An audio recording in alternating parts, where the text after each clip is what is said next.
Thank you for choosing the audiobook. Today's chapter is about the Think and Grow Rich book written by Napoleon Hill. Before we start, hit that subscribe and like button now and open the door to a world of literary wonders. The book starts with, what do you want most? Is it money, fame, power, contentment, personality, peace of mind, happiness? The 13 steps to riches described in this book offer the shortest dependable philosophy of individual achievement ever presented for the benefit of the man or woman who is searching for a definite goal in life. Before beginning the book, you will profit greatly if you recognize the fact that the book was not written to entertain. You cannot digest the contents properly in a week or a month. After reading the book thoroughly, Dr. Miller Reese Hutchison, nationally known consulting engineer and longtime associate of Thomas A. Edison, said, "This is not a novel. It is a textbook on individual achievement that came directly from the experiences of hundreds of America's most successful men. It should be studied, digested, and meditated upon. No more than one chapter should be read in a single night. The reader should underline the sentences which impress him most. Later, he should go back to these marked lines and read them again. A real student will not merely read this book, he will absorb its contents and make them his own. This book should be adopted by all high schools, and no boy or girl should be permitted to graduate without having satisfactorily passed an examination on it. This philosophy will not take the place of the subjects taught in schools, but it will enable one to organize and apply the knowledge acquired, and convert it into useful service and adequate compensation without waste of time." Dr. John R. Turner, Dean of the College of the City of New York, after having read the book, said, "The very best example of the soundness of this philosophy is your own son, Blair, whose dramatic story you have outlined in the chapter on desire." Dr. Turner had reference to the author's son, who, born without normal hearing capacity, not only avoided becoming a deaf mute, but actually converted his handicap into a priceless asset by applying the philosophy here described. After reading the story, you will realize that you are about to come into possession of a philosophy which can be transmuted into material wealth, or serve as readily to bring you peace of mind, understanding, spiritual harmony, and in some instances, as in the case of the author's son, it can help you master physical affliction. The author discovered, through personally analyzing hundreds of successful men, that all of them followed the habit of exchanging ideas through what is commonly called conferences. When they had problems to be solved, they sat down together and talked freely until they discovered, from their joint contribution of ideas, a plan that would serve their purpose. You, who read this book, will get most out of it by putting into practice the mastermind principle described in the book. This you can do by forming a study club, consisting of any desired number of people who are friendly and harmonious. The club should have a meeting at regular periods, as often as once each week. The procedure should consist of reading one chapter of the book at each meeting, after which the contents of the chapter should be freely discussed by all members. Each member should make notes, putting down all ideas of his own inspired by the discussion. Each member should carefully read and analyze each chapter several days prior to its open reading and joint discussion in the club.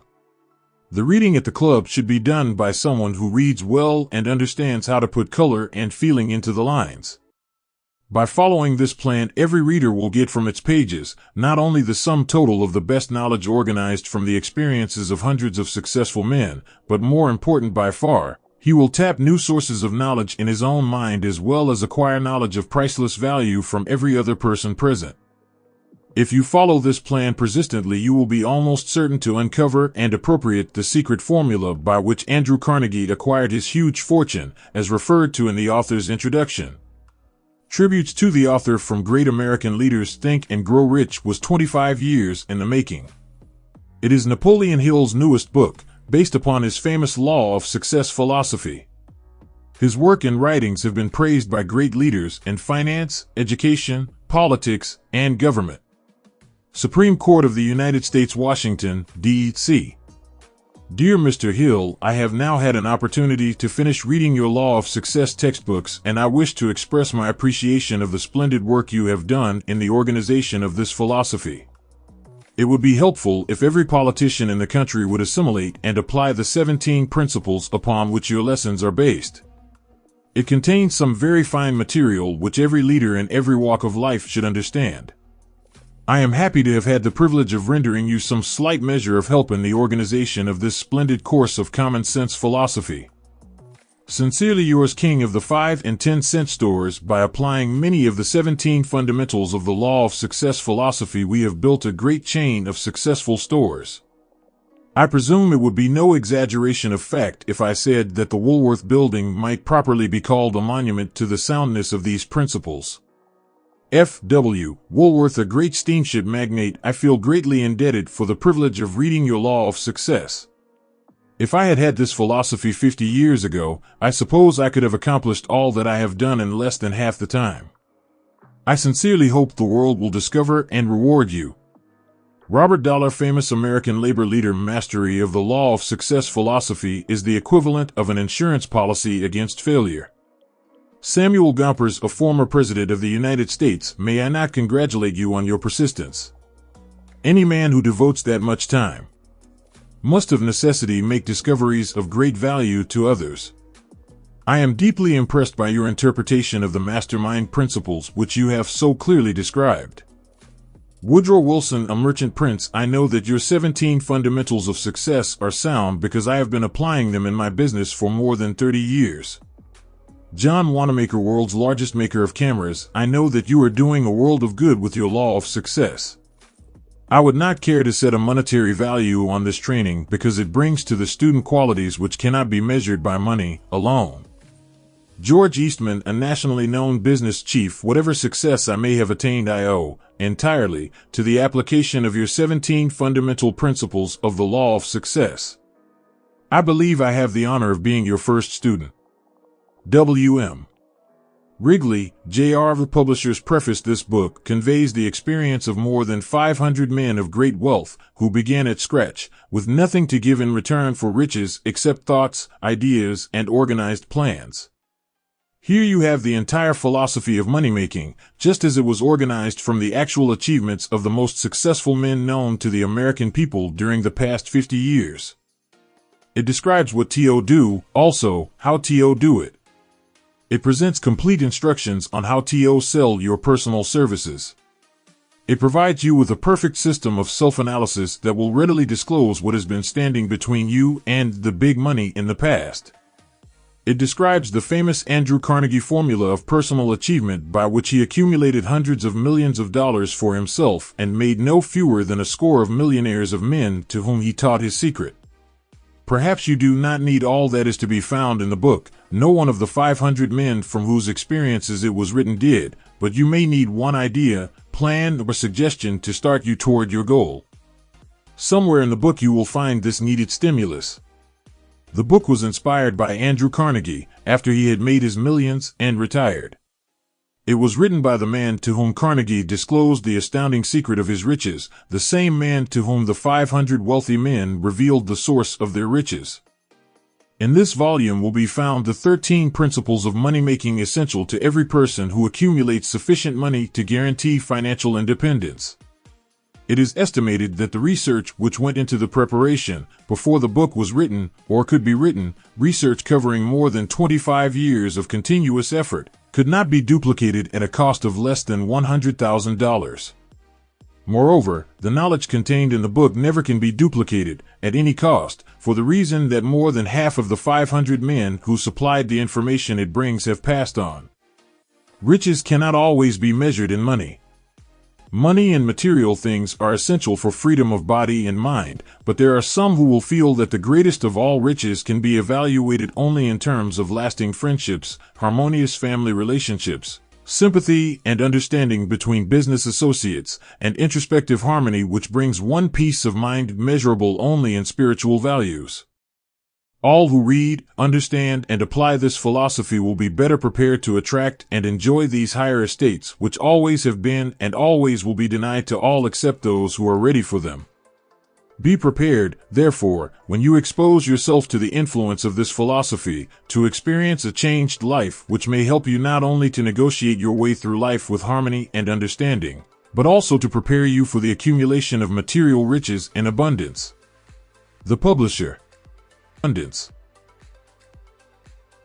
Author's preface: in every chapter of this book, mention has been made of the money-making secret which has made fortunes for more than 500 exceedingly wealthy men whom I have carefully analyzed over a long period of years.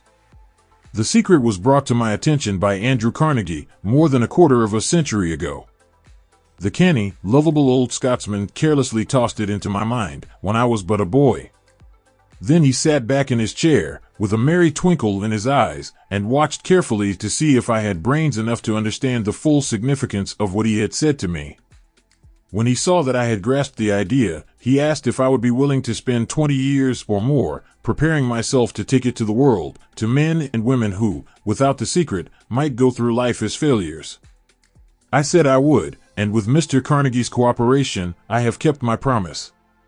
This book contains the secret, after having been put to a practical test by thousands of people in almost every walk of life. It was Mr. Carnegie's idea that the magic formula, which gave him a stupendous fortune, ought to be placed within reach of people who do not have time to investigate how men make money, and it was his hope that I might test and demonstrate the soundness of the formula through the experience of men and women in every calling. He believed the formula should be taught in all public schools and colleges, and expressed the opinion that if it were properly taught it would so revolutionize the entire educational system that the time spent in school could be reduced to less than half. His experience with Charles M. Schwab and other young men of Mr. Schwab's type convinced Mr. Carnegie that much of that which is taught in the schools is of no value whatsoever in connection with the business of earning a living or accumulating riches. He had arrived at this decision because he had taken into his business one young man after another, many of them with but little schooling, and by coaching them in the use of this formula, developed in them rare leadership. Moreover, his coaching made fortunes for every one of them who followed his instructions. In the chapter on faith, you will read the astounding story of the organization of the giant United States Steel Corporation, as it was conceived and carried out by one of the young men through whom Mr. Carnegie proved that his formula will work for all who are ready for it. This single application of the secret, by that young man, Charles M. Schwab, made him a huge fortune in both money and opportunity. Roughly speaking, this particular application of the formula was worth $600 million. These facts, and they are facts well known to almost everyone who knew Mr. Carnegie, give you a fair idea of what the reading of this book may bring to you, provided you know what it is that you want. Even before it had undergone 20 years of practical testing, the secret was passed on to more than 100,000 men and women who have used it for their personal benefit, as Mr. Carnegie planned that they should. Some have made fortunes with it. Others have used it successfully in creating harmony in their homes. A clergyman used it so effectively that it brought him an income of upwards of $75,000 a year. Arthur Nash, a Cincinnati tailor, used his near-bankrupt business as a guinea pig on which to test the formula. The business came to life and made a fortune for its owners. It is still thriving, although Mr. Nash has gone. The experiment was so unique that newspapers and magazines gave it more than $1 million worth of laudatory publicity. The secret was passed on to Stuart Austin Weir of Dallas, Texas. He was ready for it, so ready that he gave up his profession and studied law. Did he succeed? That story is told too.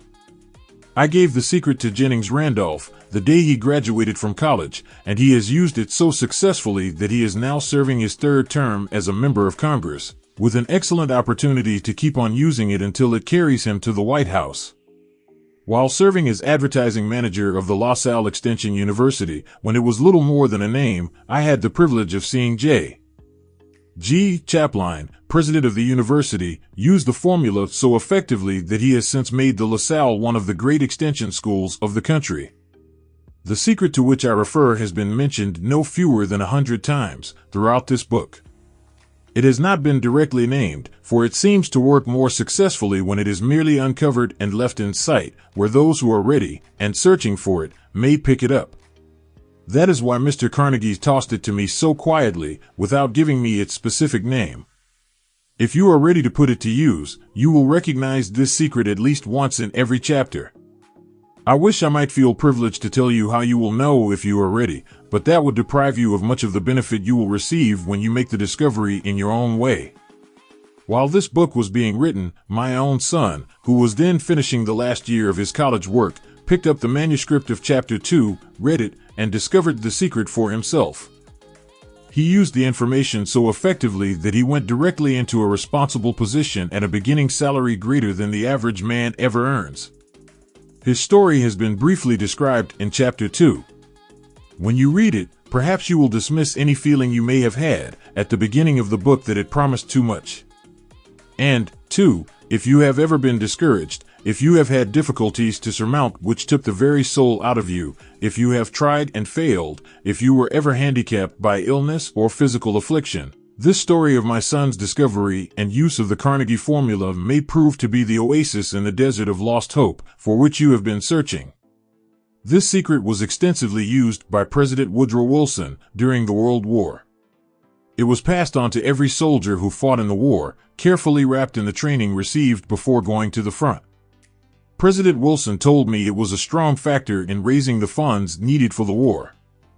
More than 20 years ago, Juan Manuel L. Quezon was inspired by the secret to gain freedom for his people. He has gained freedom for the Philippines and is the first president of the Free State. A peculiar thing about this secret is that those who once acquire it and use it find themselves literally swept onto success with but little effort, and they never again submit to failure. If you doubt this, study the names of those who have used it, wherever they have been mentioned, check their records for yourself, and be convinced. There is no such thing as something for nothing. The secret to which I refer cannot be had without a price, although the price is far less than its value. It cannot be had at any price by those who are not intentionally searching for it. It cannot be given away, it cannot be purchased for money, for the reason that it comes in 2 parts. One part is already in possession of those who are ready for it. The secret serves equally well all who are ready for it. Education has nothing to do with it. Long before I was born, the secret had found its way into the possession of Thomas A. Edison, and he used it so intelligently that he became the world's leading inventor, although he had but 3 months of schooling. The secret was passed on to a business associate of Mr. Edison. He used it so effectively that, although he was then making only $12,000 a year, he accumulated a great fortune and retired from active business while still a young man. You will find his story at the beginning of the first chapter. It should convince you that riches are not beyond your reach, that you can still be what you wish to be, that money, fame, recognition, and happiness can be had by all who are ready and determined to have these blessings. How do I know these things? You should have the answer before you finish this book. You may find it in the very first chapter or on the last page. While I was performing the 20-year task of research, which I had undertaken at Mr. Carnegie's request, I analyzed hundreds of well-known men, many of whom admitted that they had accumulated their vast fortunes through the aid of the Carnegie secret. Among these men were Henry Ford, William Wrigley Jr., John Wanamaker, James J. Hill, George S. Parker E. M. Statler, Henry L. Doherty, Cyrus H. K. Curtis, George Eastman, Charles M. Schwab, Harris F. Williams, Dr. Frank Gonzalez, Daniel Willard King, Gillette, Ralph A. Weeks, Judge Daniel T. Wright, John D. Rockefeller, Thomas A. Edison, Frank A. Vanderlip F. W. Woolworth, Carl Robert A. Dollar, Edward A. Philine, Edwin C. Barnes, Arthur Nash, Clarence Darrow, Theodore Roosevelt, John W. Davis, Elbert Hubbard, Wilbur Wright, William Jennings, Brian Dr. David Starr, Jordan J. Ogden Armour, Arthur Brisbane, Woodrow Wilson, Arthur Brisbane, Woodrow Wilson, W.M. Howard Taft, Luther Burbank, Edward W. Bach, Frank A. Muncie, Elbert H. Gary Dr. Alexander Graham Bell, John H. Patterson, Julius Rosenwald, Stuart Austin, Weir Dr. Frank Crane, George M. Alexander J. G. Chaplain, Han Jennings Randolph. These names represent but a small fraction of the hundreds of well-known Americans whose achievements, financially and otherwise, prove that those who understand and apply the Carnegie secret reach high stations in life. I have never known anyone who was inspired to use the secret who did not achieve noteworthy success in his chosen calling. I have never known any person to distinguish himself or to accumulate riches of any consequence without possession of the secret. From these two facts I draw the conclusion that the secret is more important as a part of the knowledge essential for self-determination than any which one receives through what is popularly known as education. What is education, anyway? This has been answered in full detail. As far as schooling is concerned, many of these men had very little. John Wanamaker once told me that what little schooling he had, he acquired in very much the same manner as a modern locomotive takes on water, by scooping it up as it runs. Henry Ford never reached high school, let alone college. I am not attempting to minimize the value of schooling, but I am trying to express my earnest belief that those who master and apply the secret will reach high stations, accumulate riches, and bargain with life on their own terms, even if their schooling has been meager.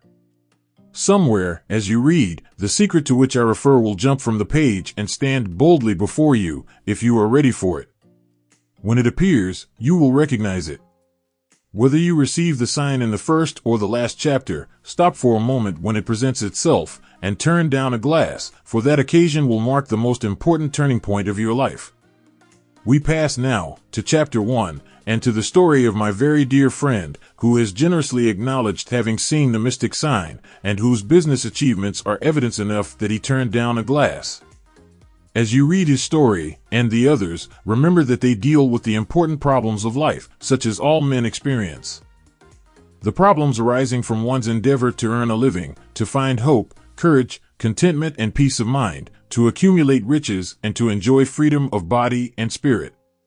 Remember, too, as you go through the book, that it deals with facts and not with fiction, its purpose being to convey a great universal truth through which all who are ready may learn, not only what to do, but also how to do it. And receive, as well, the needed stimulus to make a start. As a final word of preparation, before you begin the first chapter, may I offer one brief suggestion which may provide a clue by which the Carnegie secret may be recognized? It is this: all achievement, all earned riches, have their beginning in an idea. If you are ready for the secret, you already possess one half of it, therefore, you will readily recognize the other half the moment it reaches your mind. The author. Your mind. The author.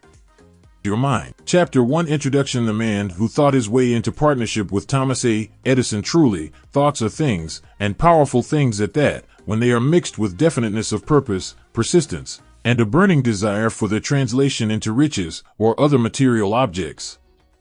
A little more than 30 years ago, Edwin C. Barnes discovered how true it is that men really do think and grow rich. His discovery did not come about at one sitting. It came little by little, beginning with a burning desire to become a business associate of the great Edison. One of the chief characteristics of Barnes' desire was that it was definite. He wanted to work with Edison, not for him. Observe, carefully, the description of how he went about translating his desire into reality, and you will have a better understanding of the 13 principles which lead to riches. When this desire, or impulse of thought, first flashed into his mind, he was in no position to act upon it. Two difficulties stood in his way. He did not know Mr. Edison, and he did not have enough money to pay his railroad fare to Orange, New Jersey. These difficulties were sufficient to have discouraged the majority of men from making any attempt to carry out the desire. But his was no ordinary desire. He was so determined to find a way to carry out his desire that he finally decided to travel by blind baggage rather than be defeated. He presented himself at Mr. Edison's laboratory and announced he had come to go into business with the inventor. In speaking of the first meeting between Barnes and Edison, years later, Mr. Edison said, "He stood there before me, looking like an ordinary tramp, but there was something in the expression of his face which conveyed the impression that he was determined to get what he had come after." I had learned, from years of experience with men, that when a man really desires a thing so deeply that he is willing to stake his entire future on a single turn of the wheel in order to get it, he is sure to win. I gave him the opportunity he asked for, because I saw he had made up his mind to stand by until he succeeded. Subsequent events proved that no mistake was made.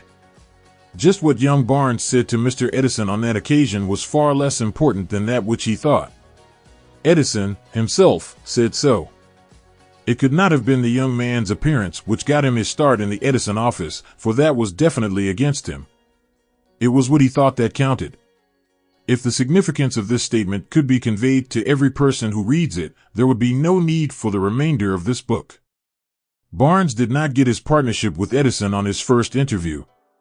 He did get a chance to work in the Edison offices at a very nominal wage, doing work that was unimportant to Edison, but most important to Barnes, because it gave him an opportunity to display his merchandise where his intended partner could see it.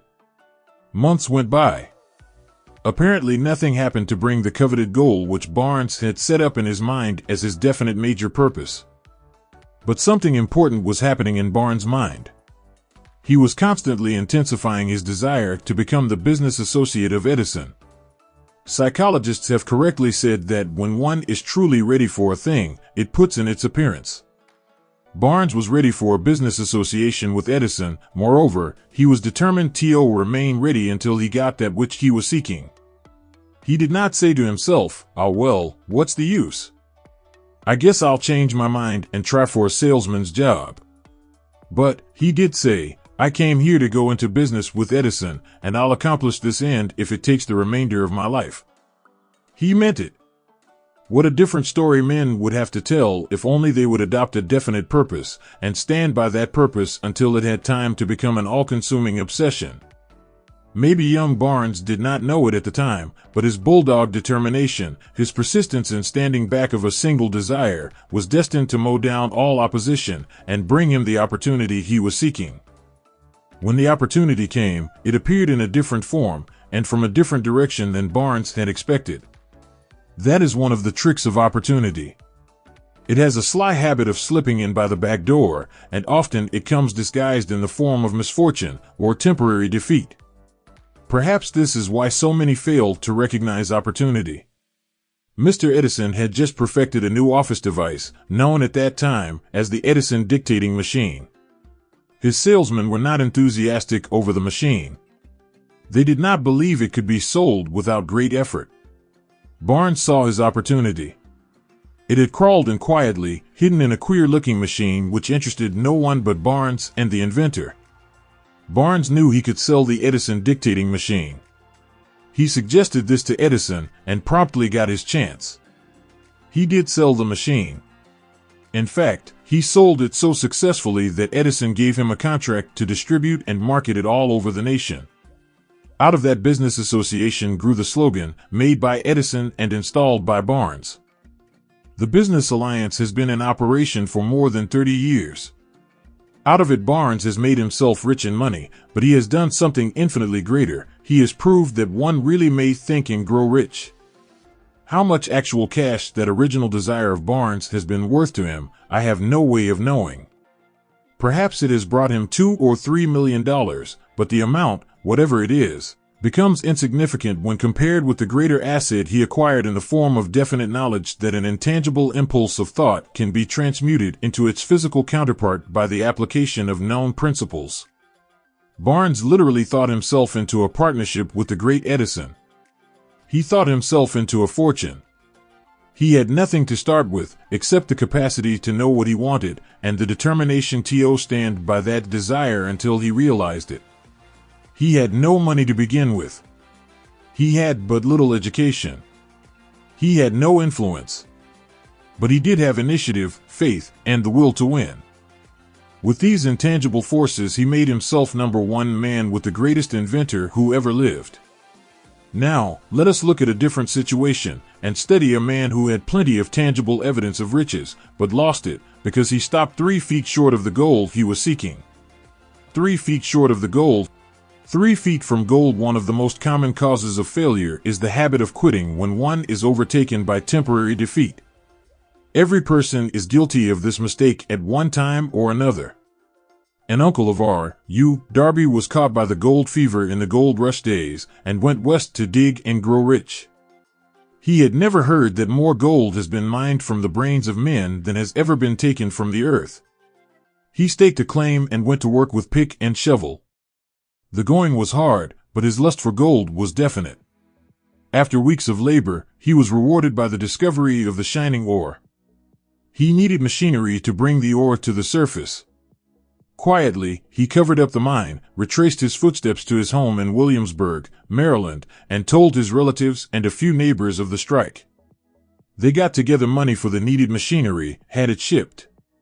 The uncle and Darby went back to work at the mine. The first car of ore was mined and shipped to a smelter.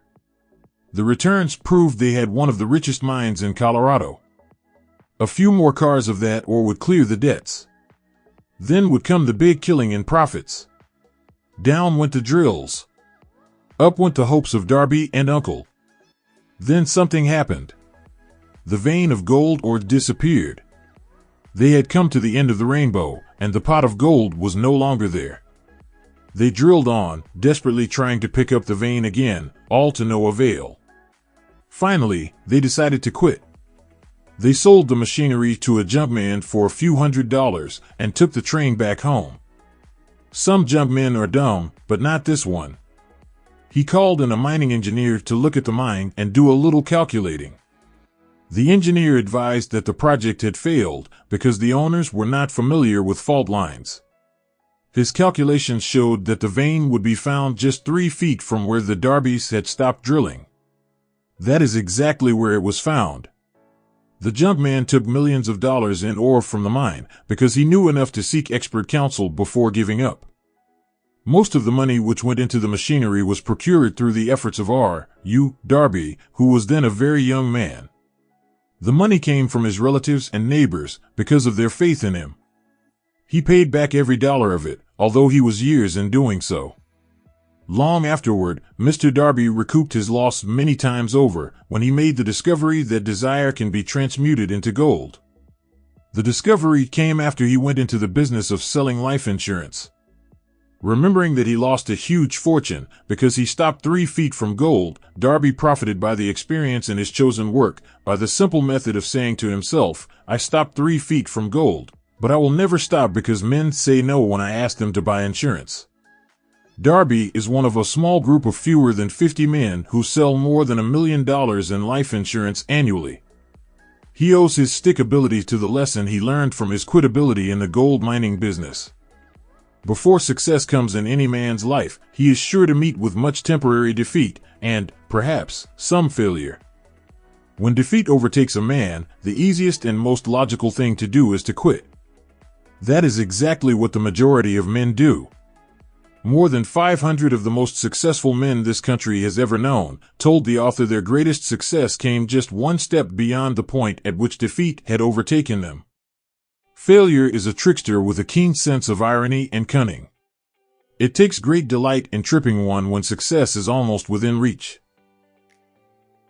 A 50-cent lesson in persistence. Shortly after Mr. Darby received his degree from the University of Hard Knocks and had decided to profit by his experience in the gold mining business, he had the good fortune to be present on an occasion that proved to him that no does not necessarily mean no.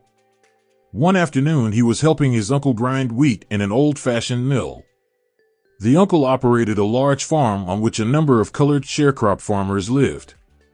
Quietly, the door was opened, and a small colored child, the daughter of a tenant, walked in and took her place near the door. The uncle looked up, saw the child, and barked at her roughly, "What do you want?" Meekly, the child replied, "My mammy says send her 50 cents. "I'll not do it," the uncle retorted, "now you run on home." "Yes, sir," the child replied. But she did not move. The uncle went ahead with his work, so busily engaged that he did not pay enough attention to the child to observe that she did not leave. When he looked up and saw her still standing there, he yelled at her, "I told you to go on home. Now go, or I'll take a switch to you." The little girl said yes, sir, but she did not budge an inch. The uncle dropped a sack of grain he was about to pour into the mill hopper, picked up a barrel stave, and started toward the child with an expression on his face that indicated trouble. Darby held his breath. He was certain he was about to witness a murder. He knew his uncle had a fierce temper. He knew that colored children were not supposed to defy white people in that part of the country. When the uncle reached the spot where the child was standing, she quickly stepped forward one step, looked up into his eyes, and screamed at the top of her shrill voice, "My mammy's gotta have that 50 cents. The uncle stopped, looked at her for a minute, then slowly laid the barrel stave on the floor, put his hand in his pocket, took out $50, and gave it to her. The child took the money and slowly backed toward the door, never taking her eyes off the man whom she had just conquered. After she had gone, the uncle sat down on a box and looked out the window into space for more than 10 minutes. He was pondering, with awe, over the whipping he had just taken. Mr. Darby, too, was doing some thinking. That was the first time in all his experience that he had seen a colored child deliberately master an adult white person. How did she do it? What happened to his uncle that caused him to lose his fierceness and become as docile as a lamb? What strange power did this child use that made her master over her superior? These and other similar questions flashed into Darby's mind, but he did not find the answer until years later, when he told me the story. Strangely, the story of this unusual experience was told to the author in the old mill, on the very spot where the uncle took his whipping. Strangely, too, I had devoted nearly a quarter of a century to the study of the power which enabled an ignorant, illiterate colored child to conquer an intelligent man. As we stood there in that musty old mill, Mr. Darby repeated the story of the unusual conquest, and finished by asking, "What can you make of it? What strange power did that child use that so completely whipped my uncle?" The answer to his question will be found in the principles described in this book. The answer is full and complete. It contains details and instructions sufficient to enable anyone to understand and apply the same force which the little child accidentally stumbled upon. Keep your mind alert, and you will observe exactly what strange power came to the rescue of the child. You will catch a glimpse of this power in the next chapter. Somewhere in the book you will find an idea that will quicken your receptive powers and place at your command, for your own benefit, this same irresistible power. The awareness of this power may come to you in the first chapter, or it may flash into your mind in some subsequent chapter. It may come in the form of a single idea. Or it may come in the nature of a plan or a purpose. Again, it may cause you to go back into your past experiences of failure or defeat and bring to the surface some lesson by which you can regain all that you lost through defeat. After I had described to Mr. Darby the power unwittingly used by the little colored child, he quickly retraced his 30 years of experience as a life insurance salesman and frankly acknowledged that his success in that field was due, in no small degree, to the lesson he had learned from the child. Mr. Darby pointed out, every time a prospect tried to bow me out, without buying, I saw that child standing there in the old mill, her big eyes glaring in defiance, and I said to myself, I've got to make this sale. The better portion of all sales I have made were made after people had said "Enoda." He recalled, too, his mistake in having stopped only 3 feet from gold, but, he said, that experience was a blessing in disguise. It taught me to keep on keeping on, no matter how hard the going may be, a lesson I needed to learn before I could succeed in anything. This story of Mr. Darby and his uncle, the colored child and the gold mine, doubtless will be read by hundreds of men who make their living by selling life insurance, and to all of these, the author wishes to offer the suggestion that Darby owes to these 2 experiences his ability to sell more than $1 million of life insurance every year. Life is strange and often imponderable. Both the successes and the failures have their roots in simple experiences. Mr. Darby's experiences were commonplace and simple enough, yet they held the answer to his destiny in life, therefore they were as important as life itself. He profited by these 2 dramatic experiences because he analyzed them and found the lesson they taught. But what of the man who has neither the time nor the inclination to study failure in search of knowledge that may lead to success? Where and how is he to learn the art of converting defeat into stepping stones to opportunity? In answer to these questions, this book was written. The answer called for a description of 13 principles, but remember, as you read, the answer you may be seeking, to the questions which have caused you to ponder over the strangeness of life, may be found in your own mind, through some idea, plan, or purpose which may spring into your mind as you read. One sound idea is all that one needs to achieve success. The principles described in this book contain the best and the most practical of all that is known concerning ways and means of creating useful ideas. Before we go any further in our approach to the description of these principles, we believe you are entitled to receive this important suggestion. When riches begin to come, they come so quickly, in such great abundance, that one wonders where they have been hiding during all those lean years. This is an astounding statement, and all the more so when we take into consideration the popular belief that riches come only to those who work hard and long. When you begin to think and grow rich, you will observe that riches begin with a state of mind, with definiteness of purpose, with little or no hard work. You, and every other person, ought to be interested in knowing how to acquire that state of mind which will attract riches. I spent 25 years in research, analyzing more than 25,000 people, because I, too, wanted to know how wealthy men become that way. Without that research, this book could not have been written. Here take notice of a very significant truth, viz., the business depression started in 1929 and continued on to an all-time record of destruction until sometime after President Roosevelt entered office. Then the depression began to fade into nothingness. Just as an electrician in a theater raises the lights so gradually that darkness is transmuted into light before you realize it, so did the spell of fear in the minds of the people gradually fade away and become faith. Observe very closely. As soon as you master the principles of this philosophy and begin to follow the instructions for applying those principles, your financial status will begin to improve, and everything you touch will begin to transmute itself into an asset for your benefit. Impossible? Not at all. One of the main weaknesses of mankind is the average man's familiarity with the word impossible. He knows all the rules which will not work. He knows all the things which cannot be done. This book was written for those who seek the rules which have made others successful and are willing to stake everything on those rules. A great many years ago, I purchased a fine dictionary. The first thing I did with it was to turn to the word impossible and neatly clip it out of the book. That would not be an unwise thing for you to do.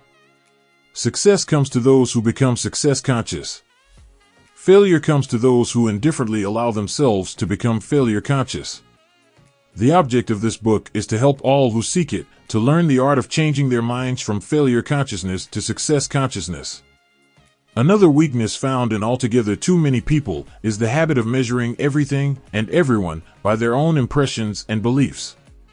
Some who will read this will believe that no one can think and grow rich.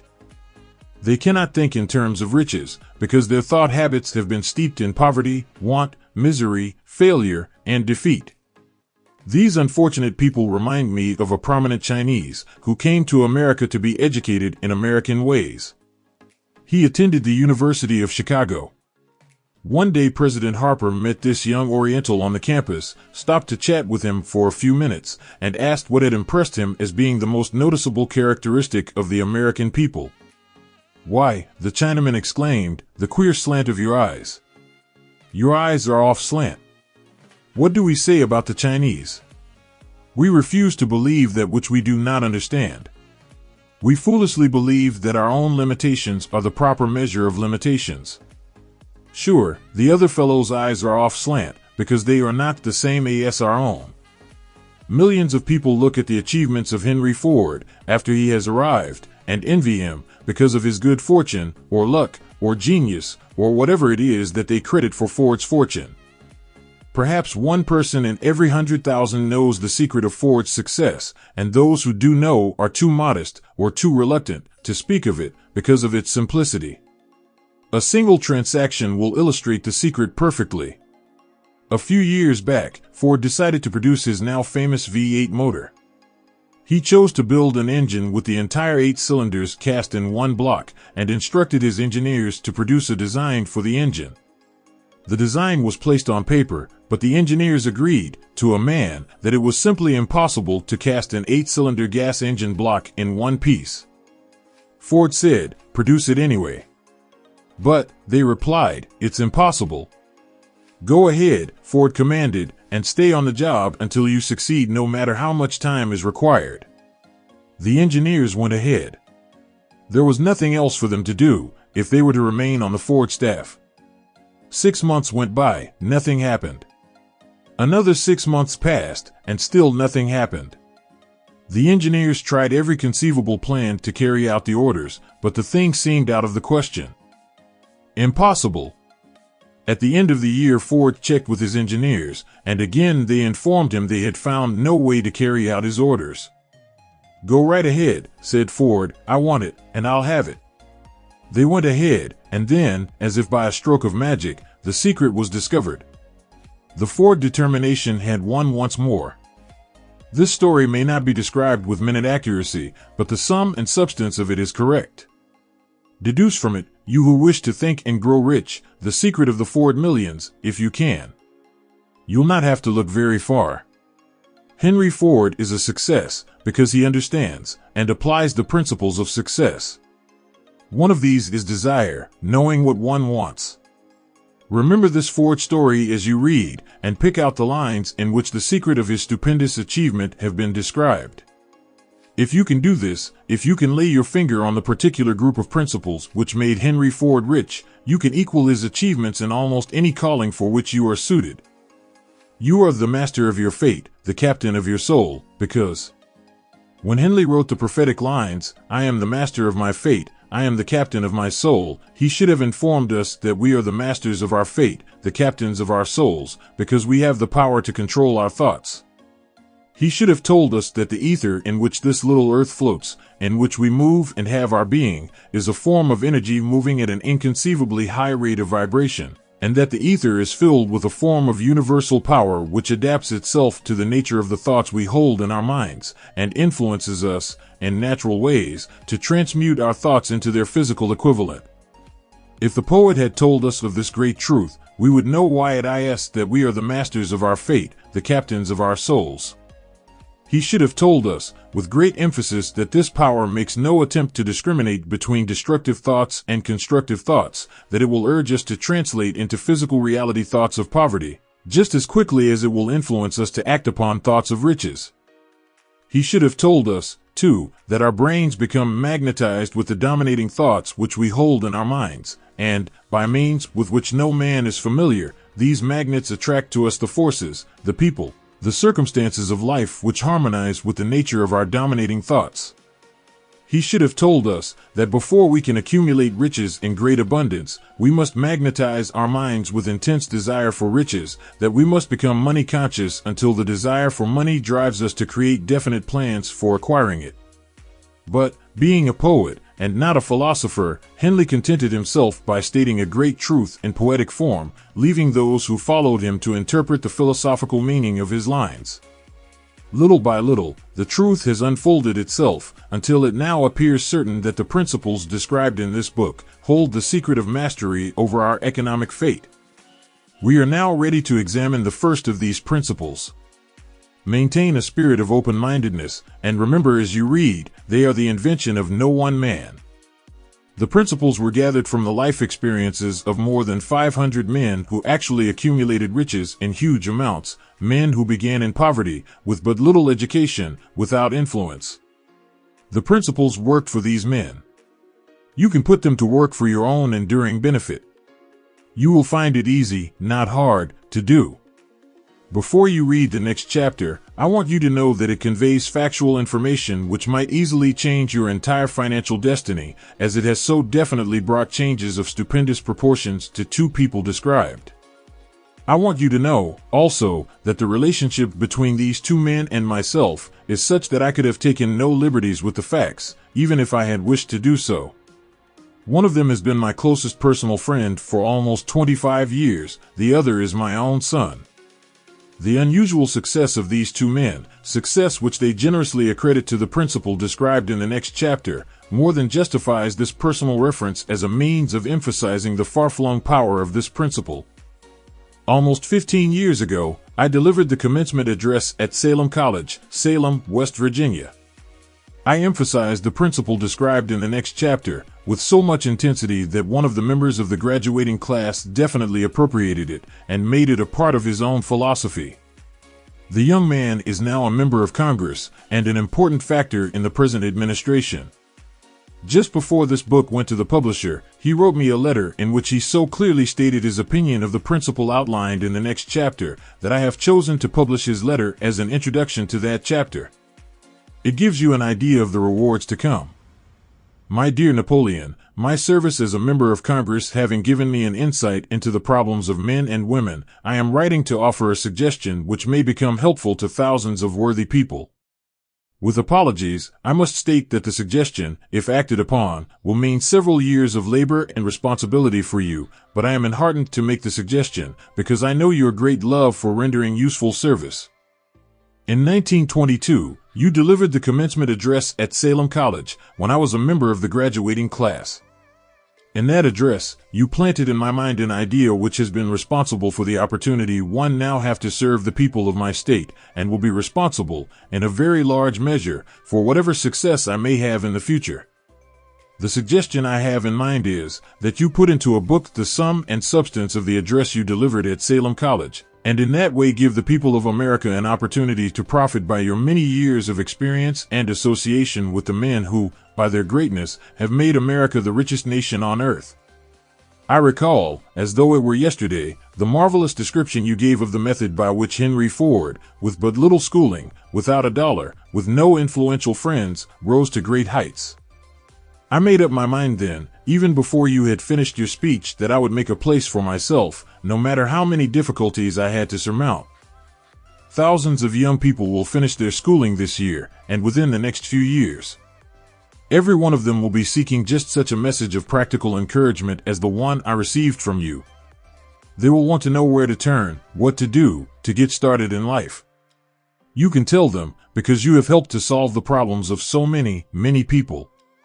If there is any possible way that you can afford to render so great a service, may I offer the suggestion that you include with every book one of your personal analysis charts, in order that the purchaser of the book may have the benefit of a complete self-inventory, indicating, as you indicated to me years ago, exactly what is standing in the way of success. Such a service as this, providing the readers of your book with a complete, unbiased picture of their faults and their virtues, would mean to them the difference between success and failure. The service would be priceless.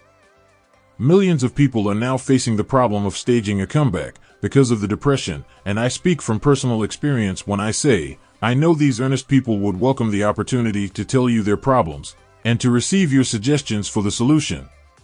You know the problems of those who face the necessity of beginning all over again. There are thousands of people in America today who would like to know how they can convert ideas into money, people who must start at scratch, without finances, and recoup their losses. If anyone can help them, you can.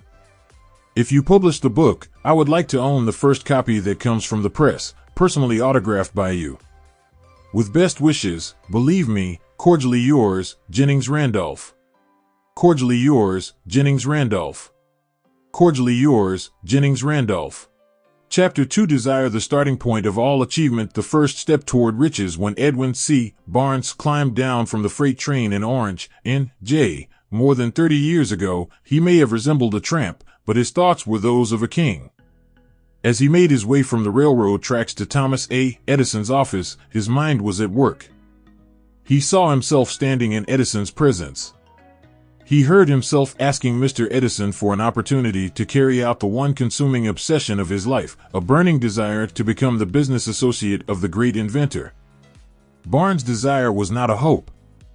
It was not a wish. It was a keen, pulsating desire, which transcended everything else. It was definite. The desire was not new when he approached Edison. It had been Barnes' dominating desire for a long time. In the beginning, when the desire first appeared in his mind, it may have been, probably was, only a wish, but it was no mere wish when he appeared before Edison with it. A few years later, Edwin C. Barnes again stood before Edison, in the same office where he first met the inventor. This time his desire had been translated into reality. He was in business with Edison. The dominating dream of his life had become a reality. Today, people who know Barnes envy him because of the break life yielded him. They see him in the days of his triumph, without taking the trouble to investigate the cause of his success. Barnes succeeded because he chose a definite goal, placed all his energy, all his willpower, all his effort, everything back of that goal. He did not become the partner of Edison the day he arrived. He was content to start in the most menial work as long as it provided an opportunity to take even one step toward his cherished goal. 5 years passed before the chance he had been seeking made its appearance.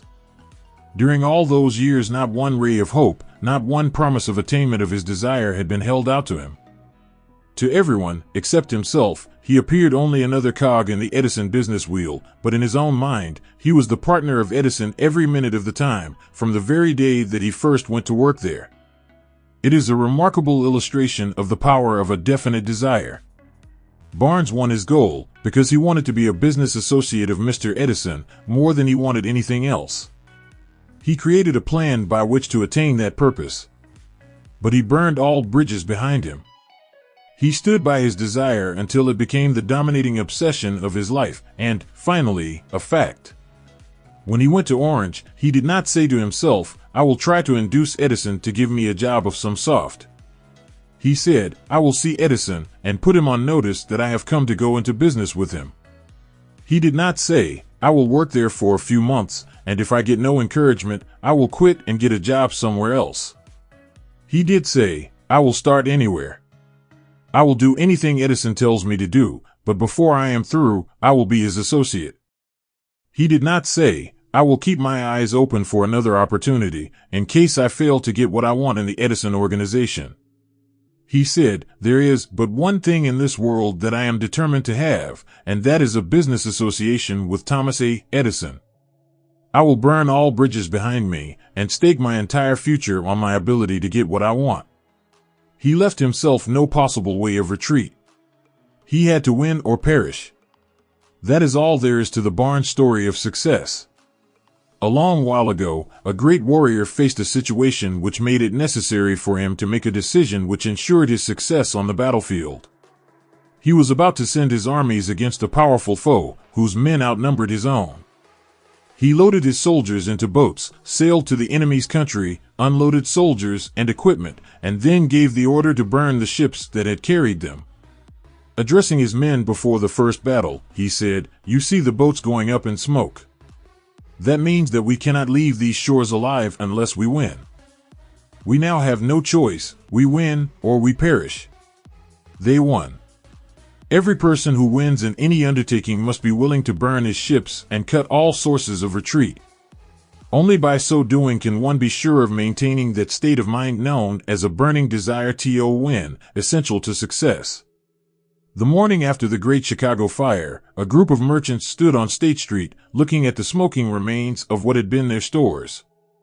They went into a conference to decide if they would try to rebuild or leave Chicago and start over in a more promising section of the country.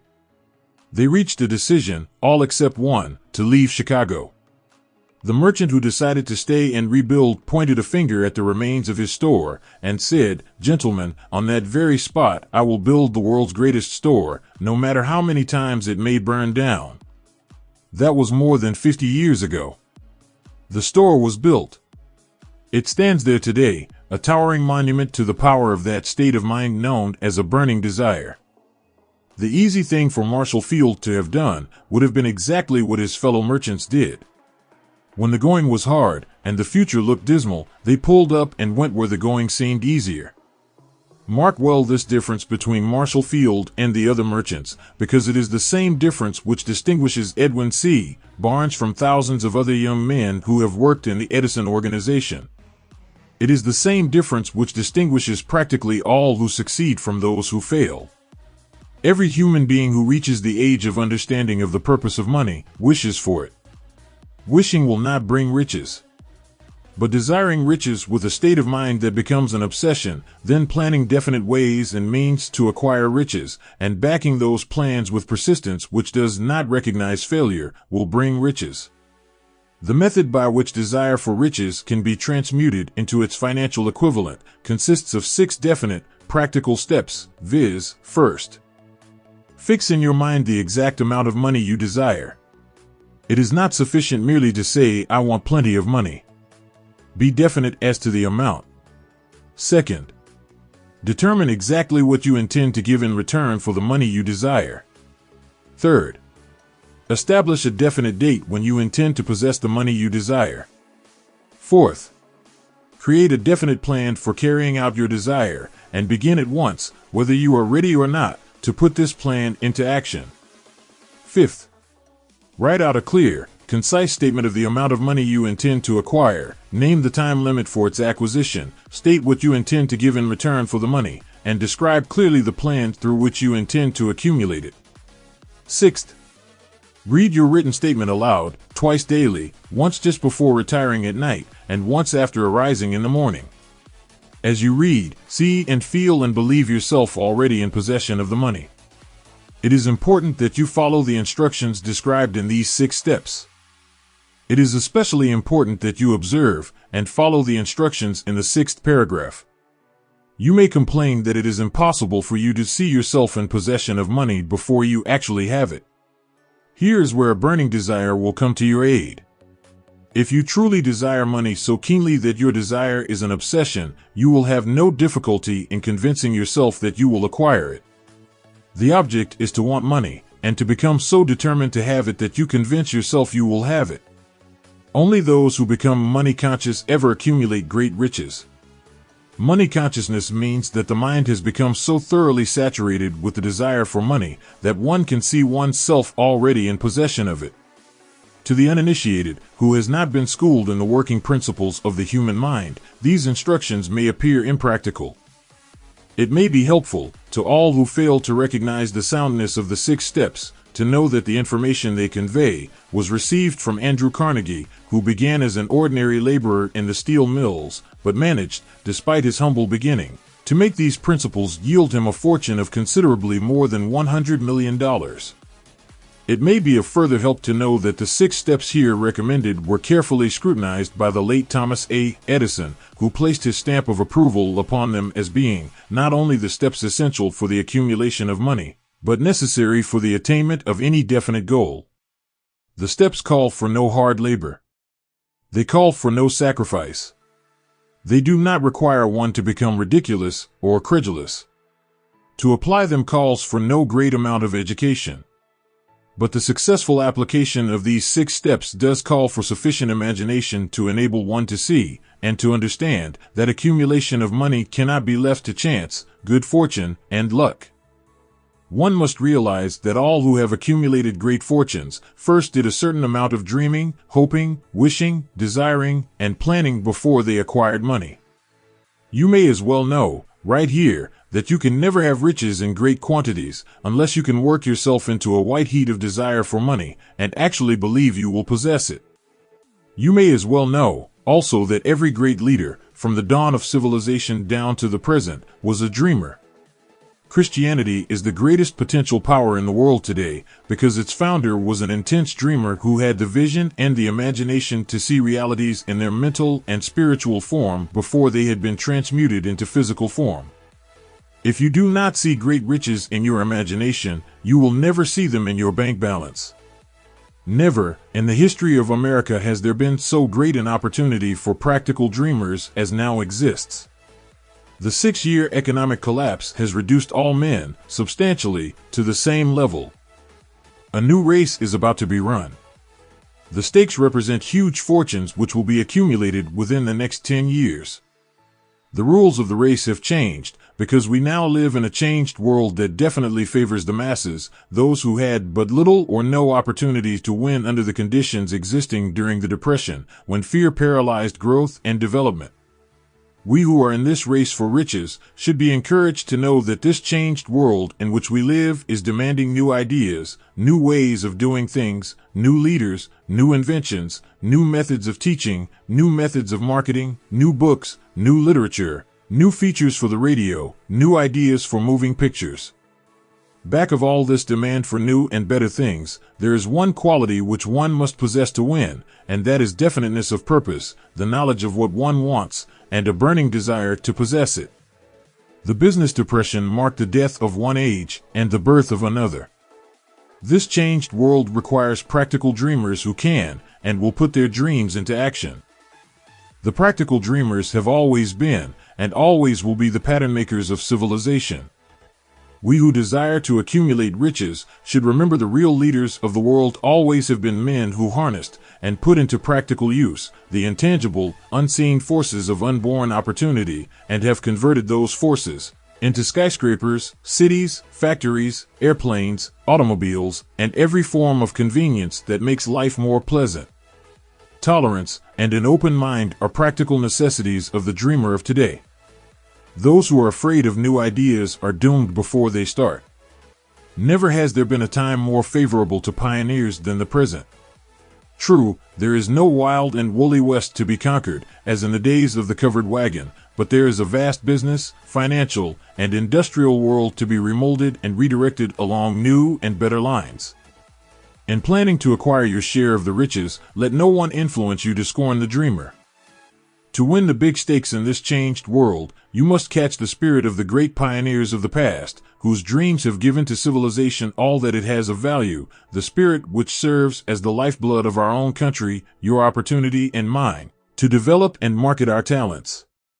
Let us not forget, Columbus dreamed of an unknown world, staked his life on the existence of such a world, and discovered it. Copernicus, the great astronomer, dreamed of a multiplicity of worlds, and revealed them. No one denounced him as impractical after he had triumphed. Instead, the world worshipped at his shrine, thus proving once more that success requires no apologies, failure permits no alibis. If the thing you wish to do is right, and you believe in it, go ahead and do it. Put your dream across, and never mind what they say if you meet with temporary defeat, for they, perhaps, do not know that every failure brings with it the seed of and equivalent success. Henry Ford, poor and uneducated, dreamed of a horseless carriage, went to work with what tools he possessed, without waiting for opportunity to favor him, and now evidence of his dream belts the entire earth. He has put more wheels into operation than any man who ever lived, because he was not afraid to back his dreams.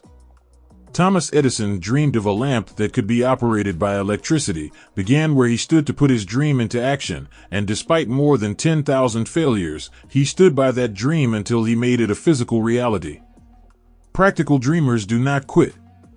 Wayland dreamed of a chain of cigar stores, transformed his dream into action, and now the United Cigar Stores occupy the best corners in America. Lincoln dreamed of freedom for the black slaves, put his dream into action, and barely missed living to see a united North and South translate his dream into reality. The Wright brothers dreamed of a machine that would fly through the air. Now one may see evidence all over the world that they dreamed soundly. Marconi dreamed of a system for harnessing the intangible forces of the ether. Evidence that he did not dream in vain may be found in every wireless and radio in the world. Moreover, Marconi's dream brought the humblest cabin and the stateliest manor house side by side. It made the people of every nation on earth backdoor neighbors. It gave the President of the United States a medium by which he may talk to all the people of America at one time and on short notice.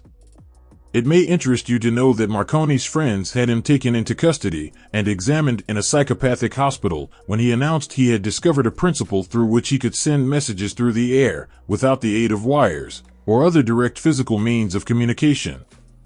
The dreamers of today fare better. The world has become accustomed to new discoveries. Nay, it has shown a willingness to reward the dreamer who gives the world a new idea. The greatest achievement was, at first, and for a time, but a dream. The oak sleeps in the acorn. The bird waits in the egg, and in the highest vision of the soul, a waking angel stirs. Dreams are the seedlings of reality. Awake, arise, and assert yourself, you dreamers of the world. Your star is now in the ascendancy. The world depression brought the opportunity you have been waiting for. It taught people humility, tolerance, and open-mindedness. The world is filled with an abundance of opportunity which the dreamers of the past never knew. A burning desire to and to do is the starting point from which the dreamer must take off. Dreams are not born of indifference, laziness, or lack of ambition. The world no longer scoffs at the dreamer, nor calls him impractical. If you think it does, take a trip to Tennessee and witness what a dreamer president has done in the way of harnessing and using the great water power of America. A score of years ago, such a dream would have seemed like madness. You have been disappointed, you have undergone defeat during the Depression, and you have felt the great heart within you crushed until it bled. Take courage, for these experiences have tempered the spiritual metal of which you are made. They are assets of incomparable value. Remember, too, that all who succeed in life get off to a bad start and pass through many heartbreaking struggles before they arrive. The turning point in the lives of those who succeed usually comes at the moment of some crisis through which they are introduced to their other selves. John Bunyan wrote The Pilgrim's Progress, which is among the finest of all English literature, after he had been confined in prison and sorely punished because of his views on the subject of religion. O. Henry discovered the genius which slept within his brain after he had met with great misfortune and was confined in a prison cell in Columbus, Ohio. Being forced, through misfortune, to become acquainted with his other self and to use his imagination, he discovered himself to be a great author instead of a miserable criminal and outcast. Strange and varied are the ways of life, and stranger still are the ways of infinite intelligence, through which men are sometimes forced to undergo all sorts of punishment before discovering their own brains and their own capacity to create useful ideas through imagination. Edison, the world's greatest inventor and scientist, was a tramp telegraph operator. He failed innumerable times before he was driven, finally, to the discovery of the genius which slept within his brain. Charles Dickens began by pasting labels on blacking pots. The tragedy of his first love penetrated the depths of his soul and converted him into one of the world's truly great authors. That tragedy produced, first, David Copperfield, then a succession of other works that made this a richer and better world for all who read his books.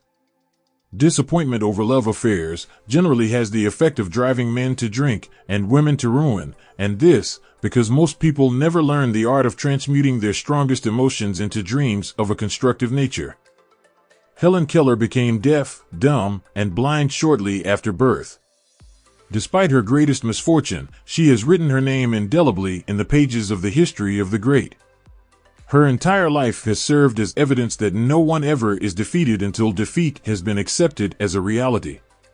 Robert Burns was an illiterate country lad. He was cursed by poverty and grew up to be a drunkard in the bargain. The world was made better for his having lived, because he clothed beautiful thoughts in poetry and thereby plucked a thorn and planted a rose in its place.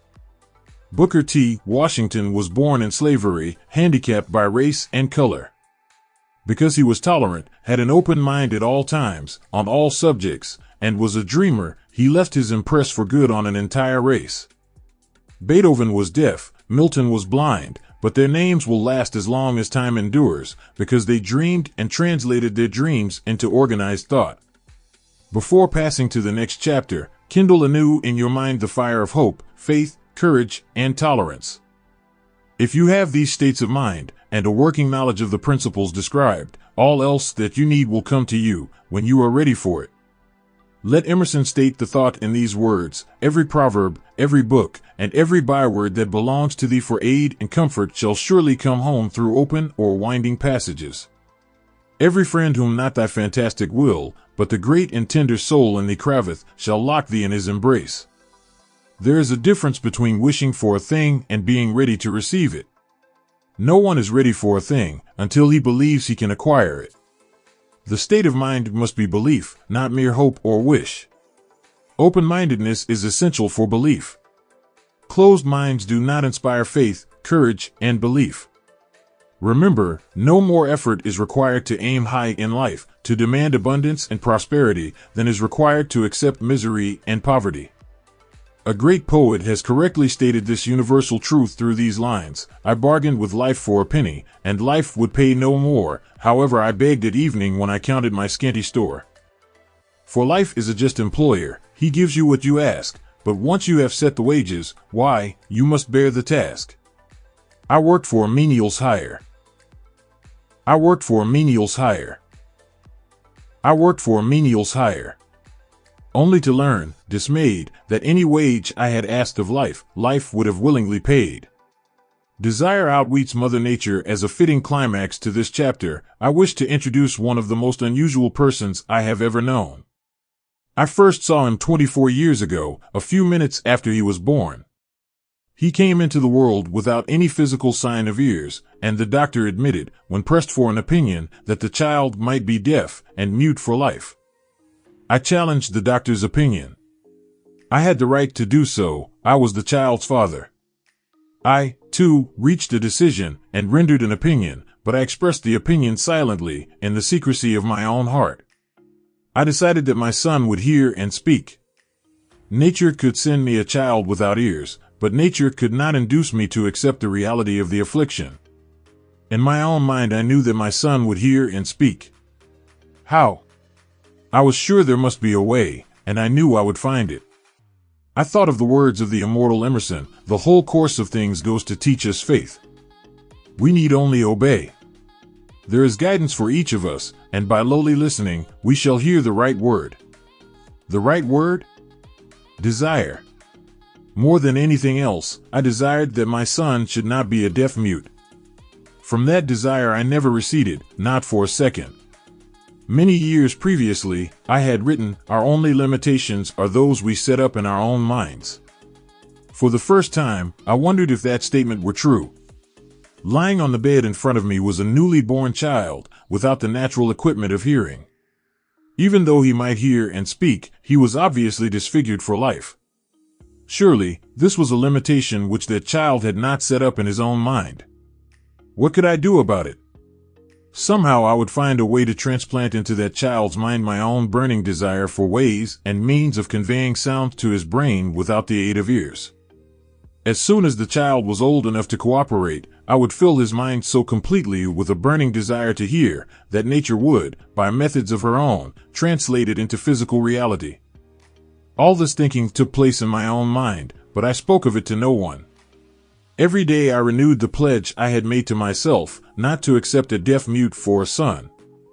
As he grew older and began to take notice of things around him, we observed that he had a slight degree of hearing. When he reached the age when children usually begin talking, he made no attempt to speak, but we could tell by his actions that he could hear certain sounds slightly. That was all I wanted to know. I was convinced that if he could hear, even slightly, he might develop still greater hearing capacity. Then something happened which gave me hope. It came from an entirely unexpected source. We bought a Victrola.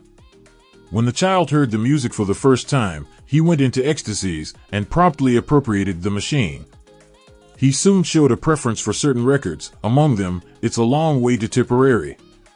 On one occasion, he played that piece over and over, for almost 2 hours, standing in front of the Victrola, with his teeth clamped on the edge of the case. The significance of this self-formed habit of his did not become clear to us until years afterward, for we had never heard of the principle of bone conduction of sound at that time. Shortly after he appropriated the Victrola, I discovered that he could hear me quite clearly when I spoke with my lips touching his mastoid bone, or at the base of the brain. These discoveries placed in my possession the necessary media by which I began to translate into reality my burning desire to help my son develop hearing and speech. By that time he was making stabs at speaking certain words. The outlook was far from encouraging, but desire backed by faith knows no such word as impossible. Having determined that he could hear the sound of my voice plainly, I began, immediately, to transfer to his mind the desire to hear and speak. I soon discovered that the child enjoyed bedtime stories, so I went to work, creating stories designed to develop in him self-reliance, imagination, and a keen desire to hear and to be normal. There was one story in particular, which I emphasized by giving it some new and dramatic coloring each time it was told. It was designed to plant in his mind the thought that his affliction was not a liability, but an asset of great value. Despite the fact that all the philosophy I had examined clearly indicated that every adversity brings with it the seed of and equivalent advantage, I must confess that I had not the slightest idea how this affliction could ever become an asset. However, I continued my practice of wrapping that philosophy in bedtime stories, hoping the time would come when he would find some plan by which his handicap could be made to serve some useful purpose. Reason told me plainly that there was no adequate compensation for the lack of ears and natural hearing equipment.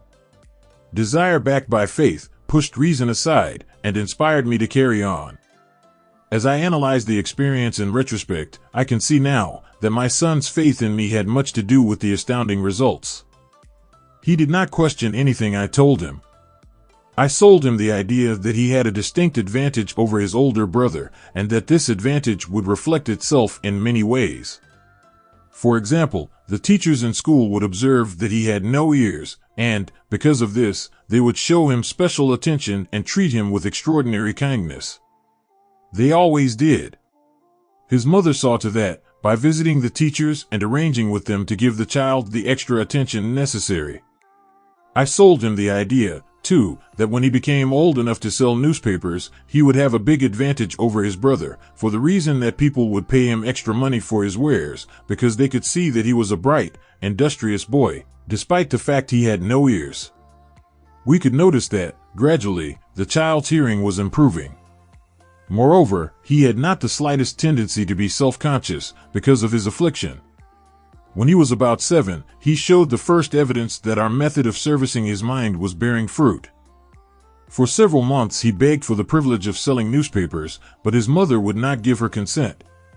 She was afraid that his deafness made it unsafe for him to go on the street alone. Finally, he took matters in his own hands. One afternoon, when he was left at home with the servants, he climbed through the kitchen window, shinnied to the ground, and set out on his own. He borrowed 6 cents in capital from the neighborhood shoemaker, invested it in papers, sold out, reinvested, and kept repeating until late in the evening. After balancing his accounts and paying back the 6 cents he had borrowed from his banker, he had a net profit of 42 cents. When we got home that night, we found him in bed asleep, with the money tightly clenched in his hand. His mother opened his hand, removed the coins, and cried. Of all things, crying over her son's first victory seemed so inappropriate. My reaction was the reverse. I laughed heartily, for I knew that my endeavor to plant in the child's mind an attitude of faith in himself had been successful. His mother saw, in his first business venture, a little deaf boy who had gone out in the streets and risked his life to earn money. I saw a brave, ambitious, self-reliant little businessman whose stock in himself had been increased 100% because he had gone into business on his own initiative and had won. The transaction pleased me because I knew that he had given evidence of a trait of resourcefulness that would go with him all through life. Later events proved this to be true. When his older brother wanted something, he would lie down on the floor, kick his feet in the air, cry for it, and get it. When the little deaf boy wanted something, he would plan a way to earn the money, then buy it for himself. He still follows that plan. Truly, my own son has taught me that handicaps can be converted into stepping stones on which one may climb towards some worthy goal, unless they are accepted as obstacles and used as alibis. The little deaf boy went through the grades, high school, and college without being able to hear his teachers, excepting when they shouted loudly, at close range. He did not go to a school for the deaf. We would not permit him to learn the sign language. We were determined that he should live a normal life and associate with normal children, and we stood by that decision, although it cost us many heated debates with school officials. While he was in high school, he tried an electrical hearing aid, but it was of no value to him, due, we believed, to a condition that was disclosed when the child was 6 by Dr. J. Gordon Wilson of Chicago, when he operated on one side of the boy's head and discovered that there was no sign of natural hearing equipment. During his last week in college, something happened which marked the most important turning point of his life. Through what seemed to be mere chance, he came into possession of another electrical hearing device, which was sent to him on trial. He was slow about testing it, due to his disappointment with a similar device. Finally, he picked the instrument up, and more or less carelessly, placed it on his head, hooked up the battery, and lo! As if by a stroke of magic, his lifelong desire for normal hearing became a reality. For the first time in his life he heard practically as well as any person with normal hearing. God moves in mysterious ways, his wonders to perform. Overjoyed because of the changed world which had been brought to him through his hearing device, he rushed to the telephone, called his mother, and heard her voice perfectly. The next day he plainly heard the voices of his professors in class, for the first time in his life. Previously, he could hear them only when they shouted, at short range. He heard the radio. He heard the talking pictures. For the first time in his life, he could converse freely with other people, without the necessity of their having to speak loudly. Truly, he had come into possession of a changed world. We had refused to accept nature's error, and, by persistent desire, we had induced nature to correct that error through the only practical means available. Desire had commenced to pay dividends, but the victory was not yet complete. The boy still had to find a definite and practical way to convert his handicap into an equivalent asset. Hardly realizing the significance of what had already been accomplished, but intoxicated with the joy of his newly discovered world of sound, he wrote a letter to the manufacturer of the hearing aid, enthusiastically describing his experience. Something in his letter, something, perhaps which was not written on the lines, but back of them, caused the company to invite him to New York. When he arrived, he was escorted through the factory, and while talking with the chief engineer, telling him about his changed world, a hunch, an idea, or an inspiration, call it what you wish, flashed into his mind. It was this impulse of thought which converted his affliction into an asset, destined to pay dividends in both money and happiness to thousands for all time to come. The sum and substance of that impulse of thought was this: it occurred to him that he might be of help to the millions of deafened people who go through life without the benefit of hearing devices, if he could find a way to tell them the story of his changed world. Then and there, he reached a decision to devote the remainder of his life to rendering useful service to the hard of hearing. For an entire month, he carried on an intensive research, during which he analyzed the entire marketing system of the manufacturer of the hearing device, and created ways and means of communicating with the hard of hearing all over the world for the purpose of sharing with them his newly discovered changed world. When this was done, he put in writing a 2-year plan, based upon his findings. When he presented the plan to the company, he was instantly given a position, for the purpose of carrying out his ambition. Little did he dream, when he went to work, that he was destined to bring hope and practical relief to thousands of deafened people who, without his help, would have been doomed forever to deaf autism. Shortly after he became associated with the manufacturer of his hearing aid, he invited me to attend a class conducted by his company for the purpose of teaching deaf mutes to hear and to speak. I had never heard of such a form of education, therefore I visited the class, skeptical but hopeful that my time would not be entirely wasted. Here I saw a demonstration which gave me a greatly enlarged vision of what I had done to arouse and keep alive in my son's mind the desire for normal hearing. I saw deaf mutes actually being taught to hear and to speak through application of the selfsame principle I had used more than 20 years previously in saving my son from deaf mutism. Thus, through some strange turn of the wheel of fate, my son, Blair, and I have been destined to aid in correcting deaf mutism for those as yet unborn, because we are the only living human beings, as far as I know, who have established definitely the fact that deaf mutism can be corrected to the extent of restoring to normal life those who suffer with this affliction. It has been done for one, it will be done for others. There is no doubt in my mind that Blair would have been a deaf mute all his life if his mother and I had not managed to shape his mind as we did. The doctor who attended at his birth told us, confidentially, the child might never hear or speak. A few weeks ago, Dr. Irving Voorhees, a noted specialist on such cases, examined Blair very thoroughly. He was astounded when he learned how well my son now hears and speaks, and said his examination indicated that theoretically, the boy should not be able to hear at all. But the lad does hear, despite the fact that X-ray pictures show there is no opening in the skull whatsoever from where his ears should be to the brain. When I planted in his mind the desire to hear and talk and live as a normal person, there went with that impulse some strange influence which caused nature to become bridge builder and span the gulf of silence between his brain and the outer world, by some means which the keenest medical specialists have not been able to interpret. It would be sacrilege for me to even conjecture as to how nature performed this miracle. It would be unforgivable if I neglected to tell the world as much as I know of the humble part one assumed in the strange experience. It is my duty, and a privilege to say I believe, and not without reason, that nothing is impossible to the person who backs desire with enduring faith. Verily, a burning desire has devious ways of transmuting itself into its physical equivalent. Blair desired normal hearing, now he has it. He was born with a handicap which might easily have sent one with a less defined desire to the street with a bundle of pencils and a tin cup. That handicap now promises to serve as the medium by which he will render useful service to many millions of hard of hearing, also to give him useful employment at adequate financial compensation the remainder of his life. The little white lies I planted in his mind when he was a child, by leading him to believe his affliction would become a great asset, which he could capitalize, has justified itself. Verily, there is nothing, right or wrong, which belief, plus burning desire, cannot make real. These qualities are free to everyone. In all my experience in dealing with men and women who had personal problems, I never handled a single case which more definitely demonstrates the power of desire. Authors sometimes make the mistake of writing of subjects of which they have but superficial or very elementary knowledge.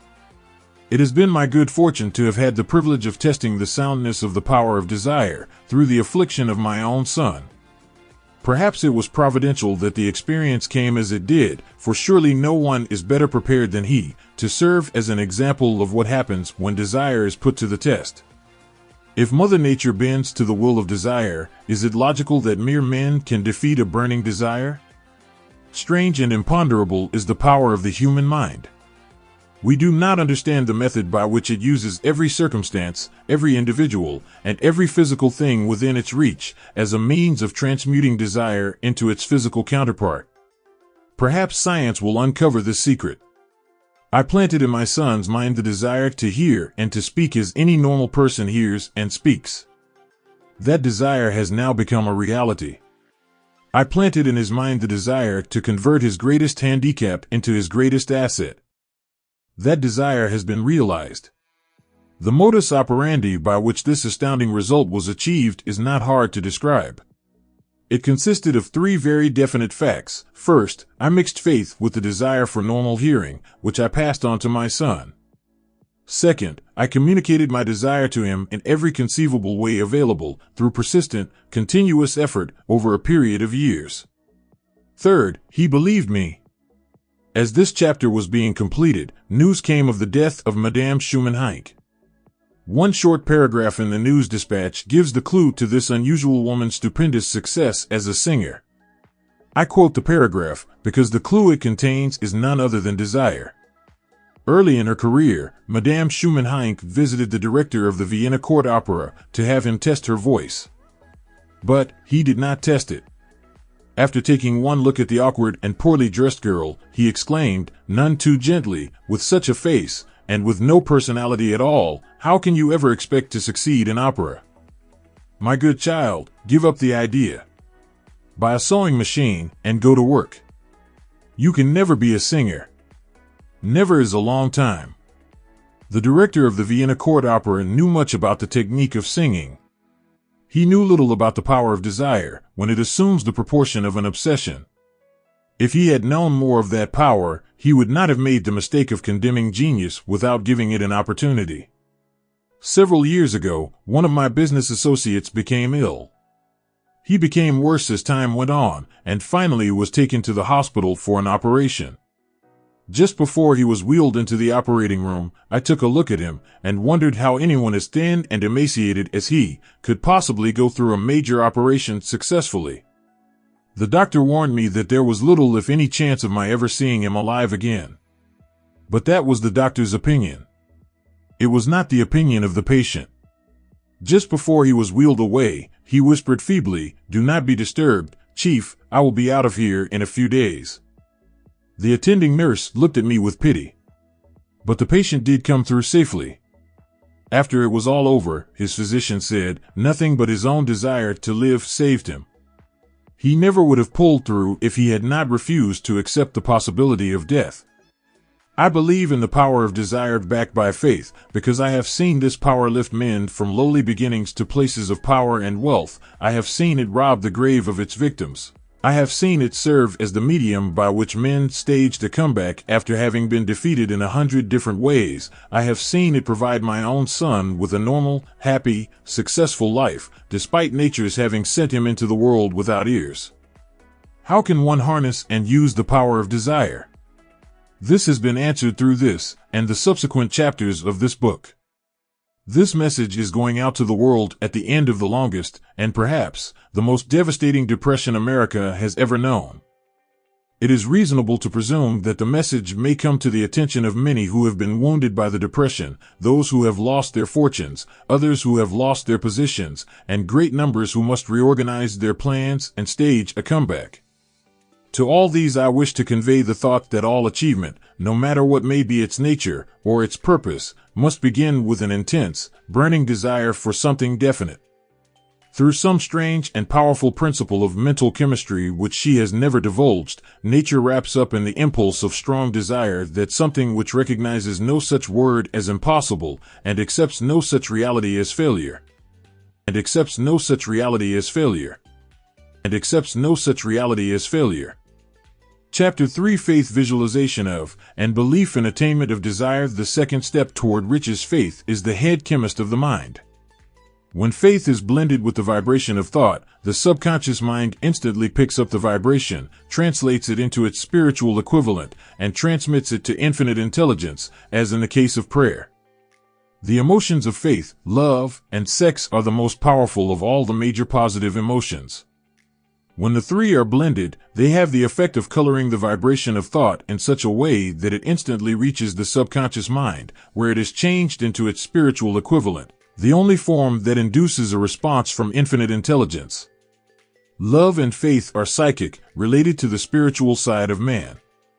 Sex is purely biological, and related only to the physical. The mixing, or blending, of these three emotions has the effect of opening a direct line of communication between the finite, thinking mind of man and infinite intelligence. How to develop faith? There comes, now, a statement which will give a better understanding of the importance the principle of autosuggestion assumes in the transmutation of desire into its physical, or monetary equivalent, namely, faith is a state of mind which may be induced, or created, by affirmation or repeated instructions to the subconscious mind through the principle of autosuggestion. As an illustration, consider the purpose for which you are, presumably, reading this book. The object is, naturally, to acquire the ability to transmute the intangible thought impulse of desire into its physical counterpart, money. By following the instructions laid down in the chapters on autosuggestion and the subconscious mind, as summarized in the chapter on autosuggestion, you may convince the subconscious mind that you believe you will receive that for which you ask, and it will act upon that belief, which your subconscious mind passes back to you in the form of faith, followed by definite plans for procuring that which you desire.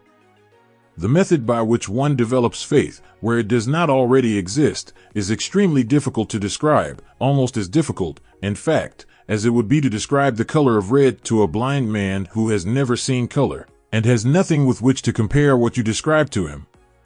Faith is a state of mind which you may develop at will after you have mastered the 13 principles, because it is a state of mind which develops voluntarily through application and use of these principles. Repetition of affirmation of orders to your subconscious mind is the only known method of voluntary development of the emotion of faith. Perhaps the meaning may be made clearer through the following explanation as to the way men sometimes become criminals. Stated in the words of a famous criminologist, when men first come into contact with crime, they abhor it. If they remain in contact with crime for a time, they become accustomed to it and endure it. If they remain in contact with it long enough, they finally embrace it and become influenced by it. This is the equivalent of saying that any impulse of thought which is repeatedly passed on to the subconscious mind is, finally, accepted and acted upon by the subconscious mind, which proceeds to translate that impulse into its physical equivalent, by the most practical procedure available. In connection with this, consider again the statement, all thoughts which have been emotionalized and mixed with faith begin immediately to translate themselves into their physical equivalent or counterpart. The emotions, or the feeling portion of thoughts, are the factors which give thoughts vitality, life, and action. The emotions of faith, love, and sex, when mixed with any thought impulse, give it greater action than any of these emotions can do singly. Not only thought impulses which have been mixed with faith, but those which have been mixed with any of the positive emotions, or any of the negative emotions, may reach and influence the subconscious mind. From this statement, you will understand that the subconscious mind will translate into its physical equivalent, a thought impulse of a negative or destructive nature, just as readily as it will act upon thought impulses of a positive or constructive nature. This accounts for the strange phenomenon which so many millions of people experience, referred to as misfortune or bad luck. There are millions of people who believe themselves doomed to poverty and failure because of some strange force over which they believe they have no control. They are the creators of their own misfortunes because of this negative belief, which is picked up by the subconscious mind and translated into its physical equivalent. This is an appropriate place at which to suggest again that you may benefit by passing on to your subconscious mind any desire which you wish translated into its physical or monetary equivalent, in a state of expectancy or belief that the transmutation will actually take place. Your belief or faith is the element which determines the action of your subconscious mind. There is nothing to hinder you from deceiving your subconscious mind when giving it instructions through autosuggestion, as I deceived my son's subconscious mind. To make this deceit more realistic, conduct yourself just as you would if you were already in possession of the material thing which you are demanding when you call upon your subconscious mind. The subconscious mind will transmute into its physical equivalent, by the most direct and practical media available, any order which is given to it in a state of belief or faith that the order will be carried out. Surely, enough has been stated to give a starting point from which one may, through experiment and practice, acquire the ability to mix faith with any order given to the subconscious mind. Perfection will come through practice. It cannot come by merely reading instructions. If it be true that one may become a criminal by association with crime, it is equally true that one may develop faith by voluntarily suggesting to the subconscious mind that one has faith. The mind comes, finally, to take on the nature of the influences which dominate it. Understand this truth, and you will know why it is essential for you to encourage the positive emotions as dominating forces of your mind, and discourage and eliminate negative emotions. A mind dominated by positive emotions becomes a favorable abode for the state of mind known as faith. A mind so dominated may, at will, give the subconscious mind instructions which it will accept and act upon immediately. Faith is a state of mind which may be induced by autosuggestion all down the ages. The religionists have admonished struggling humanity to have faith in this, that, and the other dogma or creed, but they have failed to tell people how to have faith. They have not stated that faith is a state of mind, and that it may be induced by self-suggestion. In language which any normal human being can understand, we will describe all that is known about the principle through which faith may be developed, where it does not already exist. Have faith in yourself, faith in the infinite. Before we begin, you should be reminded again that faith is the eternal elixir which gives life, power, and action to the impulse of thought. The foregoing sentence is worth reading a second time, and a third, and a fourth. It is worth reading aloud. Faith is the starting point of all accumulation of riches. Faith is the basis of all miracles and all mysteries which cannot be analyzed by the rules of science. Faith is the only known antidote for failure. Faith is the element, the chemical which, when mixed with prayer, gives one direct communication with infinite intelligence. Faith is the element which transforms the ordinary vibration of thought, created by the finite mind of man, into the spiritual equivalent. Faith is the only agency through which the cosmic force of infinite intelligence can be harnessed and used by man. Every one of the foregoing statements is capable of proof. The proof is simple and easily demonstrated. It is wrapped up in the principle of autosuggestion.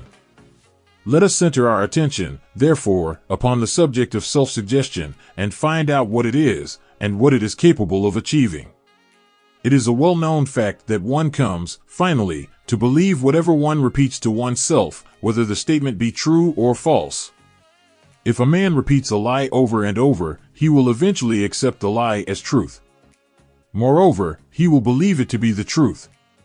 Every man is what he is, because of the dominating thoughts which he permits to occupy his mind. Thoughts which a man deliberately places in his own mind and encourages with sympathy, and with which he mixes any one or more of the emotions, constitute the motivating forces which direct and control his every movement, act, and deed.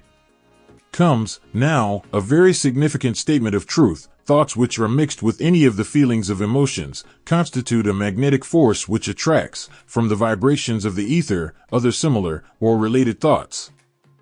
A thought thus magnetized with emotion may be compared to a seed which, when planted in fertile soil, germinates, grows, and multiplies itself over and over again, until that which was originally one small seed becomes countless millions of seeds of the same brand. The ether is a great cosmic mass of eternal forces of vibration. It is made up of both destructive vibrations and constructive vibrations. It carries, at all times, vibrations of fear, poverty, disease, failure, misery, and vibrations of prosperity, health, success, and happiness, just as surely as it carries the sound of hundreds of orchestrations of music, and hundreds of human voices, all of which maintain their own individuality and means of identification through the medium of radio. From the great storehouse of the ether, the human mind is constantly attracting vibrations which harmonize with that which dominates the human mind. Any thought, idea, plan, or purpose which one holds in one's mind attracts, from the vibrations of the ether, a host of its relatives, adds these relatives to its own force, and grows until it becomes the dominating, motivating master of the individual in whose mind it has been housed. Now, let us go back to the starting point and become informed as to how the original seed of an idea, plan, or purpose may be planted in the mind. The information is easily conveyed. Any idea, plan, or purpose may be placed in the mind through repetition of thought. This is why you are asked to write out a statement of your major purpose or definite chief aim, commit it to memory, and repeat it in audible words, day after day, until these vibrations of sound have reached your subconscious mind. We are what we are because of the vibrations of thought which we pick up and register through the stimuli of our daily environment. Resolve to throw off the influences of any unfortunate environment and to build your own life to order. Taking inventory of mental assets and liabilities, you will discover that your greatest weakness is lack of self-confidence. This handicap can be surmounted and timidity translated into courage through the aid of the principle of autosuggestion. The application of this principle may be made through a simple arrangement of positive thought impulses stated in writing, memorized, and repeated until they become a part of the working equipment of the subconscious faculty of your mind. Self-confidence formula first. I know that I have the ability to achieve the object of my definite purpose in life. Therefore, I demand of myself persistent, continuous action toward its attainment, and I here and now promise to render such action. Second, I realize the dominating thoughts of my mind will eventually reproduce themselves in outward, physical action, and gradually transform themselves into physical reality. Therefore, I will concentrate my thoughts for 30 minutes daily upon the task of thinking of the person I intend to become, thereby creating in my mind a clear mental picture of that person. Third, I know through the principle of autosuggestion, any desire that I persistently hold in my mind will eventually seek expression through some practical means of attaining the object back of it. Therefore, I will devote 10 minutes daily to demanding of myself the development of self-confidence. Fourth, I have clearly written down a description of my definite chief aim in life, and I will never stop trying until I shall have developed sufficient self-confidence for its attainment. Fifth, I fully realize that no wealth or position can long endure unless built upon truth and justice. Therefore, I will engage in no transaction which does not benefit all whom it affects. I will succeed by attracting to myself the forces I wish to use and the cooperation of other people. I will induce others to serve me because of my willingness to serve others. I will eliminate hatred, envy, jealousy, selfishness, and cynicism by developing love for all humanity, because I know that a negative attitude toward others can never bring me success. I will cause others to believe in me, because I will believe in them and in myself. I will sign my name to this formula, commit it to memory, and repeat it aloud once a day, with full faith that it will gradually influence my thoughts and actions so that I will become a self-reliant and successful person. Back of this formula is a law of nature which no man has yet been able to explain. It has baffled the scientists of all ages. The psychologists have named this law autosuggestion and let it go at that. The name by which one calls this law is of little importance. The important fact about it is, it works for the glory and success of mankind if it is used constructively. On the other hand, if used destructively, it will destroy just as readily. In this statement may be found a very significant truth, namely, that those who go down in defeat and end their lives in poverty, misery, and distress do so because of negative application of the principle of autosuggestion. The cause may be found in the fact that all impulses of thought have a tendency to clothe themselves in their physical equivalent.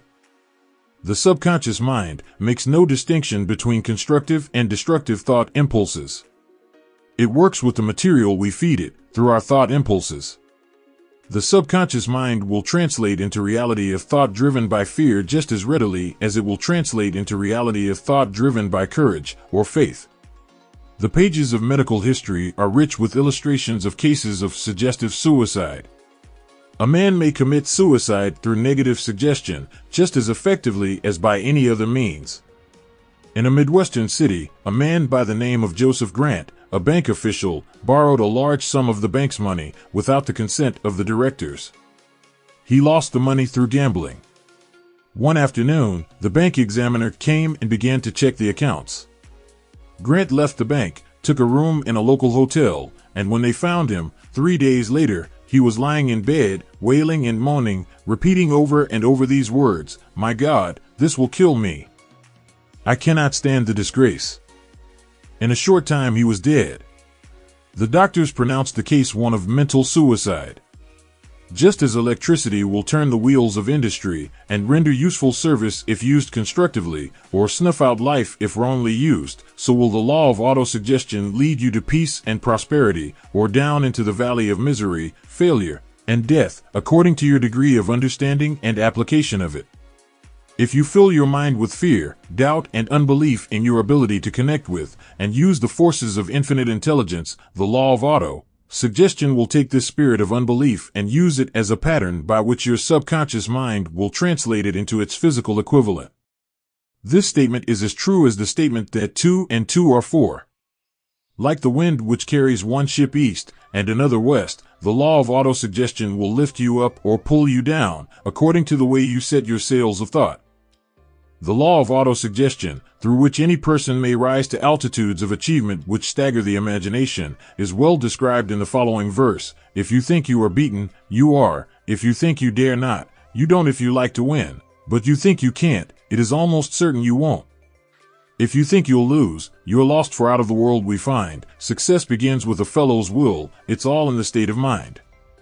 If you think you are outclassed, you are. You've got to think high to rise. You've got to be sure of yourself before you can ever win a prize. Life's battles don't always go to the stronger or faster man, but soon or late the man who wins is the man who thinks he can." Observe the words which have been emphasized, and you will catch the deep meaning which the poet had in mind. Somewhere in your makeup there lies sleeping the seed of achievement which, if aroused and put into action, would carry you to heights such as you may never have hoped to attain. Just as a master musician may cause the most beautiful strains of music to pour forth from the strings of a violin, so may you arouse the genius which lies asleep in your brain and cause it to drive you upward to whatever goal you may wish to achieve. Abraham Lincoln was a failure at everything he tried until he was well past the age of 40. He was a Mr. Nobody from nowhere until a great experience came into his life, aroused the sleeping genius within his heart and brain, and gave the world one of its really great men. That experience was mixed with the emotions of sorrow and love. It came to him through Anne Rutledge, the only woman whom he ever truly loved. It is a known fact that the emotion of love is closely akin to the state of mind known as faith, and this for the reason that love comes very near to translating one's thought impulses into their spiritual equivalent. During his work of research, the author discovered, from the analysis of the life work and achievements of hundreds of men of outstanding accomplishment, that there was the influence of a woman's love back of nearly every one of them. The emotion of love, in the human heart and brain, creates a favorable field of magnetic attraction, which causes an influx of the higher and finer vibrations which are afloat in the ether. If you wish evidence of the power of faith, study the achievements of men and women who have employed it. At the head of the list comes the Nazarene. Christianity is the greatest single force which influences the minds of men. The basis of Christianity is faith, no matter how many people may have perverted or misinterpreted the meaning of this great force, and no matter how many dogmas and creeds have been created in its name, which do not reflect its tenets. The sum and substance of the teachings and the achievements of Christ, which may have been interpreted as miracles, were nothing more nor less than faith. If there are any such phenomena as miracles, they are produced only through the state of mind known as faith. Some teachers of religion, and many who call themselves Christians, neither understand nor practice faith. Let us consider the power of faith, as it is now being demonstrated, by a man who is well known to all of civilization, Mahatma Gandhi, of India. In this man, the world has one of the most astounding examples known to civilization of the possibilities of faith. Gandhi wields more potential power than any man living at this time, and this, despite the fact that he has none of the orthodox tools of power, such as money, battleships, soldiers, and materials of warfare. Gandhi has no money, he has no home, he does not own a suit of clothes, but he does have power. How does he come by that power? He created it out of his understanding of the principle of faith, and through his ability to transplant that faith into the minds of 200 million people. Gandhi has accomplished, through the influence of faith, that which the strongest military power on earth could not, and never will accomplish through soldiers and military equipment. He has accomplished the astounding feat of influencing 200 million minds to coalesce and move in unison, as a single mind. What other force on earth, except faith, could do as much? There will come a day when employees as well as employers will discover the possibilities of faith. That day is dawning. The whole world has had ample opportunity, during the recent business depression, to witness what the lack of faith will do to business. Surely, civilization has produced a sufficient number of intelligent human beings to make use of this great lesson which the depression has taught the world. During this depression, the world had evidence in abundance that widespread fear will paralyze the wheels of industry and business. Out of this experience will arise leaders in business and industry who will profit by the example which Gandhi has set for the world, and they will apply to business the same tactics which he has used in building the greatest following known in the history of the world. These leaders will come from the rank and file of the unknown men who now labor in the steel plants, the coal mines, the automobile factories, and in the small towns and cities of America. Business is due for reform, make no mistake about this. The methods of the past, based upon economic combinations of force and fear, will be supplanted by the better principles of faith and cooperation. Men who labor will receive more than daily wages. They will receive dividends from the business, the same as those who supply the capital for business. But first they must give more to their employers and stop this bickering and bargaining by force, at the expense of the public. They must earn the right to dividends. Moreover, and this is the most important thing of all, they will be led by leaders who will understand and apply the principles employed by Mahatma Gandhi. Only in this way may leaders get from their followers the spirit of full cooperation which constitutes power in its highest and most enduring form. This stupendous machine age in which we live, and from which we are just emerging, has taken the soul out of men. Its leaders have driven men as though they were pieces of cold machinery. They were forced to do so by the employees who have bargained, at the expense of all concerned, to get and not to give. The watchword of the future will be human happiness and contentment, and when this state of mind shall have been attained, the production will take care of itself, more effectively than anything that has ever been accomplished where men did not, and could not mix faith and individual interest with their labor. Because of the need for faith and cooperation in operating business and industry, it will be both interesting and profitable to analyze an event which provides an excellent understanding of the method by which industrialists and businessmen accumulate great fortunes, by giving before they try to get. The event chosen for this illustration dates back to 1900, when the United States Steel Corporation was being formed. As you read the story, Keep in mind these fundamental facts and you will understand how ideas have been converted into huge fortunes. First, the huge United States Steel Corporation was born in the mind of Charles M. Schwab, in the form of an idea he created through his imagination. Second, he mixed faith with his idea. Third, he formulated a plan for the transformation of his idea into physical and financial reality. Fourth, he put his plan into action with his famous speech at the University Club. Fifth, he applied and followed through on his plan with persistence and backed it with firm decision until it had been fully carried out. Sixth, he prepared the way for success by a burning desire for success. If you are one of those who have often wondered how great fortunes are accumulated, this story of the creation of the United States Steel Corporation will be enlightening. If you have any doubt that men can think and grow rich, this story should dispel that doubt, because you can plainly see in the story of the United States Steel the application of a major portion of the 13 principles described in this book. This astounding description of the power of an idea was dramatically told by John Lowell in the New York World Telegram, with whose courtesy it is here reprinted.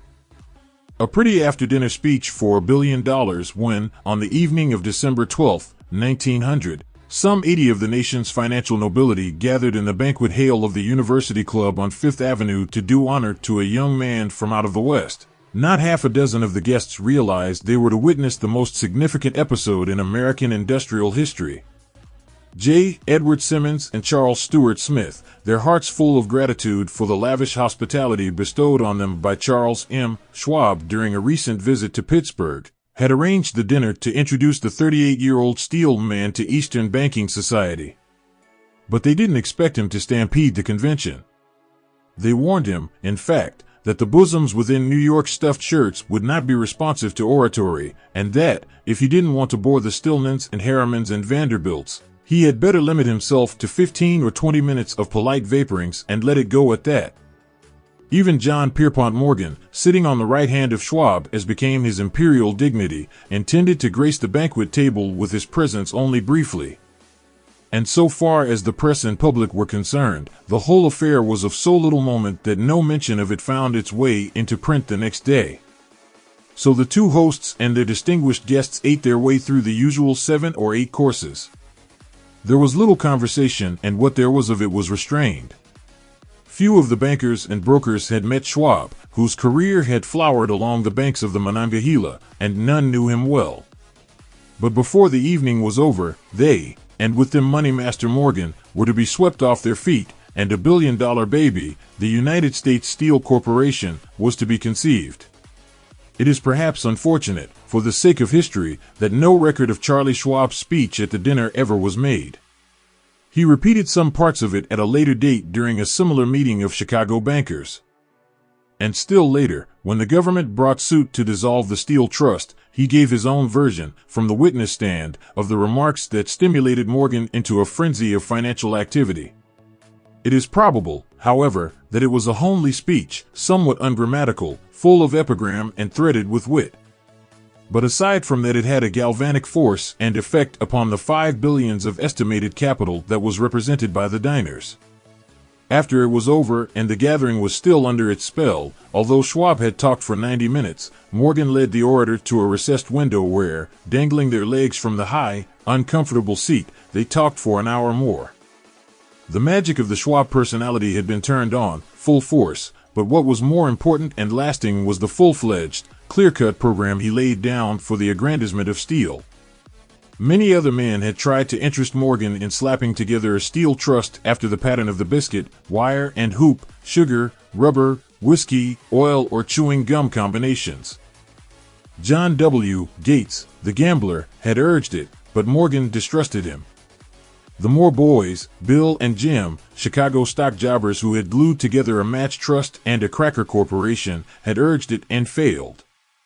Elbert H. Gary, the sanctimonious country lawyer, wanted to foster it, but he wasn't big enough to be impressive. Until Schwab's eloquence took J. P. Morgan to the heights from which he could visualize the solid results of the most daring financial undertaking ever conceived, the project was regarded as a delirious dream of easy money crackpots. The financial magnetism that began, a generation ago, to attract thousands of small and sometimes inefficiently managed companies into large and competition-crushing combinations, had become operative in the steel world through the devices of that jovial business pirate, John W. Gates. Gates already had formed the American Steel and Wire Company out of a chain of small concerns, and together with Morgan had created the Federal Steel Company. The National Tube and American Bridge Companies were two more Morgan concerns, and the Moore brothers had forsaken the match and cookie business to form the American Group, Tin Plate, Steel Hoop, Sheet Steel, and the National Steel Company. But by the side of Andrew Carnegie's gigantic vertical trust, a trust owned and operated by 53 partners, those other combinations were picayune. They might combine to their heart's content, but the whole lot of them couldn't make a dent in the Carnegie organization, and Morgan knew it. The eccentric old Scot knew it, too. From the magnificent heights of Skibo Castle he had viewed, first with amusement and then with resentment, the attempts of Morgan's smaller companies to cut into his business. When the attempts became too bold, Carnegie's temper was translated into anger and retaliation. He decided to duplicate every mill owned by his rivals. Hitherto, he hadn't been interested in wire, pipe, hoops, or sheet. Instead, he was content to sell such companies the raw steel and let them work it into whatever shape they wanted. Now, with Schwab as his chief and able lieutenant, he planned to drive his enemies to the wall. So it was that in the speech of Charles M. Schwab, Morgan saw the answer to his problem of combination. A trust without Carnegie, giant of them all, would be no trust at all, a plum pudding, as one writer said, without the plums. Schwab's speech on the night of December 12, 1900, undoubtedly carried the inference, though not the pledge, that the vast Carnegie enterprise could be brought under the Morgan tent. He talked of the world future for steel, of reorganization for efficiency, of specialization, of the scrapping of unsuccessful mills and concentration of effort on the flourishing properties, of economies in the ore traffic, of economies in overhead and administrative departments, of capturing foreign markets. More than that, he told the buccaneers among them wherein lay the errors of their customary piracy. Their purposes, he inferred, had been to create monopolies, raise prices, and pay themselves fat dividends out of privilege. Schwab condemned the system in his heartiest manner. The short-sightedness of such a policy, he told his hearers, lay in the fact that it restricted the market in an era when everything cried for expansion. By cheapening the cost of steel, he argued, an ever-expanding market would be created, more uses for steel would be devised, and a goodly portion of the world trade could be captured. Actually, though he did not know it, Schwab was an apostle of modern mass production. So the dinner at the University Club came to an end. Morgan went home to think about Schwab's rosy predictions. Schwab went back to Pittsburgh to run the steel business for Andrew Carnegie, while Gary and the rest went back to their stock tickers to fiddle around in anticipation of the next move. It was not long coming. It took Morgan about 1 week to digest the feast of reason Schwab had placed before him. When he had assured himself that no financial indigestion was to result, he sent for Schwab and found that young man rather coy. Mr. Carnegie, Schwab indicated, might not like it if he found his trusted company president had been flirting with the Emperor of Wall Street, the street upon which Carnegie was resolved never to tread. Then it was suggested by John W. Gates, the go-between, that if Schwab happened to be in the Bellevue Hotel in Philadelphia, J. P. Morgan might also happen to be there. When Schwab arrived, however, Morgan was inconveniently ill at his New York home, and so, on the elder man's pressing invitation, Schwab went to New York and presented himself at the door of the financier's library. Now certain economic historians have professed the belief that from the beginning to the end of the drama, the stage was set by Andrew Carnegie, that the dinner to Schwab, the famous speech, the Sunday night conference between Schwab and the Money King, were events arranged by the canny Scot. The truth is exactly the opposite. When Schwab was called in to consummate the deal, he didn't even know whether the little boss, as Andrew was called, would so much as listen to an offer to sell, particularly to a group of men whom Andrew regarded as being endowed with something less than holiness. But Schwab did take into the conference with him, in his own handwriting, 6 sheets of copperplate figures, representing to his mind the physical worth and the potential earning capacity of every steel company he regarded as an essential star in the new metal firmament. 4 men pondered over these figures all night. The chief, of course, was Morgan, steadfast in his belief in the divine right of money. With him was his aristocratic partner, Robert Bacon, a scholar and a gentleman. The third was John W. Gates, whom Morgan scorned as a gambler and used as a tool. The fourth was Schwab, who knew more about the processes of making and selling steel than any whole group of men then living. Throughout that conference, the Pittsburghers' figures were never questioned. If he said a company was worth so much, then it was worth that much and no more. He was insistent, too, upon including in the combination only those concerns he nominated. He had conceived a corporation in which there would be no duplication, not even to satisfy the greed of friends who wanted to unload their companies upon the broad Morgan shoulders. Thus he left out, by design, a number of the larger concerns upon which the walruses and carpenters of Wall Street had cast hungry eyes. When dawn came, Morgan rose and straightened his back. Only one question remained. "Do you think you can persuade Andrew Carnegie to sell?" he asked. "I can try," said Schwab. "If you can get him to sell, I will undertake the matter," said Morgan. So far so good. But would Carnegie sell? How much would he demand? What would he take payment in? Common or preferred stocks? Bonds? Cash? Nobody could raise $1/3 billion in cash. There was a golf game in January on the frost-cracking heath of the St. Andrew's Links in Westchester, with Andrew bundled up in sweaters against the cold, and Charlie talking volubly, as usual, to keep his spirits up. But no word of business was mentioned until the pair sat down in the cozy warmth of the Carnegie cottage hard by.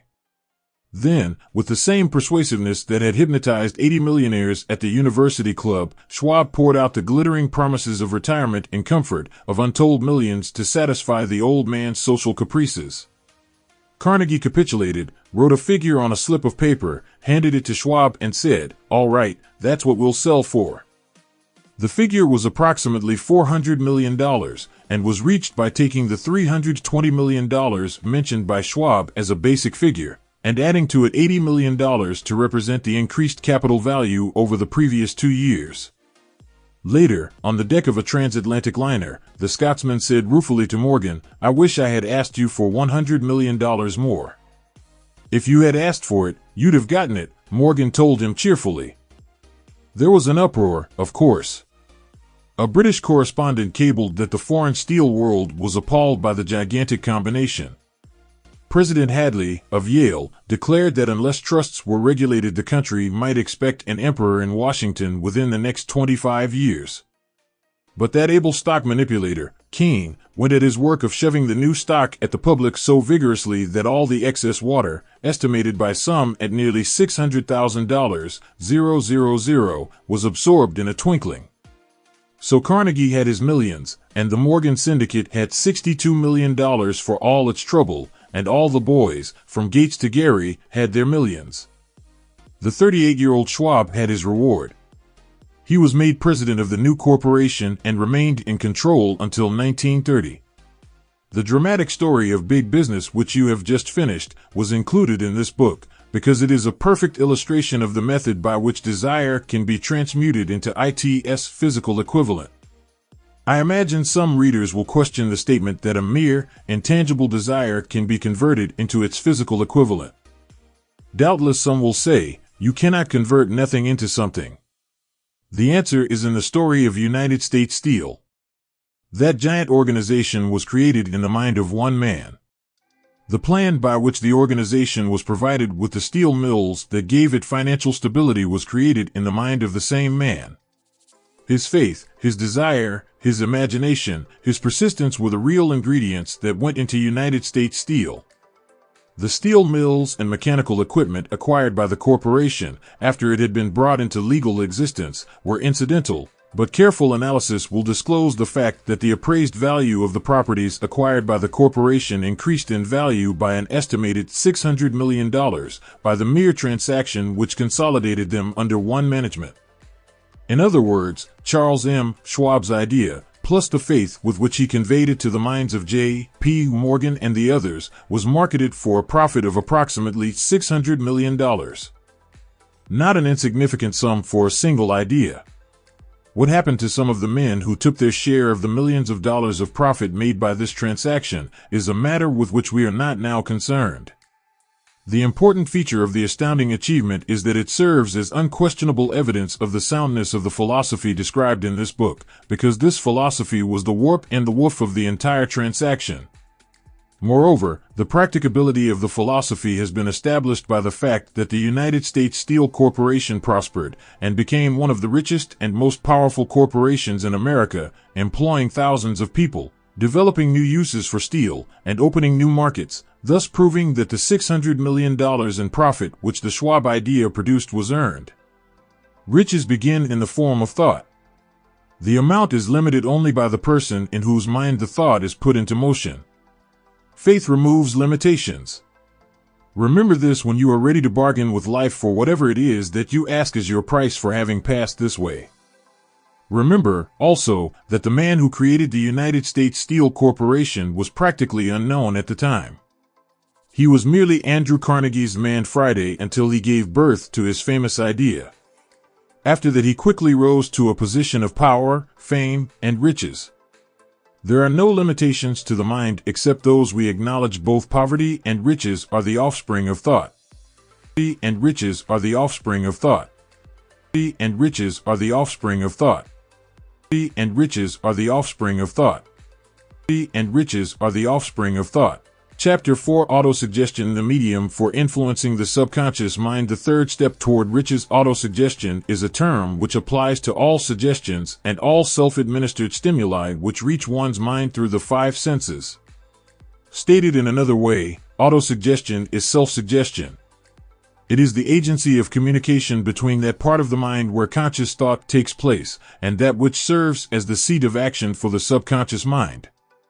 Through the dominating thoughts which one permits to remain in the conscious mind, the principle of autosuggestion voluntarily reaches the subconscious mind and influences it with these thoughts. No thought, whether it be negative or positive, can enter the subconscious mind without the aid of the principle of autosuggestion, with the exception of thoughts picked up from the ether. Stated differently, all sense impressions which are perceived through the five senses are stopped by the conscious thinking mind, and may be either passed on to the subconscious mind, or rejected, at will. The conscious faculty serves, therefore, as an outerguard to the approach of the subconscious. Nature has so built man that he has absolute control over the material which reaches his subconscious mind through his five senses, although this is not meant to be construed as a statement that man always exercises this control. In the great majority of instances, he does not exercise it, which explains why so many people go through life in poverty. Recall what has been said about the subconscious mind resembling a fertile garden spot, in which weeds will grow in abundance if the seeds of more desirable crops are not sown therein. Autosuggestion is the agency of control through which an individual may voluntarily feed his subconscious mind on thoughts of a creative nature, or, by neglect, permit thoughts of a destructive nature to find their way into this rich garden of the mind. You were instructed, in the last of the 6 steps described in the chapter on desire, to read aloud twice daily the written statement of your desire for money, and to see and feel yourself already in possession of the money. By following these instructions, you communicate the object of your desire directly to your subconscious mind in a spirit of absolute faith. Through repetition of this procedure, you voluntarily create thought habits which are favorable to your efforts to transmute desire into its monetary equivalent. Go back to these 6 steps described in Chapter 2 and read them again very carefully before you proceed further. Then, read very carefully the 4 instructions for the organization of your mastermind group described in the chapter on organized planning.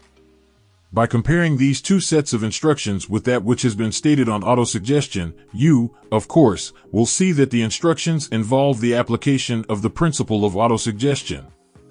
Remember, therefore, when reading aloud the statement of your desire, that the mere reading of the words is of no consequence, unless you mix emotion or feeling with your words.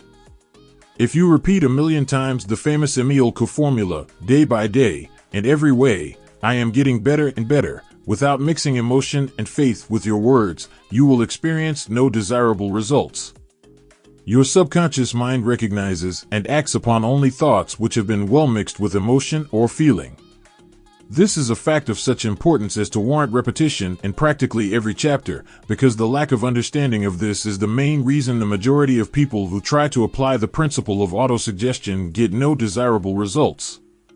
Plain, unemotional words do not influence the subconscious mind. You will get no appreciable results until you learn to reach your subconscious mind with thoughts or spoken words which have been well emotionalized with belief. Do not become discouraged if you cannot control and direct your emotions the first time you try to do so. Remember, there is no such possibility as something for nothing. Ability to reach and influence your subconscious mind has its price, and you must pay that price. You cannot cheat, even if you desire to do so. The price of ability to influence your subconscious mind is everlasting persistence in applying the principles described here. You cannot develop the desired ability for a lower price. You, and you alone, must decide whether or not the reward for which you are striving is worth the price you must pay for it in effort. Wisdom and cleverness alone will not attract and retain money except in a few very rare instances where the law of averages favors the attraction of money through these sources. The method of attracting money described here does not depend upon the law of averages. Moreover, the method plays no favorites. It will work for one person as effectively as it will for another. Where failure is experienced, it is the individual, not the method, which has failed. If you try and fail, make another effort, and still another, until you succeed. Your ability to use the principle of autosuggestion will depend, very largely, upon your capacity to concentrate upon a given desire until that desire becomes a burning obsession. When you begin to carry out the instructions in connection with the 6 steps described in the 2nd chapter, it will be necessary for you to make use of the principle of concentration. Let us here offer suggestions for the effective use of concentration. When you begin to carry out the first of the 6 steps, which instructs you to fix in your own mind the exact amount of money you desire, hold your thoughts on that amount of money by concentration, or fixation of attention, with your eyes closed, until you can actually see the physical appearance of the money. Do this at least once each day. As you go through these exercises, follow the instructions given in the chapter on faith, and see yourself actually in possession of the money. Here is a most significant fact. The subconscious mind takes any orders given it in a spirit of absolute faith, and acts upon those orders, although the orders often have to be presented over and over again, through repetition, before they are interpreted by the subconscious mind. Following the preceding statement, consider the possibility of playing a perfectly legitimate trick on your subconscious mind by making it believe, because you believe it, that you must have the amount of money you are visualizing, that this money is already awaiting your claim, that the subconscious mind must hand over to you practical plans for acquiring the money which is yours. Hand over the thoughts suggested in the preceding paragraph to your imagination, and see what your imagination can, or will do, to create practical plans for the accumulation of money through transmutation of your desire. Do not wait for a definite plan, through which you intend to exchange services or merchandise in return for the money you are visualizing, but begin at once to see yourself in possession of the money, demanding and expecting meanwhile, that your subconscious mind will hand over the plan, or plans you need. Be on the alert for these plans, and when they appear, put them into action immediately. When the plans appear, they will probably flash into your mind through the 6th sense, in the form of an inspiration. This inspiration may be considered a direct telegram or message from infinite intelligence. Treat it with respect, and act upon it as soon as you receive it. Failure to do this will be fatal to your success. In the 4th of the 6 steps, you were instructed to create a definite plan for carrying out your desire, and begin at once to put this plan into action. You should follow this instruction in the manner described in the preceding paragraph. Do not trust to your reason when creating your plan for accumulating money through the transmutation of desire. Your reason is faulty. Moreover, your reasoning faculty may be lazy, and, if you depend entirely upon it to serve you, it may disappoint you. When visualizing the money you intend to accumulate, see yourself rendering the service or delivering the merchandise you intend to give in return for this money. This is important. Summary of instructions: the fact that you are reading this book is an indication that you earnestly seek knowledge. It is also an indication that you are a student of this subject. If you are only a student, there is a chance that you may learn much that you did not know, but you will learn only by assuming an attitude of humility. If you choose to follow some of the instructions but neglect or refuse to follow others, you will fail. To get satisfactory results, you must follow all instructions in a spirit of faith. The instructions given in connection with the 6 steps in the 2nd chapter will now be summarized and blended with the principles covered by this chapter as follows. First, go into some quiet spot where you will not be disturbed or interrupted, close your eyes, and repeat aloud the written statement of the amount of money you intend to accumulate, the time limit for its accumulation, and a description of the service or merchandise you intend to give in return for the money. As you carry out these instructions, see yourself already in possession of the money. For example, suppose that you intend to accumulate $50,000 by the 1st of January, 5 years hence, that you intend to give personal services in return for the money, in the capacity of a salesman. Your written statement of your purpose should be similar to the following: by the 1st day of January, 19, I will have in my possession $50,000, which will come to me in various amounts from time to time during the interim. In return for this money, I will give the most efficient service of which I am capable, rendering the fullest possible quantity and the best possible quality of service in the capacity of salesman of. I believe that I will have this money in my possession. My faith is so strong that I can now see this money before my eyes. I can touch it with my hands. It is now awaiting transfer to me at the time and in the proportion that I deliver the service I intend to render in return for it. I am awaiting a plan by which to accumulate this money, and I will follow that plan when it is received. Second, repeat this program night and morning until you can see the money you intend to accumulate. Third, place a written copy of your statement where you can see it night and morning and read it just before retiring and upon arising until it has been memorized. Remember, as you carry out these instructions, that you are applying the principle of autosuggestion for the purpose of giving orders to your subconscious mind. Remember, also, that your subconscious mind will act only upon instructions which are emotionalized and handed over to it with feeling. Faith is the strongest and most productive of the emotions. Follow the instructions given in the chapter on faith. These instructions may, at first, seem abstract. Do not let this disturb you. Follow the instructions, no matter how abstract or impractical they may, at first, appear to be. The time will soon come, if you do as you have been instructed, in spirit as well as in act, when a whole new universe of power will unfold to you. Skepticism, in connection with all new ideas, is characteristic of all human beings. But if you follow the instructions outlined, your skepticism will soon be replaced by belief, and this, in turn, will soon become crystallized into absolute faith. Then you will have arrived at the point where you may truly say, I am the master of my fate, I am the captain of my soul. Many philosophers have made the statement that man is the master of his own earthly destiny, but most of them have failed to say why he is the master. The reason that man may be the master of his own earthly status, and especially his financial status, is thoroughly explained in this chapter. Man may become the master of himself and of his environment because he has the power to influence his own subconscious mind, and through it, gain the cooperation of infinite intelligence. You are now reading the chapter which represents the keystone to the arch of this philosophy. The instructions contained in this chapter must be understood and applied with persistence if you succeed in transmuting desire into money. The actual performance of transmuting desire into money involves the use of autosuggestion as an agency by which one may reach and influence the subconscious mind. The other principles are simply tools with which to apply autosuggestion. Keep this thought in mind, and you will, at all times, be conscious of the important part the principle of autosuggestion is to play in your efforts to accumulate money through the methods described in this book. Carry out these instructions as though you were a small child. Inject into your efforts something of the faith of a child. The author has been most careful to see that no impractical instructions were included because of his sincere desire to be helpful.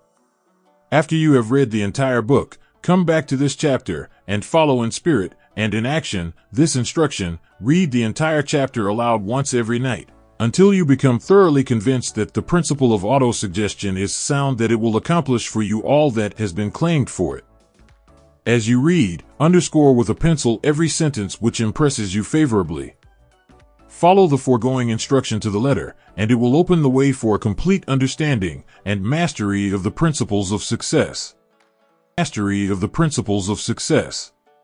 Mastery of the Chapter 5, Specialized Knowledge, Personal Experiences or Observations. The fourth step toward riches. There are two kinds of knowledge. One is general, the other is specialized.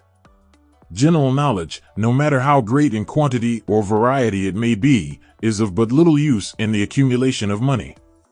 The faculties of the great universities possess, in the aggregate, practically every form of general knowledge known to civilization. Most of the professors have but little or no money. They specialize on teaching knowledge, but they do not specialize on the organization or the use of knowledge. Knowledge will not attract money unless it is organized and intelligently directed through practical plans of action to the definite end of accumulation of money. Lack of understanding of this fact has been the source of confusion to millions of people who falsely believe that knowledge is power. It is nothing of the sort. Knowledge is only potential power. It becomes power only when, and if, it is organized into definite plans of action and directed to a definite end. This missing link in all systems of education known to civilization today may be found in the failure of educational institutions to teach their students how to organize and use knowledge after they acquire it. Many people make the mistake of assuming that, because Henry Ford had but little schooling, he is not a man of education. Those who make this mistake do not know Henry Ford, nor do they understand the real meaning of the word educate. That word is derived from the Latin word educo, meaning to educe, to draw out, to develop from within. An educated man is not, necessarily, one who has an abundance of general or specialized knowledge. An educated man is one who has so developed the faculties of his mind that he may acquire anything he wants, or its equivalent, without violating the rights of others. Henry Ford comes well within the meaning of this definition. During the World War, a Chicago newspaper published certain editorials in which, among other statements, Henry Ford was called an ignorant pacifist. Mr. Ford objected to the statements and brought suit against the paper for libeling him. When the suit was tried in the courts, the attorneys for the paper pleaded justification and placed Mr. Ford himself on the witness stand for the purpose of proving to the jury that he was ignorant. The attorneys asked Mr. Ford a great variety of questions, all of them intended to prove, by his own evidence, that, while he might possess considerable specialized knowledge pertaining to the manufacture of automobiles, he was, in the main, ignorant. Mr. Ford was plied with such questions as the following: who was Benedict Arnold, and how many soldiers did the British send over to America to put down the rebellion of 1776? In answer to the last question, Mr. Ford replied, "I do not know the exact number of soldiers the British sent over, but I have heard that it was a considerably larger number than ever went back." Finally, Mr. Ford became tired of this line of questioning, and in reply to a particularly offensive question, he leaned over, pointed his finger at the lawyer who had asked the question, and said, "If I should really want to answer the foolish question you have just asked, or any of the other questions you have been asking me, let me remind you that I have a row of electric push buttons on my desk, and by pushing the right button, I can summon to my aid men who can answer any question I desire to ask concerning the business to which I am devoting most of my efforts. Now, will you kindly tell me why I should clutter up my mind with general knowledge for the purpose of being able to answer questions when I have men around me who can supply any knowledge I require?" There certainly was good logic to that reply. That answer floored the lawyer. Every person in the courtroom realized it was the answer, not of an ignorant man, but of a man of education. Any man is educated who knows where to get knowledge when he needs it, and how to organize that knowledge into definite plans of action. Through the assistance of his mastermind group, Henry Ford had at his command all the specialized knowledge he needed to enable him to become one of the wealthiest men in America. It was not essential that he have this knowledge in his own mind. Surely no person who has sufficient inclination and intelligence to read a book of this nature can possibly miss the significance of this illustration. Before you can be sure of your ability to transmute desire into its monetary equivalent, you will require specialized knowledge of the service, merchandise, or profession which you intend to offer in return for fortune. Perhaps you may need much more specialized knowledge than you have the ability or the inclination to acquire, and if this should be true, you may bridge your weakness through the aid of your mastermind group. Andrew Carnegie stated that he, personally, knew nothing about the technical end of the steel business. Moreover, he did not particularly care to know anything about it. The specialized knowledge which he required for the manufacture and marketing of steel, he found available through the individual units of his mastermind group. The accumulation of great fortunes calls for power, and power is acquired through highly organized and intelligently directed specialized knowledge, but that knowledge does not, necessarily, have to be in the possession of the man who accumulates the fortune. The preceding paragraph should give hope and encouragement to the man with ambition to accumulate a fortune, who has not possessed himself of the necessary education to supply such specialized knowledge as he may require. Men sometimes go through life suffering from inferiority complexes because they are not men of education. The man who can organize and direct a mastermind group of men who possess knowledge useful in the accumulation of money is just as much a man of education as any man in the group. Remember this if you suffer from a feeling of inferiority because your schooling has been limited. Thomas A. Edison had only 3 months of schooling during his entire life. He did not lack education, neither did he die poor. Henry Ford had less than a 6th grade schooling, but he has managed to do pretty well by himself, financially. Specialized knowledge is among the most plentiful and the cheapest forms of service which may be had. If you doubt this, consult the payroll of any university. It pays to know how to purchase knowledge first of all, decide the sort of specialized knowledge you require, and the purpose for which it is needed. To a large extent, your major purpose in life, the goal toward which you are working, will help determine what knowledge you need. With this question settled, your next move requires that you have accurate information concerning dependable sources of knowledge. The more important of these are A. One's own experience and education. B. Experience and education available through cooperation of others. Mastermind alliance. C. Colleges and universities. D. Public libraries through books and periodicals in which may be found all the knowledge organized by civilization. E. Special training courses through night schools and home study schools in particular. As knowledge is acquired, it must be organized and put into use for a definite purpose through practical plans. Knowledge has no value except that which can be gained from its application toward some worthy end. This is one reason why college degrees are not valued more highly. They represent nothing but miscellaneous knowledge.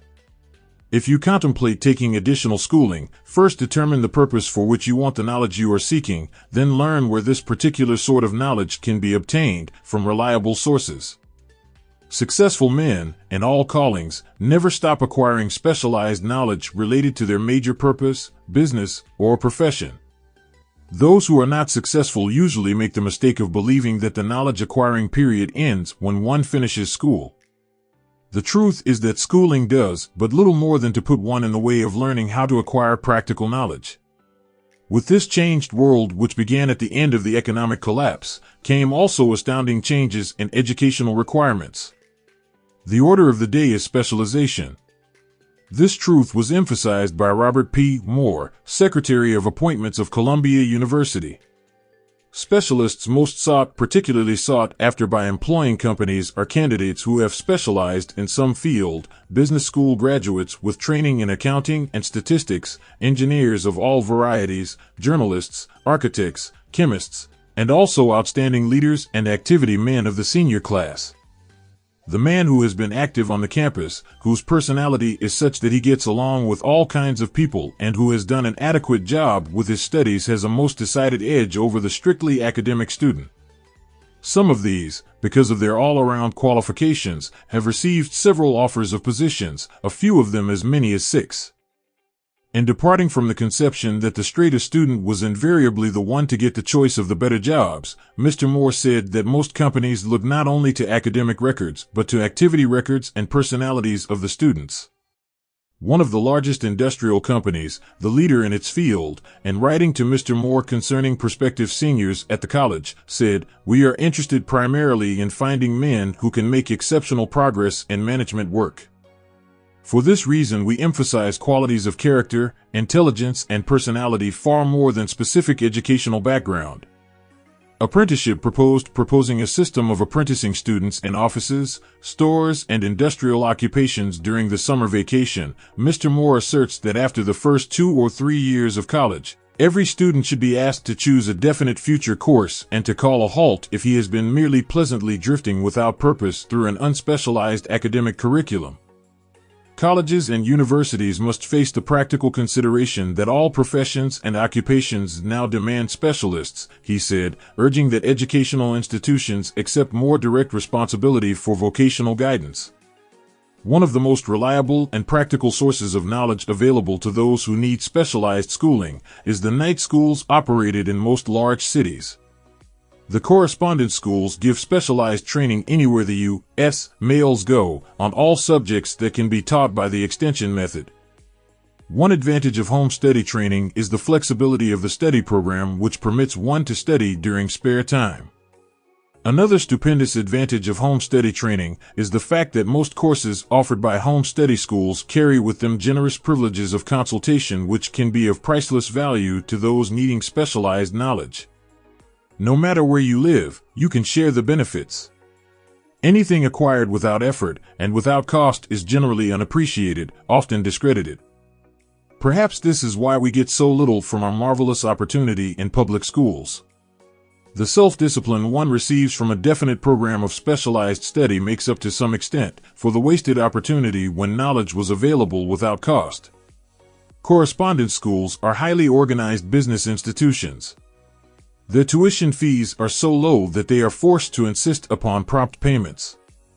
Being asked to pay, whether the student makes good grades or poor, has the effect of causing one to follow through with the course when he would otherwise drop it. The correspondence schools have not stressed this point sufficiently, for the truth is that their collection departments constitute the very finest sort of training on decision, promptness, action, and the habit of finishing that which one begins. I learned this from experience, more than 25 years ago. I enrolled for a home study course in advertising. After completing 8 or 10 lessons, I stopped studying, but the school did not stop sending me bills. Moreover, it insisted upon payment, whether I kept up my studies or not.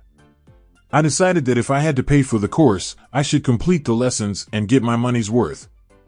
I felt, at the time, that the collection system of the school was somewhat too well organized, but I learned later in life that it was a valuable part of my training for which no charge had been made.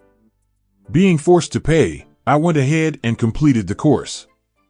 Later in life, I discovered that the efficient collection system of that school had been worth much in the form of money earned, because of the training in advertising I had so reluctantly taken. We have in this country what is said to be the greatest public school system in the world. We have invested fabulous sums for fine buildings, we have provided convenient transportation for children living in the rural districts, so they may attend the best schools, but there is one astounding weakness to this marvelous system: it is free. One of the strange things about human beings is that they value only that which has a price. The free schools of America, and the free public libraries, do not impress people because they are free. This is the major reason why so many people find it necessary to acquire additional training after they quit school and go low work. It is also one of the major reasons why employers give greater consideration to employees who take home study courses. They have learned, from experience, that any person who has the ambition to give up a part of his spare time to studying at home has in him those qualities which make for leadership. This recognition is not a charitable gesture, it is sound business judgment upon the part of the employers. There is one weakness in people for which there is no remedy. It is the universal weakness of lack of ambition. Persons, especially salaried people, who schedule their spare time to provide for home study, seldom remain at the bottom very long. Their action opens the way for the upward climb, removes many obstacles from their path, and gains the friendly interest of those who have the power to put them in the way of opportunity. The home study method of training is especially suited to the needs of employed people who find, after leaving school, that they must acquire additional specialized knowledge, but cannot spare the time to go back to school. The changed economic conditions prevailing since the Depression have made it necessary for thousands of people to find additional or new sources of income. For the majority of these, the solution to their problem may be found only by acquiring specialized knowledge. Many will be forced to change their occupations entirely. When a merchant finds that a certain line of merchandise is not selling, he usually supplants it with another that is in demand. The person whose business is that of marketing personal services must also be an efficient merchant. If his services do not bring adequate returns in one occupation, he must change to another, where broader opportunities are available. Stuart Austin Weir prepared himself as a construction engineer and followed this line of work until the Depression limited his market to where it did not give him the income he required. He took inventory of himself, decided to change his profession to law, went back to school and took special courses by which he prepared himself as a corporation lawyer. Despite the fact the Depression had not ended, he completed his training, passed the bar examination, and quickly built a lucrative law practice in Dallas, Texas. In fact, he is turning away clients. Just to keep the record straight, and to anticipate the alibis of those who will say, "I couldn't go to school because I have a family to support," or "I'm too old," I will add the information that Mr. Weir was past 40 and married when went back to school. Moreover, by carefully selecting highly specialized courses and colleges best prepared to teach the subjects chosen, Mr. Weir completed in 2 years the work for which the majority of law students require 4 years. It pays to know how to purchase knowledge. The person who stops studying merely because he has finished school is forever hopelessly doomed to mediocrity, no matter what may be his calling. The way of success is the way of continuous pursuit of knowledge. Let us consider a specific instance. During the Depression, a salesman in a grocery store found himself without a position. Having had some bookkeeping experience, he took a special course in accounting, familiarized himself with all the latest bookkeeping and office equipment, and went into business for himself. Starting with the grocer for whom he had formerly worked, he made contracts with more than 100 small merchants to keep their books at a very nominal monthly fee. His idea was so practical that he soon found it necessary to set up a portable office in a light delivery truck, which he equipped with modern bookkeeping machinery. He now has a fleet of these bookkeeping offices on wheels and employs a large staff of assistants, thus providing small merchants with accounting service equal to the best that money can buy, at very nominal cost. Specialized knowledge, plus imagination, were the ingredients that went into this unique and successful business. Last year, the owner of that business paid an income tax of almost 10 times as much as was paid by the merchant for whom he worked when the Depression forced upon him a temporary adversity which proved to be a blessing in disguise. The beginning of this successful business was an idea. Inasmuch as I had the privilege of supplying the unemployed salesman with that idea, I now assumed the further privilege of suggesting another idea which has within it the possibility of even greater income. Also, the possibility of rendering useful service to thousands of people who badly need that service. The idea was suggested by the salesman who gave up selling and went into the business of keeping books on a wholesale basis. When the plan was suggested as a solution of his unemployment problem, he quickly exclaimed, "I like the idea, but I would not know how to turn it into cash." In other words, he complained he would not know how to market his bookkeeping knowledge after he acquired it. So, that brought up another problem which had to be solved. With the aid of a young woman typist, clever at hand lettering, and who could put the story together, a very attractive book was prepared, describing the advantages of the new system of bookkeeping. The pages were neatly typed and pasted in an ordinary scrapbook, which was used as a silent salesman with which the story of this new business was so effectively told that its owner soon had more accounts than he could handle. There are thousands of people, all over the country, who need the services of a merchandising specialist capable of preparing an attractive brief for use in marketing personal services. The aggregate annual income from such a service might easily exceed that received by the largest employment agency, and the benefits of the service might be made far greater to the purchaser than any to be obtained from an employment agency. The idea here described was born of necessity, to bridge an emergency which had to be covered, but it did not stop by merely serving one person. The woman who created the idea has a keen imagination. She saw in her newly born brainchild the making of a new profession, one that is destined to render valuable service to thousands of people who need practical guidance in marketing personal services. Spurred to action by the instantaneous success of her first prepared plan to market personal services, this energetic woman turned next to the solution of a similar problem for her son who had just finished college, but had been totally unable to find a market for his services. The plan she originated for his use was the finest specimen of merchandising of personal services I have ever seen. When the plan book had been completed, it contained nearly 50 pages of beautifully typed, properly organized information telling the story of her son's native ability, schooling, personal experiences, and a great variety of other information too extensive for description. The plan book also contained a complete description of the position her son desired, together with a marvelous word picture of the exact plan he would use in filling the position. The preparation of the plan book required several weeks' labor, during which time its creator sent her son to the public library almost daily to procure data needed in selling his services to best advantage. She sent him, also, to all the competitors of his prospective employer, and gathered from them vital information concerning their business methods, which was of great value in the formation of the plan he intended to use in filling the position he sought. When the plan had been finished, it contained more than half a dozen very fine suggestions for the use and benefit of the prospective employer. One may be inclined to ask, why go to all this trouble to secure a job? The answer is straight to the point. Also, it is dramatic, because it deals with a subject which assumes the proportion of a tragedy with millions of men and women whose sole source of income is personal services. The answer is, doing a thing well never is trouble. The plan prepared by this woman for the benefit of her son helped him get the job for which he applied, at the first interview, at a salary fixed by himself. Moreover, and this, too, is important, the position did not require the young man to start at the bottom. He began as a junior executive at an executive's salary. Why go to all this trouble, do you ask?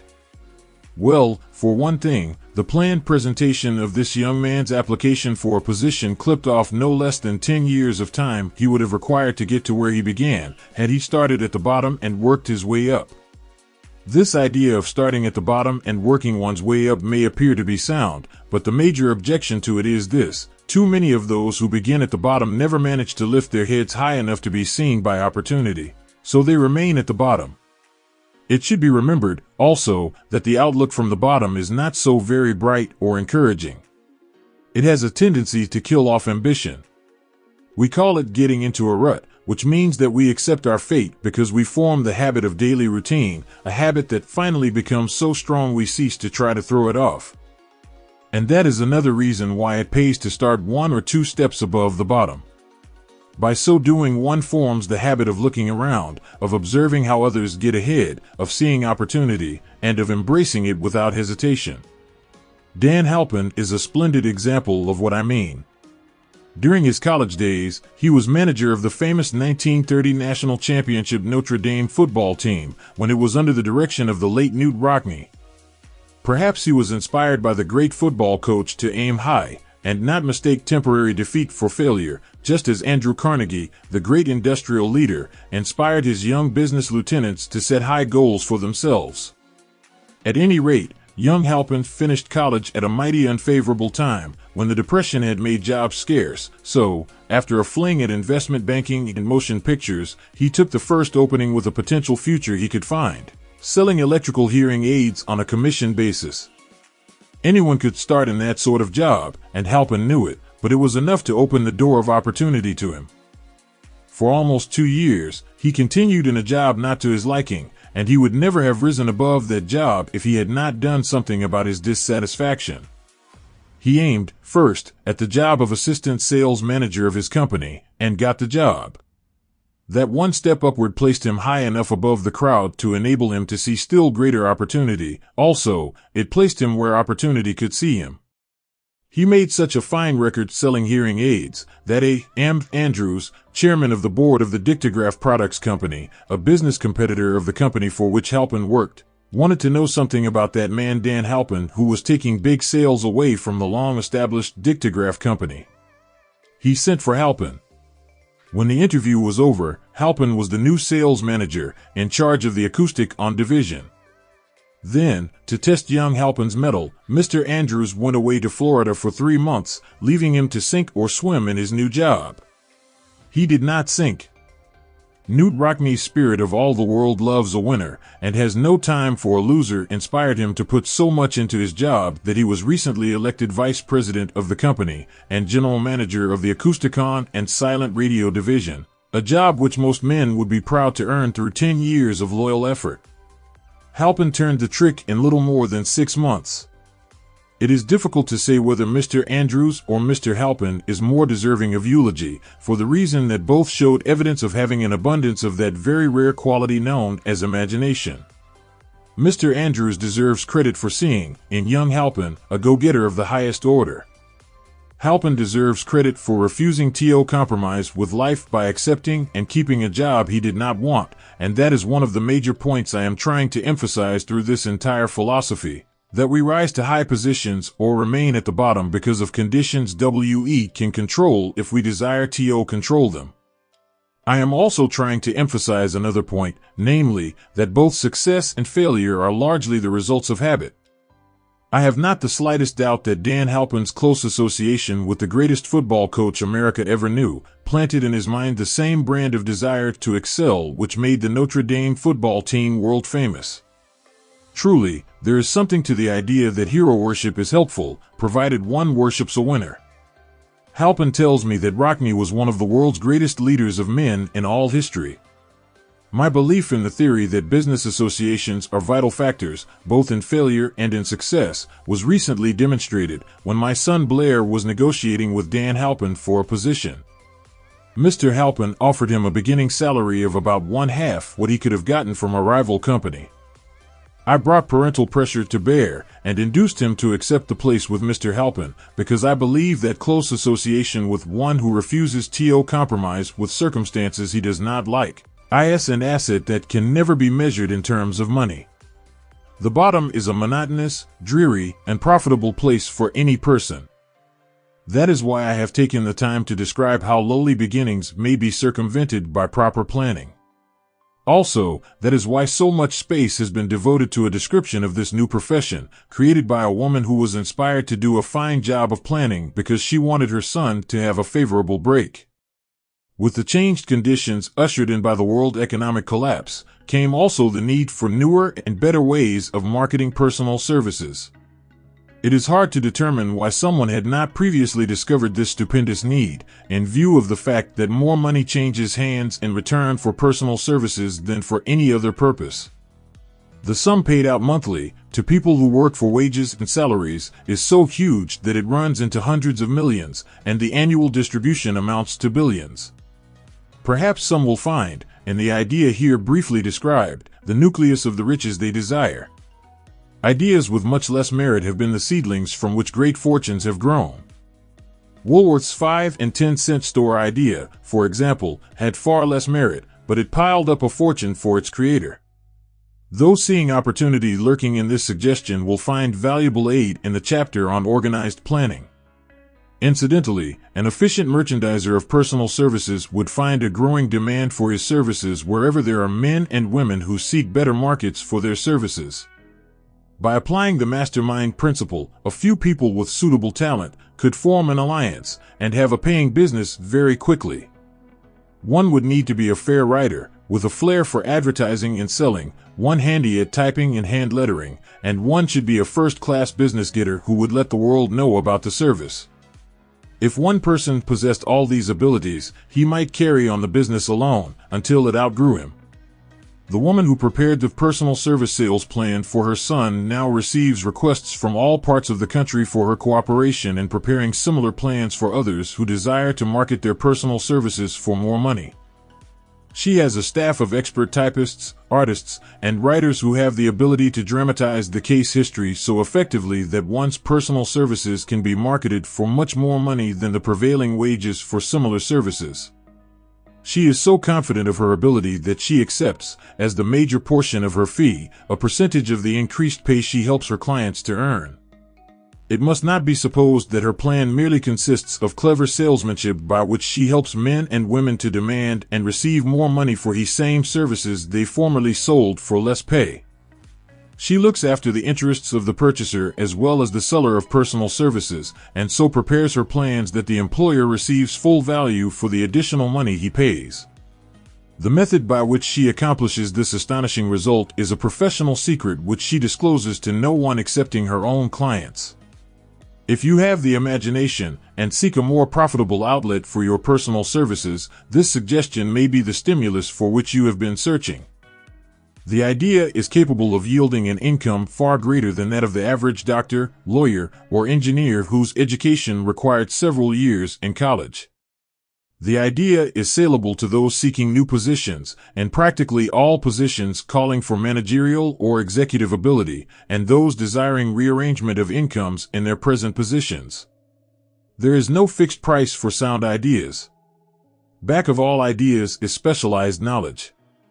Unfortunately, for those who do not find riches in abundance, specialized knowledge is more abundant and more easily acquired than ideas. Because of this very truth, there is a universal demand and an ever-increasing opportunity for the person capable of helping men and women to sell their personal services advantageously. Capability means imagination, the one quality needed to combine specialized knowledge with ideas in the form of organized plans designed to yield riches. If you have imagination, this chapter may present you with an idea sufficient to serve as the beginning of the riches you desire. Remember, the idea is the main thing. Specialized knowledge may be found just around the corner, any corner. Found just around the corner, any corner. Found just around the corner, any corner. Found just around the corner, any corner. Chapter 6, Imagination, the Workshop of the Mind. The fifth step toward riches. The imagination is literally the workshop wherein are fashioned all plans created by man. The impulse, the desire, is given shape, form, and action through the aid of the imaginative faculty of the mind. It has been said that man can create anything which he can imagine. Of all the ages of civilization, this is the most favorable for the development of the imagination, because it is an age of rapid change. On every hand one may contact stimuli which develop the imagination. Through the aid of his imaginative faculty, man has discovered and harnessed more of nature's forces during the past 50 years than during the entire history of the human race previous to that time. He has conquered the air so completely that the birds are a poor match for him in flying. He has harnessed the ether and made it serve as a means of instantaneous communication with any part of the world. He has analyzed and weighed the sun at a distance of millions of miles, and has determined, through the aid of imagination, the elements of which it consists. He has discovered that his own brain is both a broadcasting and a receiving station for the vibration of thought, and he is beginning now to learn how to make practical use of this discovery. He has increased the speed of locomotion until he may now travel at a speed of more than 300 miles an hour.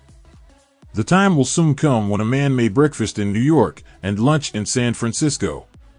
Man's only limitation, within reason, lies in his development and use of his imagination. He has not yet reached the apex of development in the use of his imaginative faculty. He has merely discovered that he has an imagination and has commenced to use it in a very elementary way.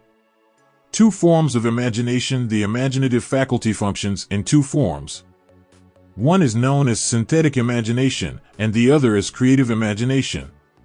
Synthetic imagination. Through this faculty, one may arrange old concepts, ideas, or plans into new combinations. This faculty creates nothing. It merely works with the material of experience, education, and observation with which it is fed.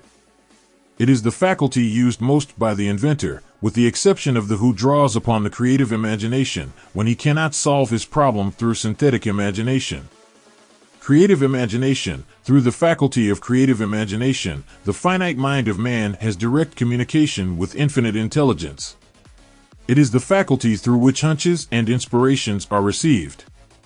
It is by this faculty that all basic or new ideas are handed over to man. It is through this faculty that thought vibrations from the minds of others are received. It is through this faculty that one individual may tune in or communicate with the subconscious minds of other men. The creative imagination works automatically in the manner described in subsequent pages.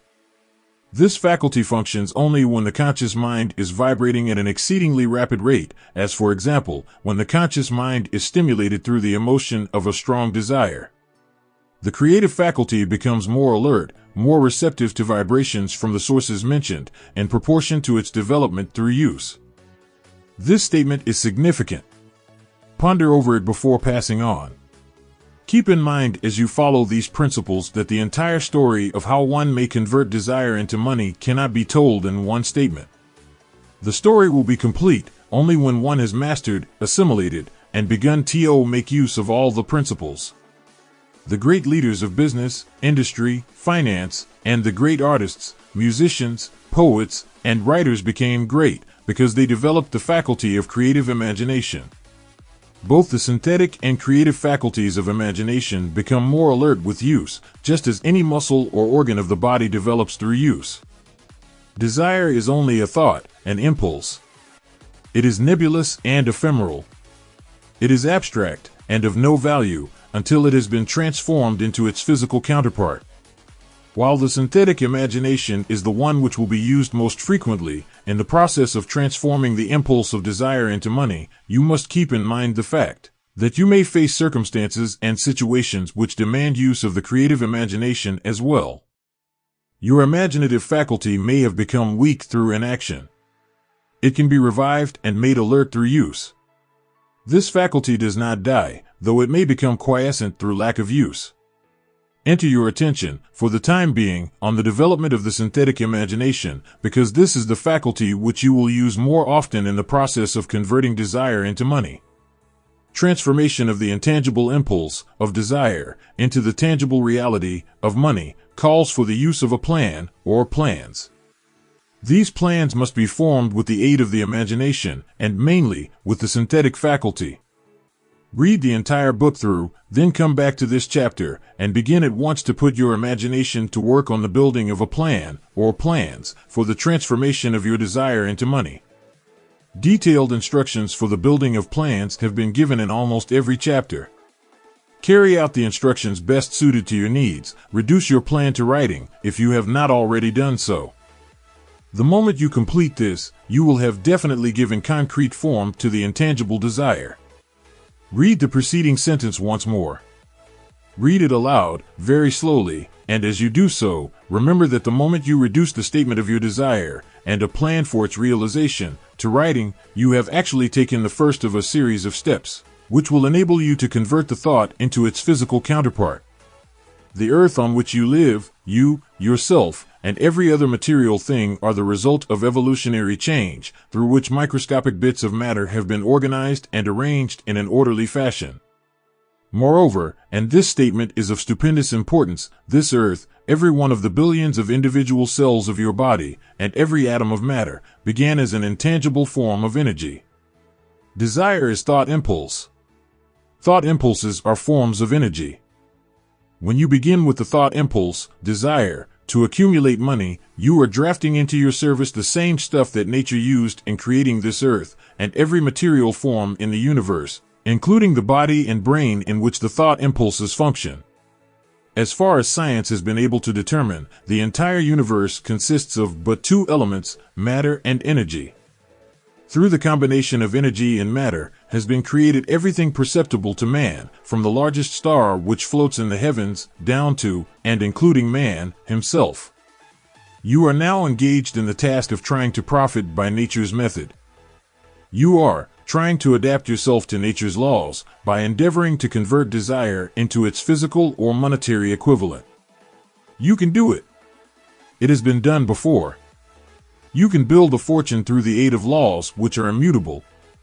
But, first, you must become familiar with these laws and learn to use them. Through repetition, and by approaching the description of these principles from every conceivable angle, the author hopes to reveal to you the secret through which every great fortune has been accumulated. Strange and paradoxical as it may seem, the secret is not a secret. Nature, herself, advertises it in the earth on which we live, the stars, the planets suspended within our view, and the elements above and around us, and every blade of grass, and every form of life within our vision. Nature advertises this secret in the terms of biology, in the conversion of a tiny cell, so small that it may be lost on the point of a pen, into the human being now reading this line. The conversion of desire into its physical equivalent is, certainly, no more miraculous. Do not become discouraged if you do not fully comprehend all that has been stated. Unless you have long been a student of the mind, it is not to be expected that you will assimilate all that is in this chapter upon a first reading. But you will, in time, make good progress. The principles which follow will open the way for understanding of imagination. Assimilate that which you understand, as you read this philosophy for the first time, then, when you reread and study it, you will discover that something has happened to clarify it, and give you a broader understanding of the whole. Above all, do not stop, nor hesitate in your study of these principles until you have read the book at least 3 times, 495-96 then, you will not want to stop. How to make practical use of imagination. Ideas are the beginning points of all fortunes. Ideas are products of the imagination.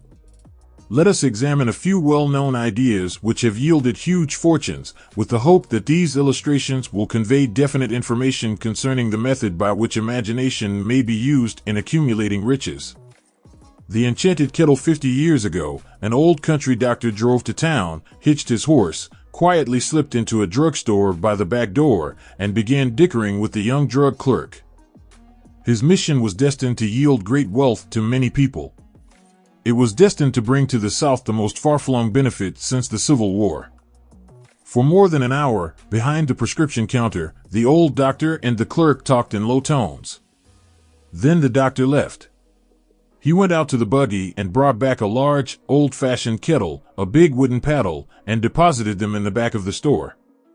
The clerk inspected the kettle, reached into his inside pocket, took out a roll of bills, and handed it over to the doctor. The roll contained exactly $500, the clerk's entire savings. The doctor handed over a small slip of paper on which was written a secret formula. The words on that small slip of paper were worth a king's ransom. But not to the doctor. Those magic words were needed to start the kettle to boiling, but neither the doctor nor the young clerk knew what fabulous fortunes were destined to flow from that kettle. The old doctor was glad to sell the outfit for $500. The money would pay off his debts and give him freedom of mind. The clerk was taking a big chance by staking his entire life savings on a mere scrap of paper and an old kettle. He never dreamed his investment would start a kettle to overflowing with gold that would surpass the miraculous performance of Aladdin's lamp. What the clerk really purchased was an idea. The old kettle and the wooden paddle and the secret message on a slip of paper were incidental. The strange performance of that kettle began to take place after the new owner mixed with the secret instructions an ingredient of which the doctor knew nothing. Read this story carefully, give your imagination a test. See if you can discover what it was that the young man added to the secret message, which caused the kettle to overflow with gold. Remember, as you read, that this is not a story from Arabian Nights. Here you have a story of facts, stranger than fiction, facts which began in the form of an idea.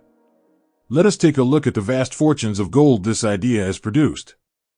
It has paid, and still pays huge fortunes to men and women all over the world, who distribute the contents of the kettle to millions of people. The old kettle is now one of the world's largest consumers of sugar, thus providing jobs of a permanent nature to thousands of men and women engaged in growing sugar cane, and in refining and marketing sugar. The old kettle consumes, annually, millions of glass bottles, providing jobs to huge numbers of glass workers. The old kettle gives employment to an army of clerks, stenographers, copywriters, and advertising experts throughout the nation. It has brought fame and fortune to scores of artists who have created magnificent pictures describing the product. The old kettle has converted a small southern city into the business capital of the South, where it now benefits, directly or indirectly, every business and practically every resident of the city. The influence of this idea now benefits every civilized country in the world, pouring out a continuous stream of gold to all who touch it. Gold from the kettle built and maintains one of the most prominent colleges of the South, where thousands of young people receive the training essential for success. The old kettle has done other marvelous things. All through the World Depression, when factories, banks, and business houses were folding up and quitting by the thousands, the owner of this enchanted kettle went marching on, giving continuous employment to an army of men and women all over the world, and paying out extra portions of gold to those who, long ago, had faith in the idea. If the product of that old brass kettle could talk, it would tell thrilling tales of romance in every language. Romances of love, romances of business, and romances of professional men and women who are daily being stimulated by it.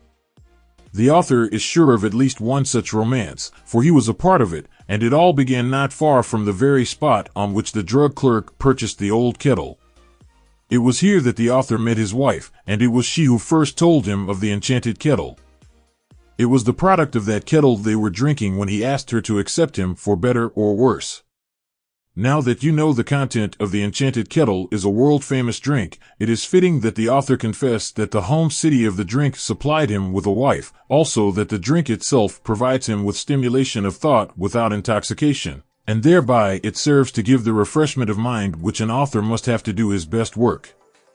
Whoever you are, wherever you may live, whatever occupation you may be engaged in, just remember in the future, every time you see the words Coca-Cola, that its vast empire of wealth and influence grew out of a single idea, and that the mysterious ingredient the drug clerk, Asa Candler, mixed with the secret formula was imagination. Stop and think of that for a moment.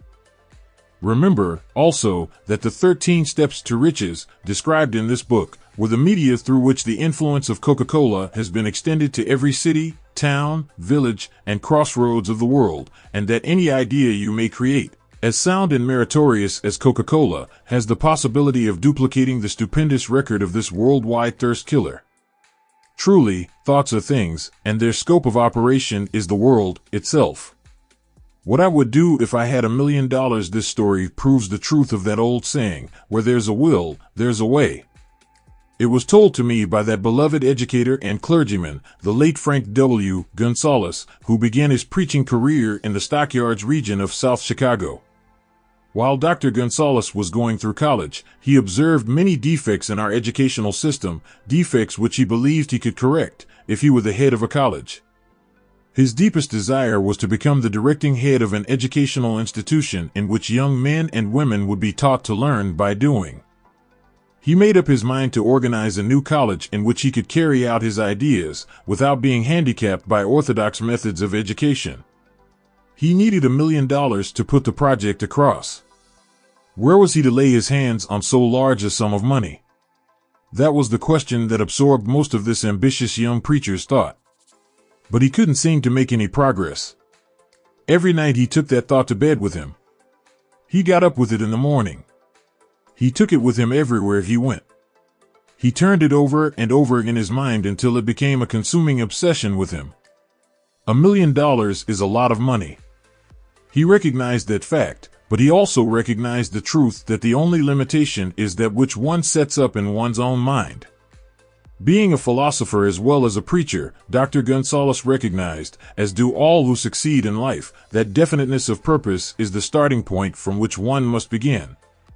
He recognized, too, that definiteness of purpose takes on animation, life, and power when backed by a burning desire to translate that purpose into its material equivalent. He knew all these great truths, yet he did not know where or how to lay his hands on $1 million. The natural procedure would have been to give up and quit by saying, "Ah well, my idea is a good one, but but I cannot do anything with it because I never can procure the necessary $1 million. That is exactly what the majority of people would have said, but it is not what Dr. Gonzalez said. What he said and what he did are so important that I now introduce him and let him speak for himself. One Saturday afternoon, I sat in my room thinking of ways and means of raising the money to carry out my plans. For nearly 2 years, I had been thinking, but I had done nothing but think. The time had come for action. I made up my mind, then and there, that I would get the necessary $1 million within a week. How? I was not concerned about that. The main thing of importance was the decision to get the money within a specified time, and I want to tell you that the moment I reached a definite decision to get the money within a specified time, a strange feeling of assurance came over me, such as I had never before experienced. Something inside me seemed to say, "Why didn't you reach that decision a long time ago? The money was waiting for you all the time." Things began to happen in a hurry. I called the newspapers and announced I would preach a sermon the following morning, entitled, "What I Would Do If I Had $1 Million." I went to work on the sermon immediately, but I must tell you, frankly, the task was not difficult, because I had been preparing that sermon for almost 2 years. The spirit back of it was a part of me. Long before midnight, I had finished writing the sermon. I went to bed and slept with a feeling of confidence, for I could see myself already in possession of the $1 million. Next morning I arose early, went into the bathroom, read the sermon, then knelt on my knees and asked that my sermon might come to the attention of someone who would supply the needed money. While I was praying, I again had that feeling of assurance that the money would be forthcoming. In my excitement, I walked out without my sermon and did not discover the oversight until I was in my pulpit and about ready to begin delivering it. It was too late to go back for my notes, and what a blessing that I couldn't go back. Instead, my own subconscious mind yielded the material I needed. When I arose to begin my sermon, I closed my eyes and spoke with all my heart and soul of my dreams. I not only talked to my audience, but I fancy I talked also to God. I told what I would do with $1 million if that amount were placed in my hands. I described the plan I had in mind for organizing a great educational institution where young people would learn to do practical things and at the same time develop their minds. When I had finished and sat down, a man slowly arose from his seat, about 3 rows from the rear, and made his way toward the pulpit. I wondered what he was going to do. He came into the pulpit, extended his hand, and said, "Reverend, I liked your sermon. I believe you can do everything you said you would if you had $1 million. To prove that I believe in you and your sermon, if you will come to my office tomorrow morning, I will give you the $1 million. My name is Philip D. Armour." Young Gonzalez went to Mr. Armour's office and the $1 million was presented to him. With the money, he founded the Armour Institute of Technology. That is more money than the majority of preachers ever see in an entire lifetime, yet the thought impulse back of the money was created in the young preacher's mind in a fraction of a minute. The necessary $1 million came as a result of an idea. Back of the idea was a desire which young Gonzalez had been nursing in his mind for almost 2 years. Observe this important fact. He got the money within 36 hours after he reached a definite decision in his own mind to get it and decided upon a definite plan for getting it.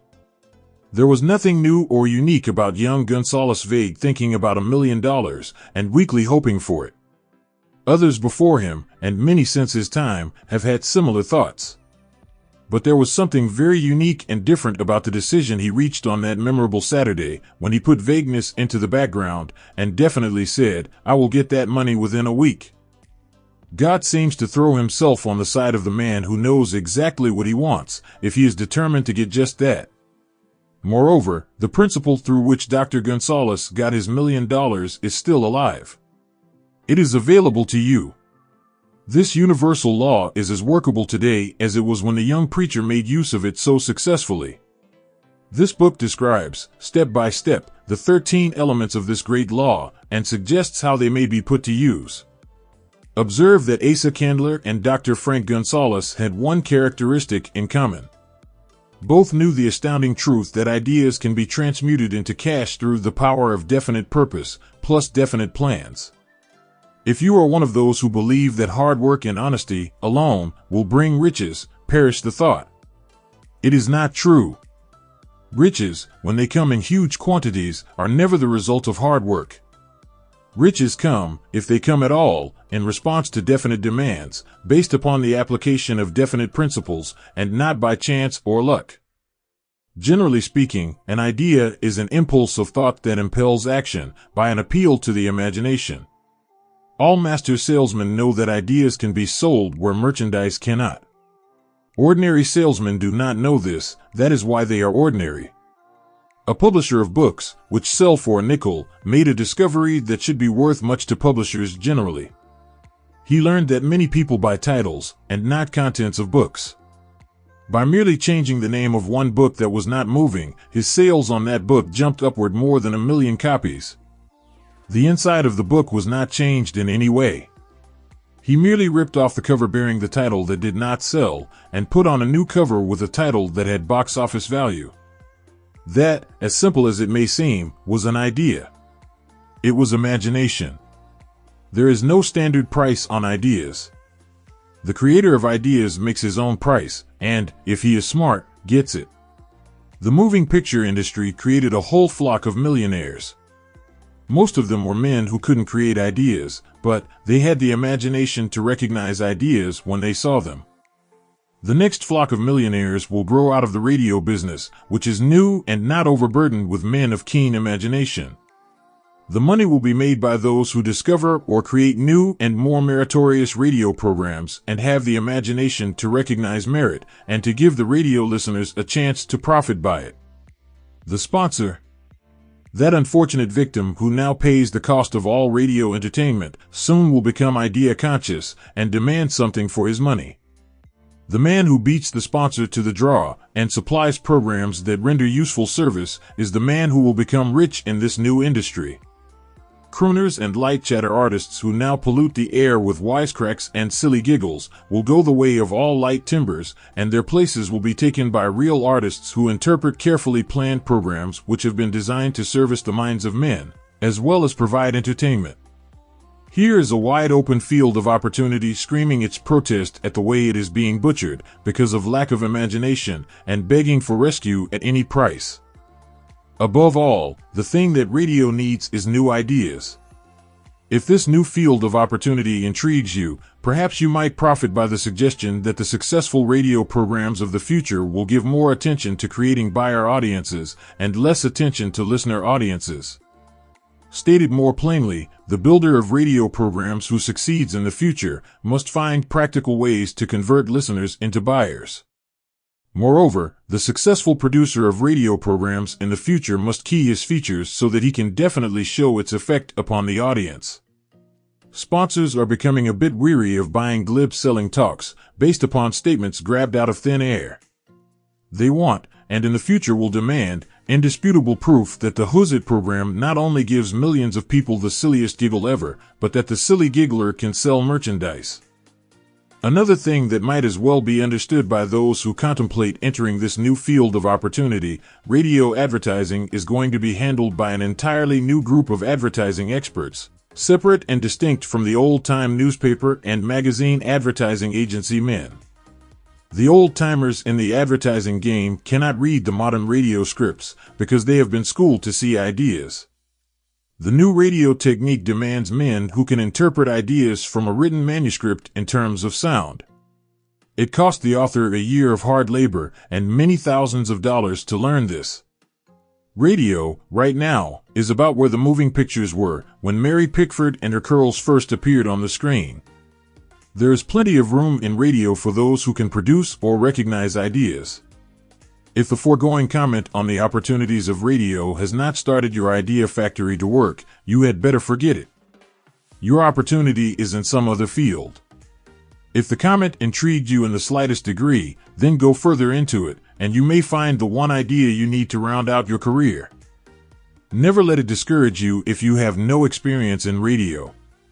Andrew Carnegie knew very little about making steel. I have Carnegie's own word for this, but he made practical use of two of the principles described in this book and made the steel business yield him a fortune. The story of practically every great fortune starts with the day when a creator of ideas and a seller of ideas got together and worked in harmony. Carnegie surrounded himself with men who could do all that he could not do. Men who created ideas, and men who put ideas into operation, and made himself and the others fabulously rich. Millions of people go through life hoping for favorable breaks. Perhaps a favorable break can get one an opportunity, but the safest plan is not to depend upon luck.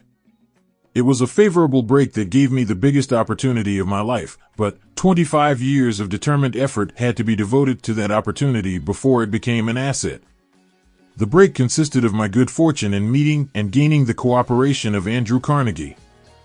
On that occasion, Carnegie planted in my mind the idea of organizing the principles of achievement into a philosophy of success.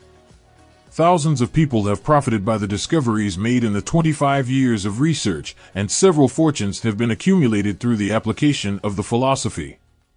The beginning was simple. It was an idea which anyone might have developed. The favorable break came through Carnegie, but what about the determination, definiteness of purpose, and the desire to attain the goal, and the persistent effort of 25 years? It was no ordinary desire that survived disappointment, discouragement, temporary defeat, criticism, and the constant reminding of waste of time. It was a burning desire. An obsession. When the idea was first planted in my mind by Mr. Carnegie, it was coaxed, nursed, and enticed to remain alive. Gradually, the idea became a giant under its own power, and it coaxed, nursed, and drove me. Ideas are like that. First you give life and action and guidance to ideas, then they take on power of their own and sweep aside all opposition. Ideas are intangible forces, but they have more power than the physical brains that give birth to them. They have the power to live on, after the brain that creates them has returned to dust. For example, take the power of Christianity. That began with a simple idea, born in the brain of Christ. Its chief tenet was, do unto others as you would have others do unto you. Christ has gone back to the source from whence he came, but his idea goes marching on. Someday, it may grow up and come into its own, then it will have fulfilled Christ's deepest desire. The idea has been developing only 2,000 years. Give it time. Success requires no explanations. Failure permits no alibis. Failure permits no alibis. Failure permits no alibis. Failure permits no alibis. Chapter 7 Organized Planning the Crystallization of Desire into Action. The sixth step toward riches. You have learned that everything man creates or acquires begins in the form of desire. That desire is taken on the first lap of its journey, from the abstract to the concrete, into the workshop of the imagination, where plans for its transition are created and organized. In Chapter 2, you were instructed to take 6 definite, practical steps as your first move in translating the desire for money into its monetary equivalent.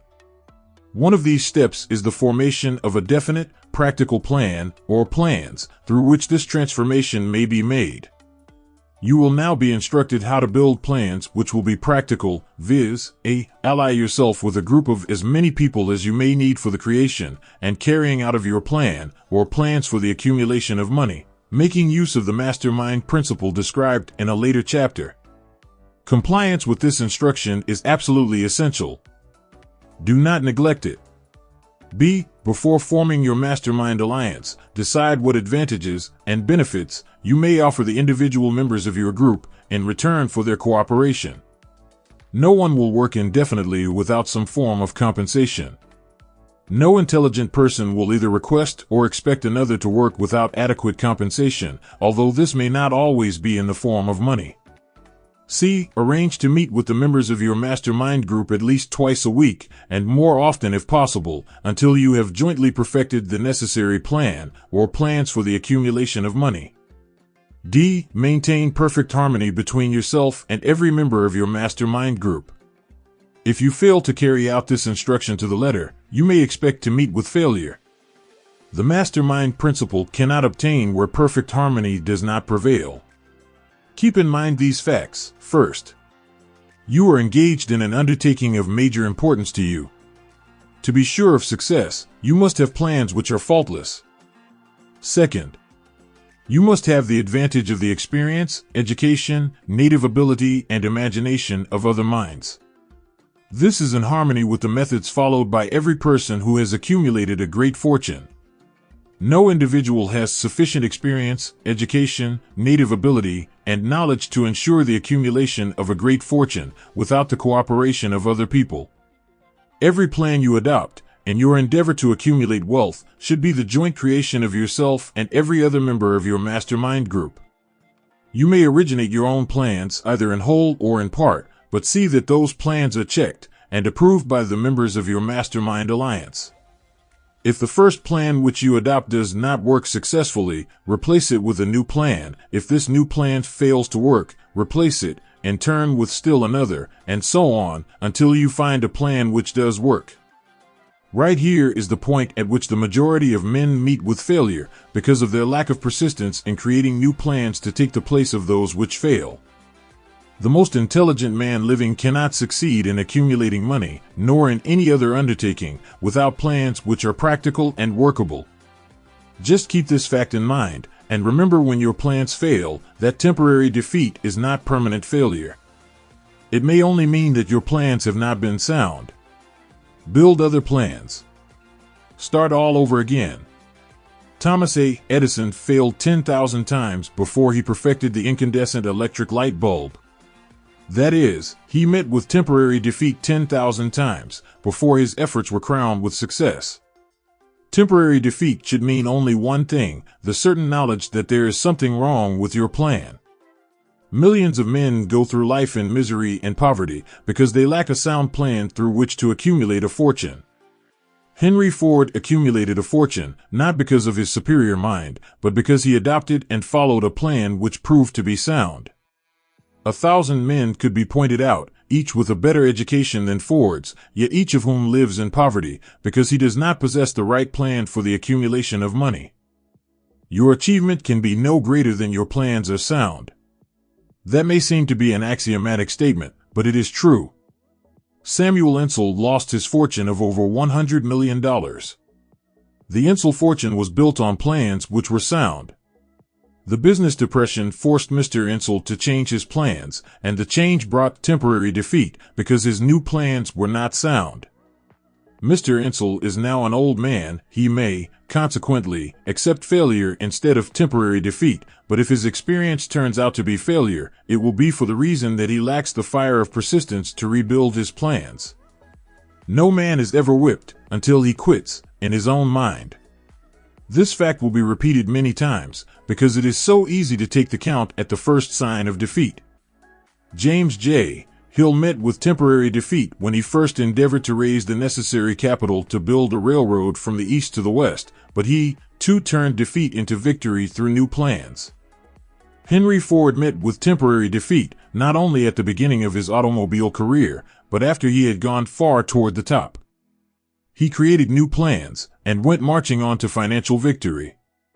We see men who have accumulated great fortunes, but we often recognize only their triumph, overlooking the temporary defeats which they had to surmount before arriving. No follower of this philosophy can reasonably expect to accumulate a fortune without experiencing temporary defeat. When defeat comes, accept it as a signal that your plans are not sound, rebuild those plans, and set sail once more toward your coveted goal. If you give up before your goal has been reached, you are a quitter. A quitter never wins, and a winner never quits. Lift this sentence out, write it on a piece of paper in letters an inch high, and place it where you will see it every night before you go to sleep, and every morning before you go to work. When you begin to select members for your mastermind group, endeavor to select those who do not take defeat seriously. Some people foolishly believe that only money can make money. This is not true. Desire, transmuted into its monetary equivalent through the principles laid down here, is the agency through which money is made. Money, of itself, is nothing but inert matter. It cannot move, think, or talk, but it can hear when a man who desires it calls it to come. Planning the sale of services. The remainder of this chapter has been given over to a description of ways and means of marketing personal services. The information here conveyed will be of practical help to any person having any form of personal services to market, but it will be of priceless benefit to those who aspire to leadership in their chosen occupations. Intelligent planning is essential for success in any undertaking designed to accumulate riches. Here will be found detailed instructions to those who must begin the accumulation of riches by selling personal services. It should be encouraging to know that practically all the great fortunes began in the form of compensation for personal services or from the sale of ideas. What else, except ideas and personal services, would one not possessed of property have to give in return for riches? Broadly speaking, there are two types of people in the world. One type is known as leaders, and the other as followers. Decide at the outset whether you intend to become a leader in your chosen calling, or remain a follower. The difference in compensation is vast. The follower cannot reasonably expect the compensation to which a leader is entitled, although many followers make the mistake of expecting such pay. It is no disgrace to be a follower. On the other hand, it is no credit to remain a follower. Most great leaders began in the capacity of followers. They became great leaders because they were intelligent followers. With few exceptions, the man who cannot follow a leader intelligently cannot become an efficient leader. The man who can follow a leader most efficiently is usually the man who develops into leadership most rapidly. An intelligent follower has many advantages, among them the opportunity to acquire knowledge from his leader. The major attributes of leadership the following are important factors of leadership. 1. Unwavering courage based upon knowledge of self and of one's occupation. No follower wishes to be dominated by a leader who lacks self-confidence and courage. No intelligent follower will be dominated by such a leader very long. 2. Self-control. The man who cannot control himself can never control others. Self-control sets a mighty example for one's followers, which the more intelligent will emulate. 3. A keen sense of justice. Without a sense of fairness and justice, no leader can command and retain the respect of his followers. 4. Definiteness of decision. The man who wavers in his decisions shows that he is not sure of himself. He cannot lead others successfully. 5. Definiteness of plans. The successful leader must plan his work and work his plan. A leader who moves by guesswork, without practical, definite plans, is comparable to a ship without a rudder. Sooner or later he will land on the rocks. 6. The habit of doing more than paid for. One of the penalties of leadership is the necessity of willingness, upon the part of the leader, to do more than he requires of his followers. 7. A pleasing personality. No slovenly, careless person can become a successful leader. Leadership calls for respect. Followers will not respect a leader who does not grade high on all of the factors of a pleasing personality. 8. Sympathy and understanding. The successful leader must be in sympathy with his followers. Moreover, he must understand them and their problems. 9. Mastery of detail. Successful leadership calls for mastery of details of the leader's position. 10. Willingness to assume full responsibility. The successful leader must be willing to assume responsibility for the mistakes and the shortcomings of his followers. If he tries to shift this responsibility, he will not remain the leader. If one of his followers makes a mistake and shows himself incompetent, the leader must consider that it is he who failed. 11. Cooperation. The successful leader must understand and apply the principle of cooperative effort and be able to induce his followers to do the same. Leadership calls for power, and power calls for cooperation. There are two forms of leadership. The first, and by far the most effective, is leadership by consent of, and with the sympathy of the followers. The second is leadership by force, without the consent and sympathy of the followers. History is filled with evidences that leadership by force cannot endure. The downfall and disappearance of dictators and kings is significant. It means that people will not follow forced leadership indefinitely.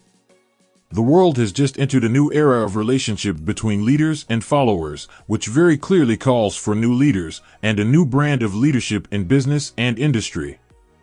Those who belong to the old school of leadership by force must acquire an understanding of the new brand of leadership or be relegated to the rank and file of the followers.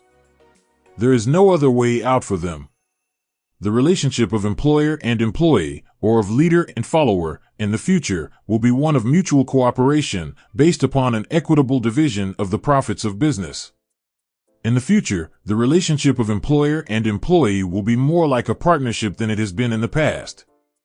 Napoleon, Kaiser Wilhelm of Germany, the Tsar of Russia, and the King of Spain were examples of leadership by force. Their leadership passed. Without much difficulty, one might point to the prototypes of these ex-leaders among the business, financial, and labor leaders of America who have been dethroned or slated to go. Leadership by consent of the followers is the only brand which can endure. Men may follow the forced leadership temporarily, but they will not do so willingly. The new brand of leadership will embrace the 11 factors of leadership described in this chapter, as well as some other factors. The man who makes these the basis of his leadership will find abundant opportunity to lead in any walk of life. The Depression was prolonged, largely, because the world lacked leadership of the new brand. At the end of the Depression, the demand for leaders who are competent to apply the new methods of leadership has greatly exceeded the supply. Some of the old type of leaders will reform and adapt themselves to the new brand of leadership, but generally speaking, the world will have to look for new timber for its leadership. This necessity may be your opportunity. The 10 major causes of failure in leadership. We come now to the major faults of leaders who fail, because it is just as essential to know what not to do as it is to know what to do. 1. Inability to organize details. Efficient leadership calls for ability to organize and to master details. No genuine leader is ever too busy to do anything which may be required of him in his capacity as leader. When a man, whether he is a leader or follower, admits that he is too busy to change his plans or to give attention to any emergency, he admits his inefficiency. The successful leader must be the master of all details connected with his position. That means, of course, that he must acquire the habit of relegating details to capable lieutenants. 2. Unwillingness to render humble service. Truly great leaders are willing, when occasion demands, to perform any sort of labor which they would ask another to perform. The greatest among ye shall be the servant of all is a truth which all able leaders observe and respect. 3. Expectation of pay for what they know instead of what they do with that which they know. The world does not pay men for that which they know. It pays them for what they do, or induce others to do. 4. Fear of competition from followers. The leader who fears that one of his followers may take his position is practically sure to realize that fear sooner or later. The able leader trains understudies to whom he may delegate, at will, any of the details of his position. Only in this way may a leader multiply himself and prepare himself to be at many places and give attention to many things at one time. It is an eternal truth that men receive more pay for their ability to get others to perform than they could possibly earn by their own efforts. An efficient leader may, through his knowledge of his job and the magnetism of his personality, greatly increase the efficiency of others and induce them to render more service and better service than they could render without his aid. 5. Lack of imagination. Without imagination, the leader is incapable of meeting emergencies and of creating plans by which to guide his followers efficiently. 6. Selfishness. The leader who claims all the honor for the work of his followers is sure to be met by resentment. The really great leader claims none of the honors. He is contented to see the honors, when there are any, go to his followers, because he knows that most men will work harder for commendation and recognition than they will for money alone. 7. Intemperance. Followers do not respect an intemperate leader. Moreover, intemperance in any of its various forms destroys the endurance and the vitality of all who indulge in it. 8. Disloyalty. Perhaps this should have come at the head of the list. The leader who is not loyal to his trust and to his associates, those above him and those below him, cannot long maintain his leadership. Disloyalty marks one as being less than the dust of the earth and brings down on one's head the contempt he deserves. Lack of loyalty is one of the major causes of failure in every walk of life. 9. Emphasis of the authority of leadership. The efficient leader leads by encouraging, and not by trying to instill fear in the hearts of his followers. The leader who tries to impress his followers with his authority comes within the category of leadership through force. If a leader is a real leader, he will have no need to advertise that fact except by his conduct, his sympathy, understanding, fairness, and a demonstration that he knows his job. 10. Emphasis of title. The competent leader requires no title to give him the respect of his followers. The man who makes too much over his title generally has little else to emphasize. The doors to the office of the real leader are open to all who wish to enter, and his working quarters are free from formality or ostentation. These are among the more common of the causes of failure in leadership. Any one of these faults is sufficient to induce failure. Study the list carefully if you aspire to leadership, and make sure that you are free of these faults. Some fertile fields in which new leadership will be required before leaving this chapter. Your attention is called to a few of the fertile fields in which there has been a decline of leadership, and in which the new type of leader may find an abundance of opportunity. First, in the field of politics there is a most insistent demand for new leaders, a demand which indicates nothing less than an emergency. The majority of politicians have, seemingly, become high-grade, legalized racketeers. They have increased taxes and debauched the machinery of industry and business until the people can no longer stand the burden. Second, the banking business is undergoing a reform. The leaders in this field have almost entirely lost the confidence of the public. Already the bankers have sensed the need of reform, and they have begun it. Third, industry calls for new leaders. The old type of leaders thought and moved in terms of dividends instead of thinking and moving in terms of human equations. The future leader in industry, to endure, must regard himself as a quasi-public official whose duty it is to manage his trust in such a way that it will work hardship on no individual or group of individuals. Exploitation of working men is a thing of the past. Let the man who aspires to leadership in the field of business, industry, and labor remember this. Fourth, the religious leader of the future will be forced to give more attention to the temporal needs of his followers and the solution of their economic and personal problems of the present, and less attention to the dead past and the yet unborn future. Fifth, in the professions of law, medicine, and education, a new brand of leadership, and to some extent, new leaders will become a necessity. This is especially true in the field of education. The leader in that field must, in the future, find ways and means of teaching people how to apply the knowledge they receive in school. He must deal more with practice and less with theory. Sixth, new leaders will be required in the field of journalism. Newspapers of the future, to be conducted successfully, must be divorced from special privilege and relieved from the subsidy of advertising. They must cease to be organs of propaganda for the interests which patronize their advertising columns. The type of newspaper which publishes scandal and lewd pictures will eventually go the way of all forces which debauch the human mind. These are but a few of the fields in which opportunities for new leaders and a new brand of leadership are now available. The world is undergoing a rapid change. This means that the media through which the changes in human habits are promoted must be adapted to the changes. The media here described are the ones which, more than any others, determine the trend of civilization. When and how to apply for a position, the information described here is the net result of many years of experience during which thousands of men and women were helped to market their services effectively. It can, therefore, be relied upon as sound and practical. Media through which services may be marketed experience has proved that the following media offer the most direct and effective methods of bringing the buyer and seller of personal services together.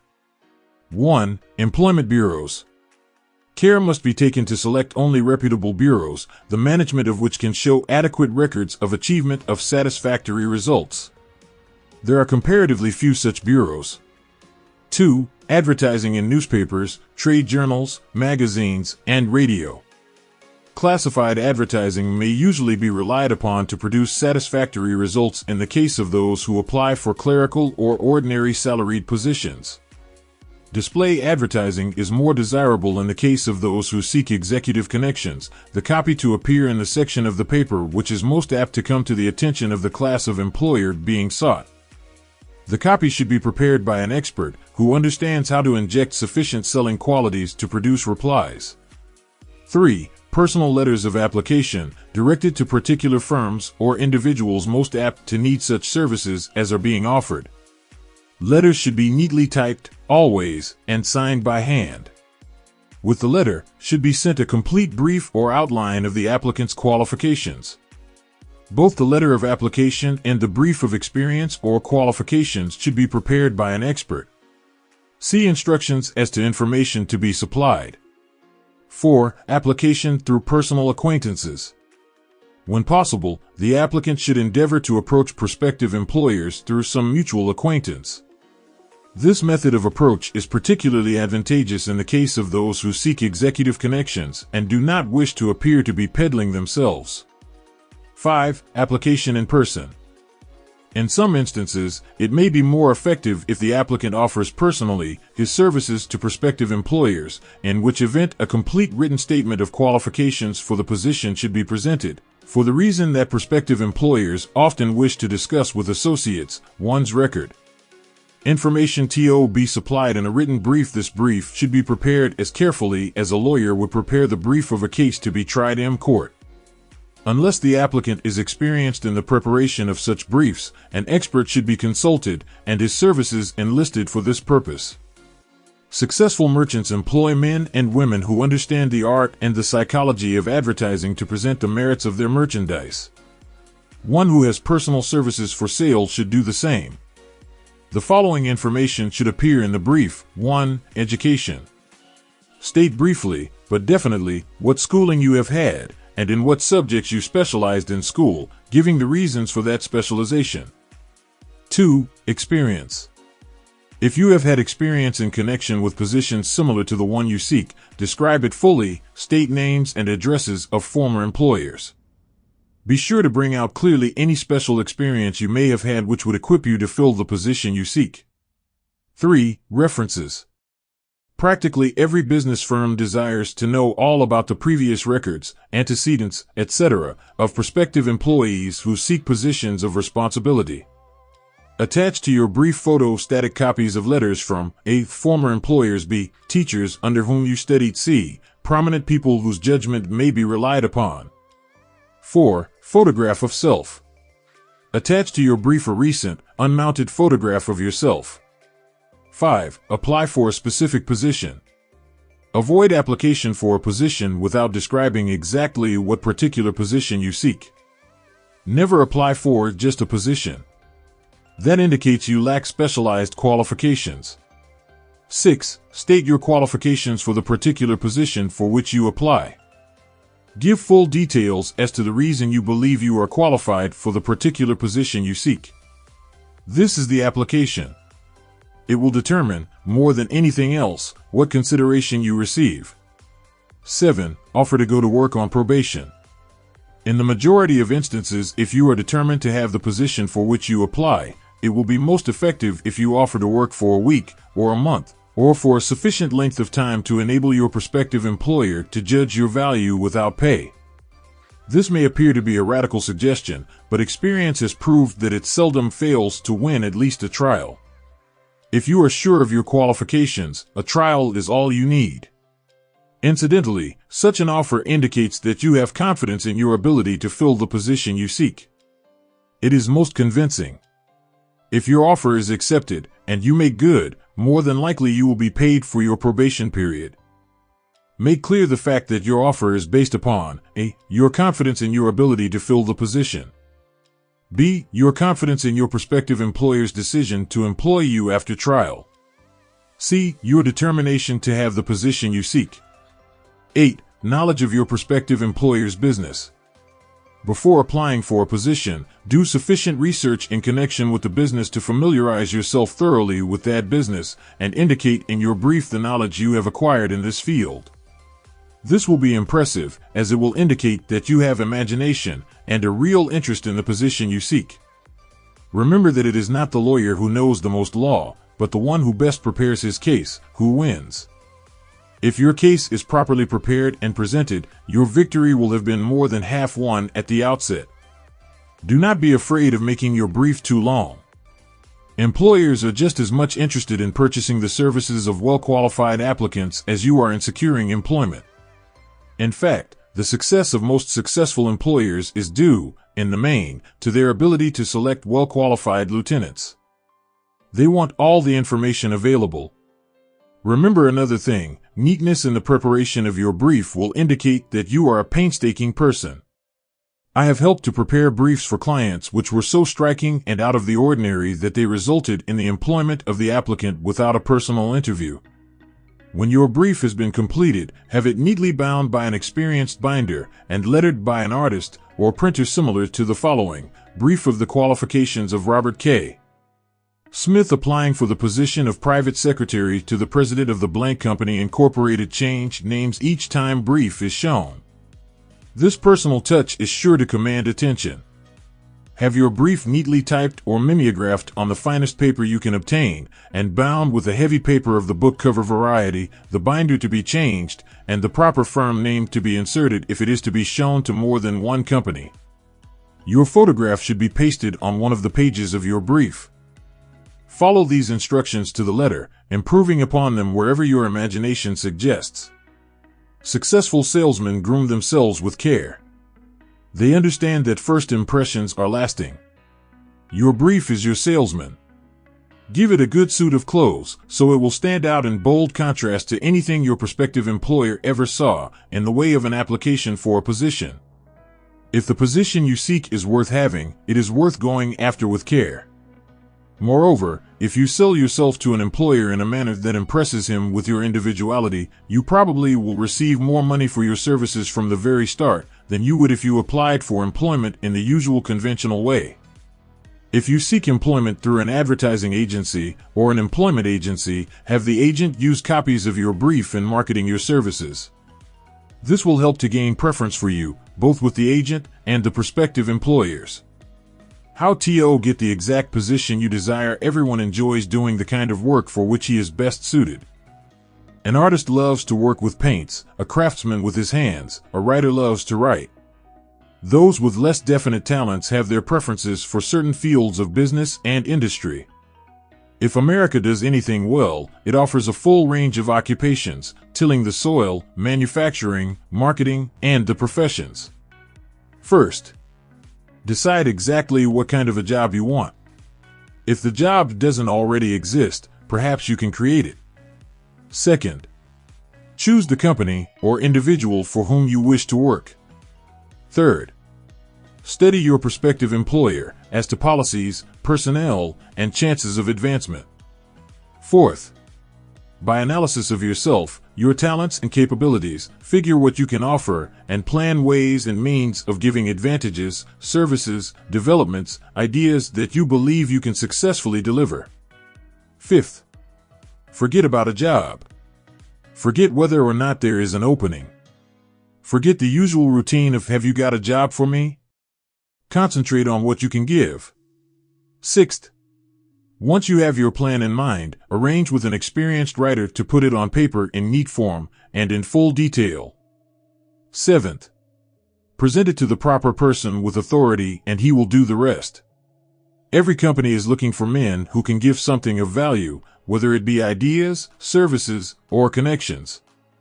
Every company has room for the man who has a definite plan of action which is to the advantage of that company. This line of procedure may take a few days or weeks of extra time, but the difference in income, in advancement, and in gaining recognition will save years of hard work at small pay. It has many advantages, the main one being that it will often save from 1 to 5 years of time in reaching a chosen goal. Every person who starts, or gets in halfway up the ladder, does so by deliberate and careful planning. The new way of marketing services jobs are now partnerships. Men and women who market their services to best advantage in the future must recognize the stupendous change which has taken place in connection with the relationship between employer and employee.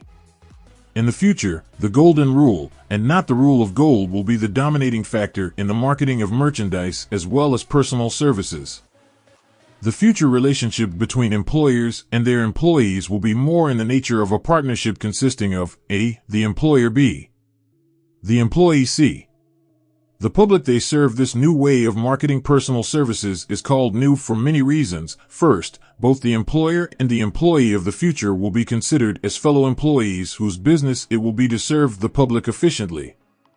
In times past, employers and employees have bartered among themselves, driving the best bargains they could with one another, not considering that in the final analysis they were, in reality, bargaining at the expense of the third party, the public they served.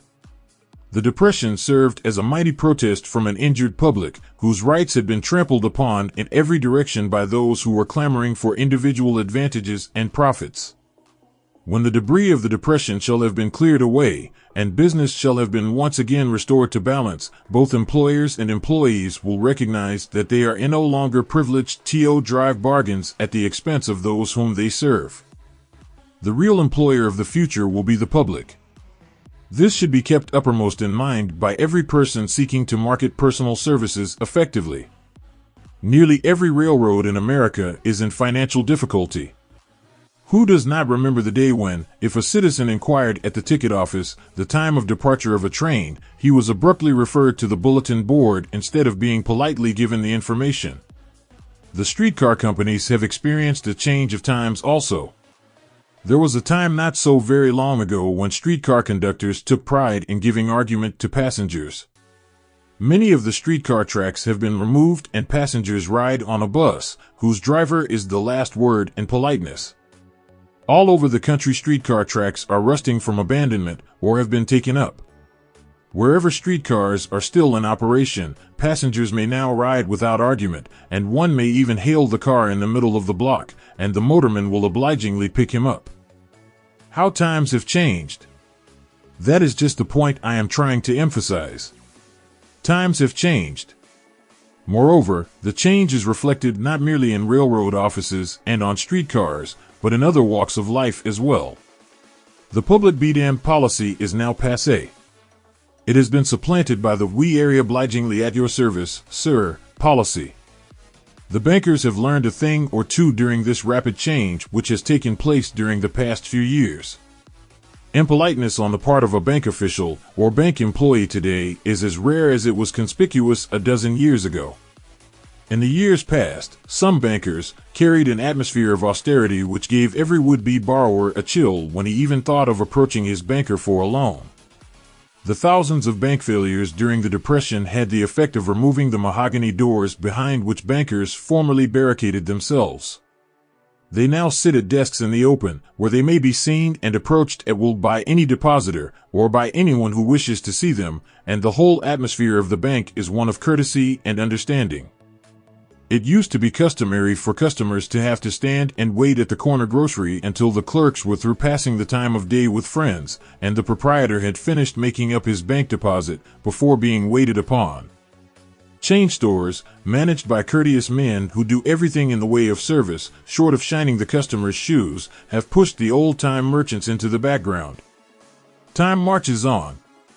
Courtesy and service are the watchwords of merchandising today, and apply to the person who is marketing personal services even more directly than to the employer whom he serves, because, in the final analysis, both the employer and his employee are employed by the public they serve. If they fail to serve well, they pay by the loss of their privilege of serving. We can all remember the time when the gas meter reader pounded on the door hard enough to break the panels. When the door was opened, he pushed his way in, uninvited, with a scowl on his face which plainly said, "What the hell did you keep me waiting for?" All that has undergone a change. The meterman now conducts himself as a gentleman who is delighted to be at your service, sir. Before the gas companies learned that their scowling metermen were accumulating liabilities never to be cleared away, the polite salesman of oil burners came along and did a land office business. During the Depression, I spent several months in the anthracite coal region of Pennsylvania, studying conditions which all but destroyed the coal industry. Among several very significant discoveries was the fact that greed on the part of operators and their employees was the chief cause of the loss of business for the operators and loss of jobs for the miners. Through the pressure of a group of overzealous labor leaders representing the employees and the greed for profits on the part of the operators, the anthracite business suddenly dwindled. The coal operators and their employees drove sharp bargains with one another, adding the cost of the bargaining to the price of the coal, until, finally, they discovered they had built up a wonderful business for the manufacturers of oil-burning outfits and the producers of crude oil. The wages of sin is death. Many have read this in the Bible, but few have discovered its meaning. Now, and for several years, the entire world has been listening by force to a sermon which might well be called "Whatsoever a man soweth, that shall he also reap." Nothing as widespread and effective as the Depression could possibly be just a coincidence. Behind the Depression was a cause. Nothing ever happens without a cause. In the main, the cause of the Depression is traceable directly to the worldwide habit of trying to reap without sowing. This should not be mistaken to mean that the Depression represents a crop which the world is being forced to reap without having sown. The trouble is that the world sowed the wrong sort of seed. Any farmer knows he cannot sow the seed of thistles and reap a harvest of grain. Beginning at the outbreak of the World War, the people of the world began to sow the seed of service inadequate in both quality and quantity. Nearly everyone was engaged in the pastime of trying to get without giving. These illustrations are brought to the attention of those who have personal services to market to show that we are where we are and what we are because of our own conduct. If there is a principle of cause and effect which controls business, finance, and transportation, this same principle controls individuals and determines their economic status. What is your QQS rating? The causes of success in marketing services effectively and permanently have been clearly described. Unless those causes are studied, analyzed, understood, and applied, no man can market his services effectively and permanently. Every person must be his own salesman of personal services. The quality and the quantity of service rendered, and the spirit in which it is rendered, determine to a large extent the price and the duration of employment. To market personal services effectively, one must adopt and follow the QQS formula, which means that quality plus quantity plus the proper spirit of cooperation equals perfect salesmanship of service. Remember the QQS formula, but do more, apply it as a habit. Let us analyze the formula to make sure we understand exactly what it means. 1. Quality of service shall be construed to mean the performance of every detail in connection with your position in the most efficient manner possible, with the object of greater efficiency always in mind. 2. Quantity of service shall be understood to mean the habit of rendering all the service of which you are capable at all times, with the purpose of increasing the amount of service rendered as greater skill is developed through practice and experience. Emphasis is again placed on the word habit. 3. Spirit of service shall be construed to mean the habit of agreeable, harmonious conduct which will induce cooperation from associates and fellow employees. Adequacy of quality and quantity of service is not sufficient to maintain a permanent market for your services. The conduct, or the spirit in which you deliver service, is a strong determining factor in connection with both the price you receive and the duration of employment. Andrew Carnegie stressed this point more than others in connection with his description of the factors which lead to success in the marketing of personal services. He emphasized again and again the necessity for harmonious conduct. He stressed the fact that he would not retain any man, no matter how great a quantity or how efficient the quality of his work, unless he worked in a spirit of harmony. Mr. Carnegie insisted upon men being agreeable. To prove that he placed a high value upon this quality, he permitted many men who conformed to his standards to become very wealthy. Those who did not conform had to make room for others. The importance of a pleasing personality has been stressed because it is a factor which enables one to render service in the proper spirit. If one has a personality which pleases and renders service in a spirit of harmony, these assets often make up for deficiencies in both the quality and the quantity of service one renders. Nothing, however, can be successfully substituted for pleasing conduct. The capital value of your services, the person whose income is derived entirely from the sale of personal services, is no less a merchant than the man who sells commodities, and it might well be added, such a person is subject to exactly the same rules of conduct as the merchant who sells merchandise. This has been emphasized because the majority of people who live by the sale of personal services make the mistake of considering themselves free from the rules of conduct and the responsibilities attached to those who are engaged in marketing commodities. The new way of marketing services has practically forced both employer and employee into partnership alliances through which both take into consideration the rights of the third party, the public they serve. The day of the go-getter has passed. He has been supplanted by the go-giver. High-pressure methods in business finally blew the lid off. There will never be the need to put the lid back on, because, in the future, business will be conducted by methods that will require no pressure.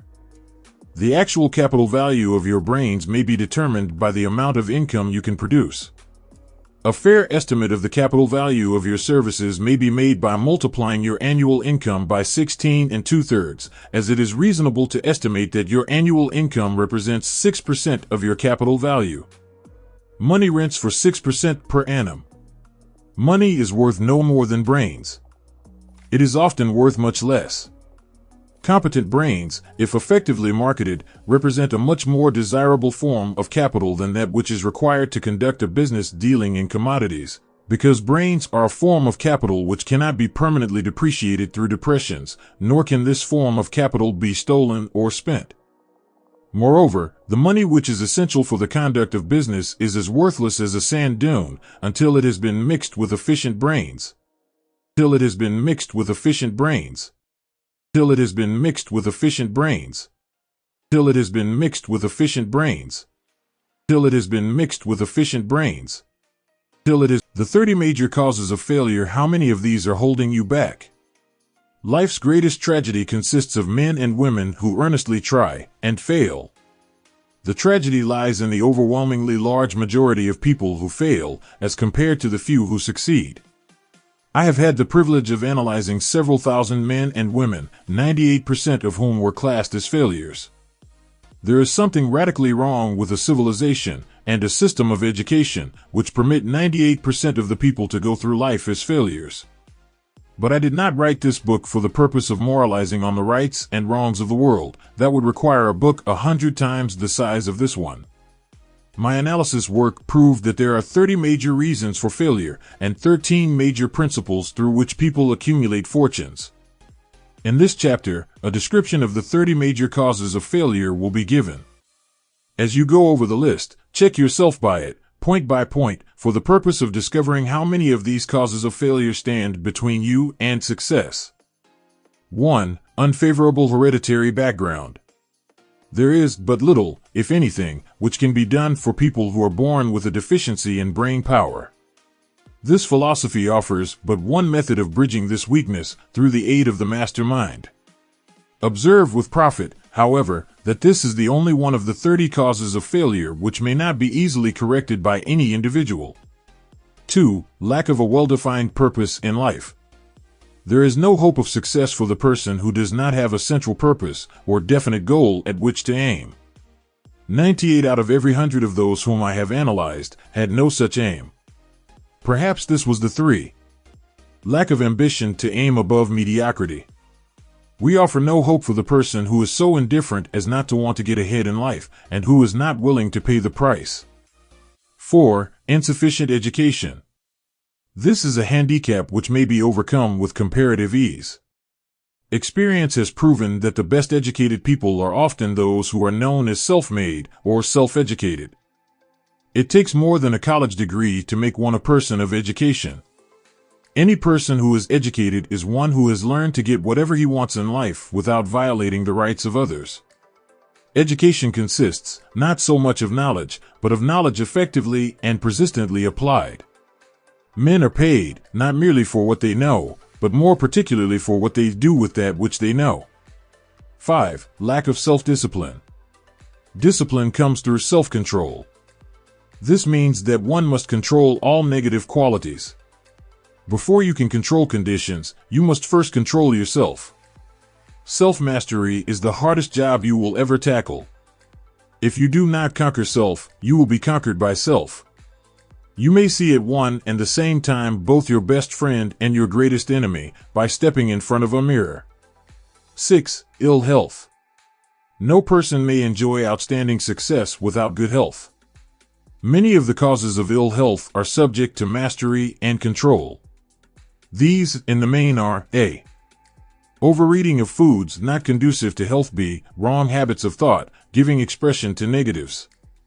C. Wrong use of and overindulgence in sex. D. Lack of proper physical exercise. E.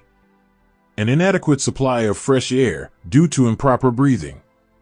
7. Unfavorable environmental influences during childhood. As the twig is bent, so shall the tree grow. Most people who have criminal tendencies acquire them as the result of bad environment and improper associates during childhood. 8. Procrastination. This is one of the most common causes of failure. Old man procrastination stands within the shadow of every human being, waiting his opportunity to spoil one's chances of success. Most of us go through life as failures because we are waiting for this time to be right to start doing something worthwhile. Do not wait. The time will never be just right. Start where you stand and work with whatever tools you may have at your command, and better tools will be found as you go along. 9. Lack of persistence. Most of us are good starters but poor finishers of everything we begin. Moreover, people are prone to give up at the first signs of defeat. There is no substitute for persistence. The person who makes persistence his watchword discovers that old man failure finally becomes tired and makes his departure. Failure cannot cope with persistence. 10. Negative personality. There is no hope of success for the person who repels people through a negative personality. Success comes through the application of power, and power is attained through the cooperative efforts of other people. A negative personality will not induce cooperation. 11. Lack of controlled sexual urge. Sex energy is the most powerful of all the stimuli which move people into action. Because it is the most powerful of the emotions, it must be controlled through transmutation and converted into other channels. 12. Uncontrolled desire for something for nothing. The gambling instinct drives millions of people to failure. Evidence of this may be found in a study of the Wall Street crash of '29, during which millions of people tried to make money by gambling on stock margins. 13. Lack of a well-defined power of decision. Men who succeed reach decisions promptly and change them, if at all, very slowly. Men who fail reach decisions, if at all, very slowly, and change them frequently and quickly. Indecision and procrastination are twin brothers. Where one is found, the other may usually be found also. Kill off this pair before they completely hogtie you to the treadmill of failure. 14. One or more of the 6 basic fears. These fears have been analyzed for you in a later chapter. They must be mastered before you can market your services effectively. 15. Wrong selection of a mate in marriage. This is a most common cause of failure. The relationship of marriage brings people intimately into contact. Unless this relationship is harmonious, failure is likely to follow. Moreover, it will be a form of failure that is marked by misery and unhappiness, destroying all signs of ambition. 16. Overcaution. The person who takes no chances generally has to take whatever is left when others are through choosing. Overcaution is as bad as undercaution. Both are extremes to be guarded against. Life itself is filled with the element of chance. 17. Wrong selection of associates in business. This is one of the most common causes of failure in business. In marketing personal services, one should use great care to select an employer who will be an inspiration and who is, himself, intelligent and successful. We emulate those with whom we associate most closely. Pick an employer who is worth emulating. 18. Superstition and prejudice. Superstition is a form of fear. It is also a sign of ignorance. Men who succeed keep open minds and are afraid of nothing. 19. Wrong selection of a vocation. No man can succeed in a line of endeavor which he does not like. The most essential step in the marketing of personal services is that of selecting an occupation into which you can throw yourself wholeheartedly. 20. Lack of concentration of effort. The jack of all trades seldom is good at any. Concentrate all of your efforts on one definite chief aim. 21. The habit of indiscriminate spending.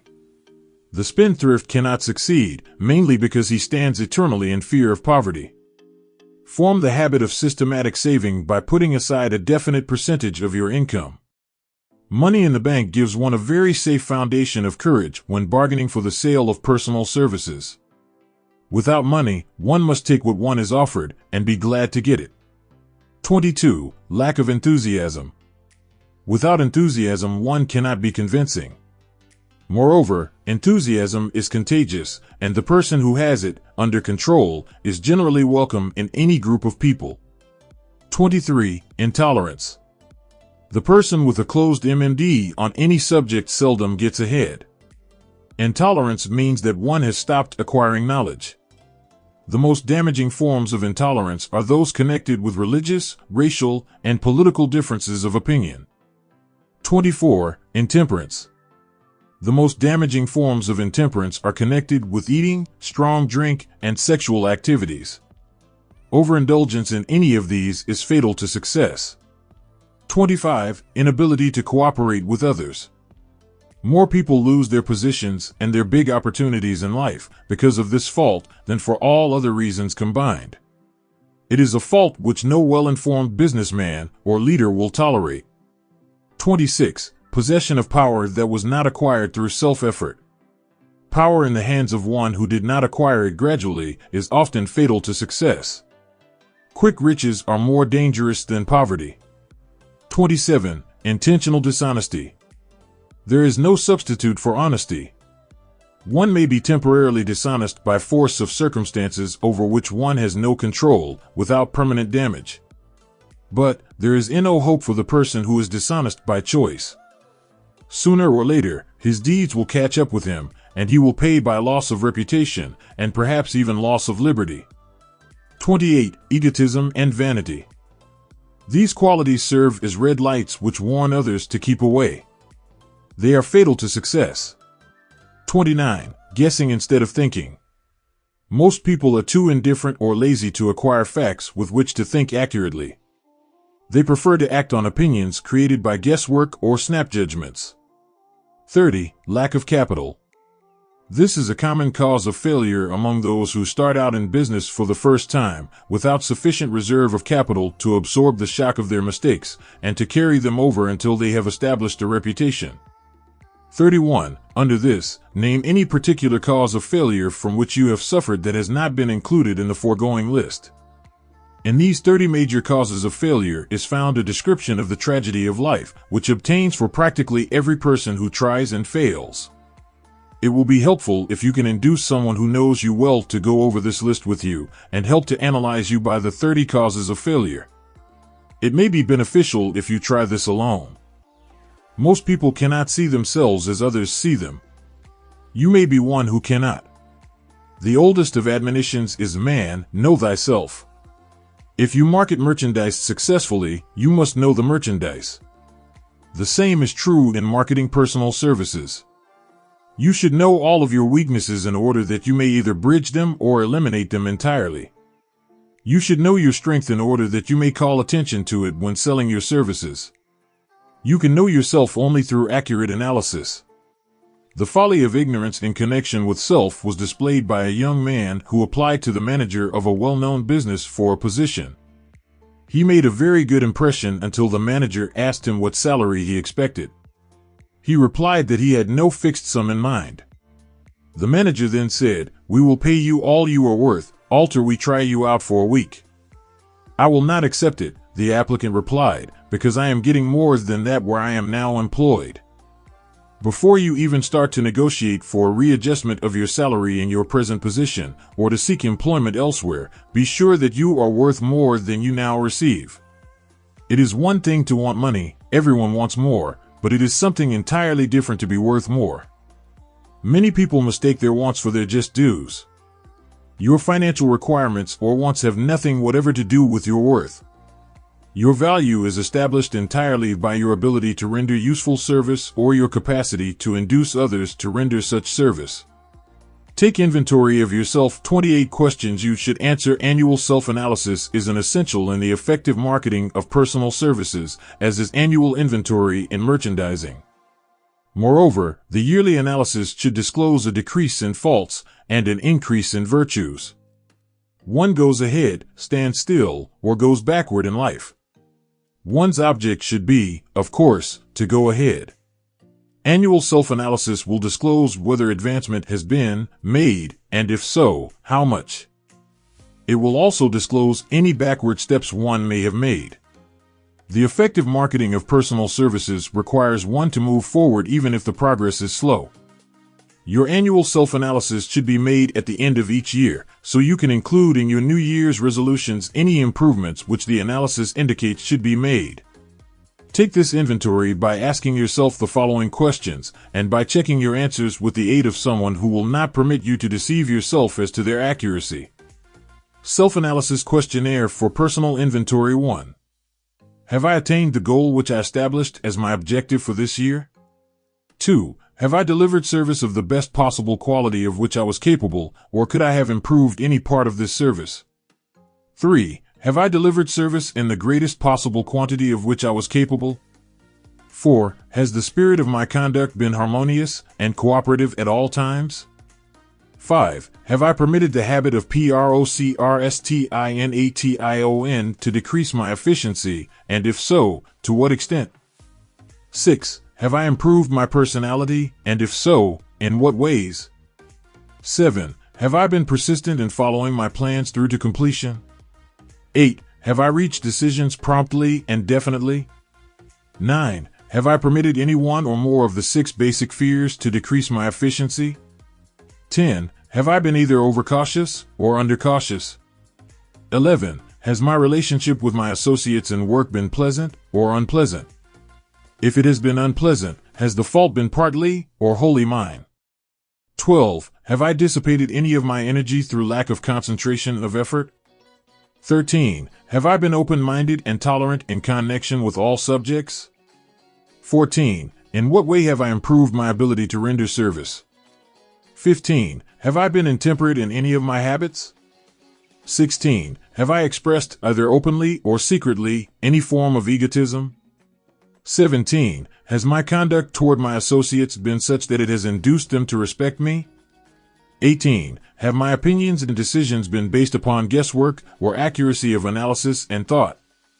19. Have I followed the habit of budgeting my time, my expenses, and my income, and have I been conservative in these budgets? 20. How much time have I devoted to unprofitable effort which I might have used to better advantage? 21. How may I re-budget my time and change my habits so I will be more efficient during the coming year? 22. Have I been guilty of any conduct which was not approved by my conscience? 23. In what ways have I rendered more service and better service than I was paid to render? 24. Have I been unfair to anyone, and if so, in what way? 25. If I had been the purchaser of my own services for the year, would I be satisfied with my purchase? 26. Am I in the right vocation, and if not, why not? 27. Has the purchaser of my services been satisfied with the service I have rendered, and if not, why not? 28. What is my present rating on the fundamental principles of success? Having read and assimilated the information conveyed through this chapter, you are now ready to create a practical plan for marketing your personal services. In this chapter will be found an adequate description of every principle essential in planning the sale of personal services, including the major attributes of leadership, the most common causes of failure in leadership, a description of the fields of opportunity for leadership, the main causes of failure in all walks of life, and the important questions which should be used in self-analysis. This extensive and detailed presentation of accurate information has been included because it will be needed by all who must begin the accumulation of riches by marketing personal services. Those who have lost their fortunes and those who are just beginning to earn money have nothing but personal services to offer in return for riches. Therefore, it is essential that they have available the practical information needed to market services to best advantage. The information contained in this chapter will be of great value to all who aspire to attain leadership in any calling. It will be particularly helpful to those aiming to market their services as business or industrial executives. Complete assimilation and understanding of the information here conveyed will be helpful in marketing one's own services, and it will also help one to become more analytical and capable of judging people. The information will be priceless to personnel directors, employment managers, and other executives charged with the selection of employees and the maintenance of efficient organizations. If you doubt this statement, test its soundness by answering in writing the 28 self-analysis questions. That might be both interesting and profitable, even though you do not doubt the soundness of the statement. Where and how one may find opportunities to accumulate riches. Now that we have analyzed the principles by which riches may be accumulated, we naturally ask, where may one find favorable opportunities to apply these principles? Very well, let us take inventory and see what the United States of America offer the person seeking riches, great or small. To begin with, let us remember, all of us, that we live in a country where every law-abiding citizen enjoys freedom of thought and freedom of deed unequaled anywhere in the world. Most of us have never taken inventory of the advantages of this freedom. We have never compared our unlimited freedom with the curtailed freedom in other countries. Here we have freedom of thought, freedom in the choice and enjoyment of education, freedom in religion, freedom in politics, freedom in the choice of a business, profession, or occupation, freedom to accumulate and own without molestation, all the property we can accumulate, freedom to choose our place of residence, freedom in marriage, freedom through equal opportunity to all races, freedom of travel from one state to another, freedom in our choice of foods, and freedom to aim for any station in life for which we have prepared ourselves, even for the presidency of the United States. We have other forms of freedom, but this list will give a bird's-eye view of the most important, which constitute opportunity of the highest order. This advantage of freedom is all the more conspicuous because the United States is the only country guaranteeing to every citizen, whether native-born or naturalized, so broad and varied a list of freedom. Next, let us recount some of the blessings which our widespread freedom has placed within our hands. Take the average American family, for example, and sum up the benefits available to every member of the family in this land of opportunity and plenty. A. Food. Next to freedom of thought and deed comes food, clothing, and shelter, the three basic necessities of life. Because of our universal freedom, the average American family has available, at its very door, the choicest selection of food to be found anywhere in the world, and at prices within its financial range. A family of two, living in the heart of Times Square district of New York City, far removed from the source of production of foods, took careful inventory of the cost of a simple breakfast, with this astonishing result: articles of food. Cost at the breakfast table: grapefruit juice, from Florida 02 rippled wheat breakfast food, Kansas Farm 02 tea, from China 02 bananas, from South America 02 1/2 toasted bread, from Kansas Farm 01 fresh country eggs, from Utah 07 sugar, from Cuba, or Utah 00 1/2 butter and cream, from New England 03 grand total 20. It is not very difficult to obtain food in a country where two people can have breakfast consisting of all they want or need for a dime apiece.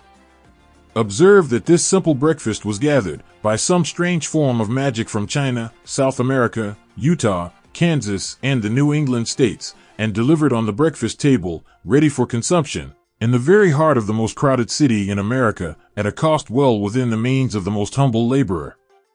The cost included all federal, state, and city taxes. B. Shelter. This family lives in a comfortable apartment, heated by steam, lighted with electricity, with gas for cooking, all for $65 a month. In a smaller city, or a more sparsely settled part of New York City, the same apartment could be had for as low as $20.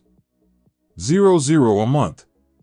The toast they had for breakfast in the food estimate was toasted on an electric toaster, which cost but a few dollars. The apartment is cleaned with a vacuum sweeper that is run by electricity.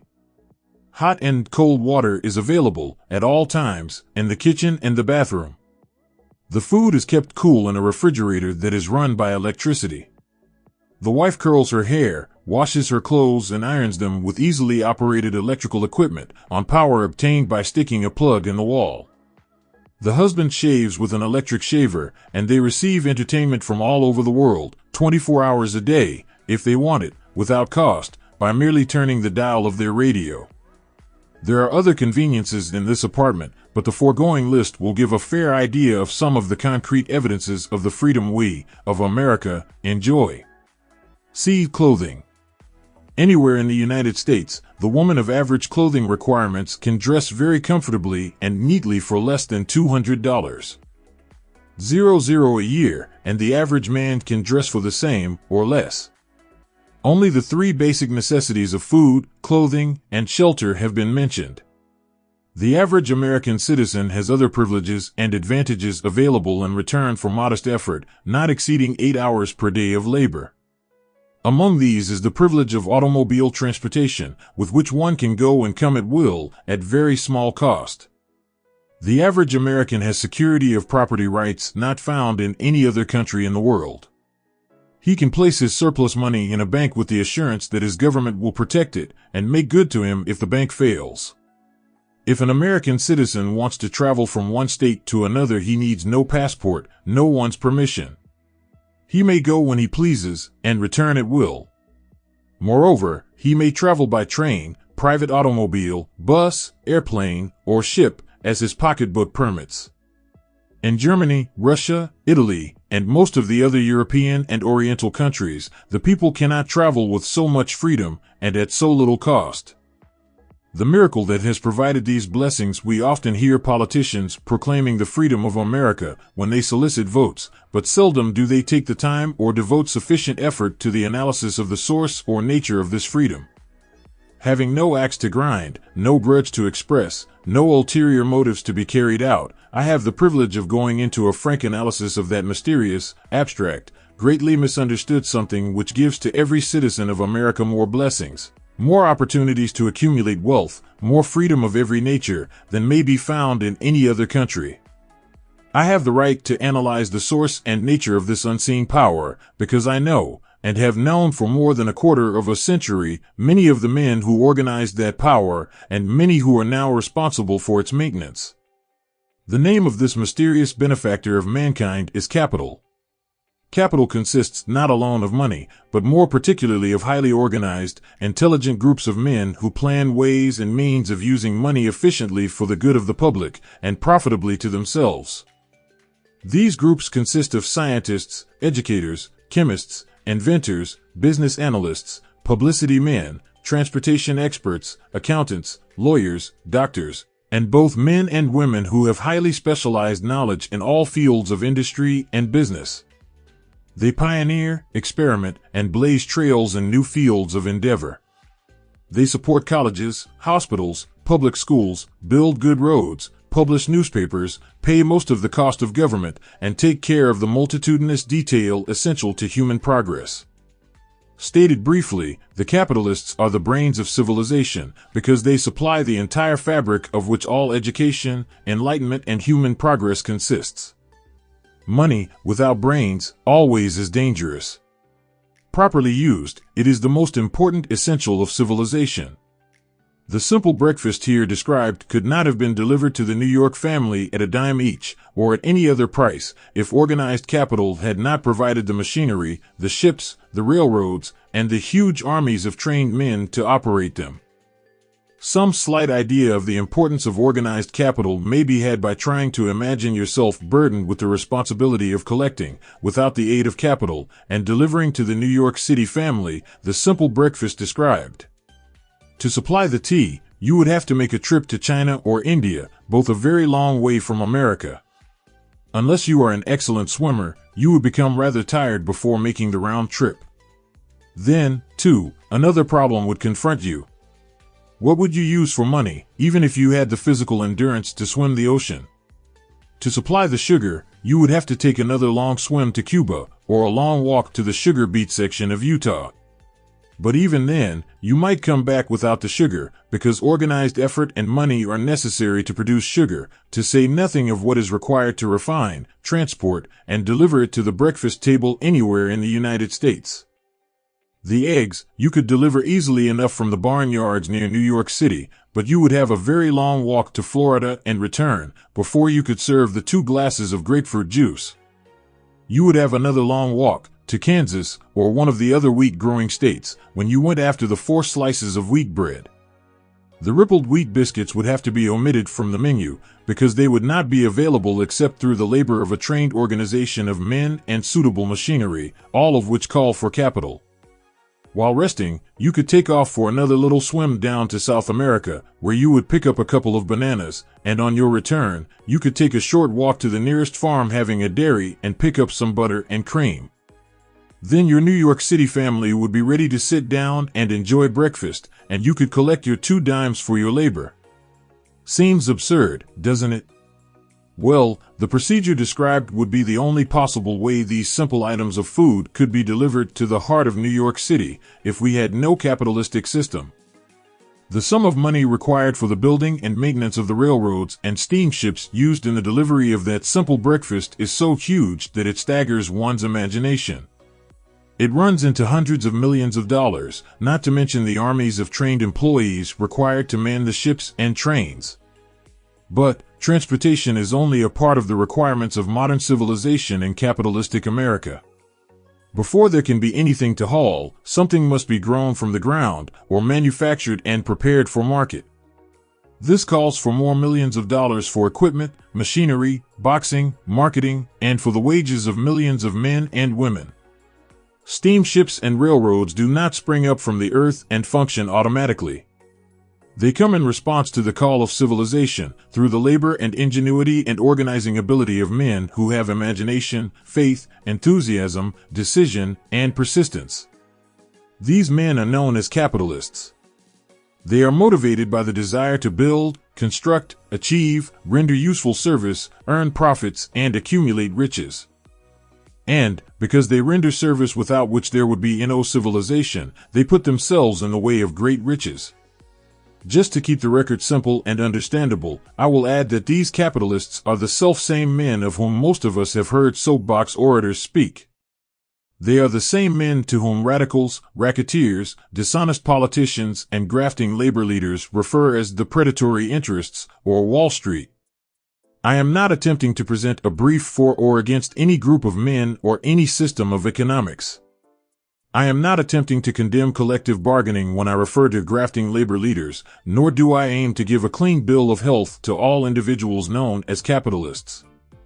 The purpose of this book, a purpose to which I have faithfully devoted over a quarter of a century, is to present to all who want the knowledge, the most dependable philosophy through which individuals may accumulate riches in whatever amounts they desire. I have here analyzed the economic advantages of the capitalistic system for the twofold purpose of showing, 1. That all who seek riches must recognize and adapt themselves to the system that controls all approaches to fortunes, large or small, and 2. To present the side of the picture opposite to that being shown by politicians and demagogues who deliberately becloud the issues they bring up by referring to organized capital as if it were something poisonous. This is a capitalistic country, it was developed through the use of capital, and we who claim the right to partake of the blessings of freedom and opportunity, we who seek to accumulate riches here, may as well know that neither riches nor opportunity would be available to us if organized capital had not provided these benefits. For more than 20 years it has been a somewhat popular and growing pastime for radicals, self-seeking politicians, racketeers, crooked labor leaders, and on occasion religious leaders, to take potshots at Wall Street, the money changers, and big business. The practice became so general that we witnessed during the business depression the unbelievable sight of high government officials lining up with the cheap politicians and labor leaders, with the openly avowed purpose of throttling the system which has made industrial America the richest country on earth. The lineup was so general and so well organized that it prolonged the worst depression America has ever known.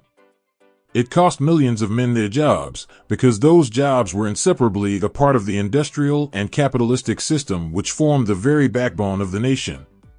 During this unusual alliance of government officials and self-seeking individuals who were endeavoring to profit by declaring open season on the American system of industry, A certain type of labor leader joined forces with the politicians and offered to deliver voters in return for legislation designed to permit men to take riches away from industry by organized force of numbers, instead of the better method of giving a fair day's work for a fair day's pay.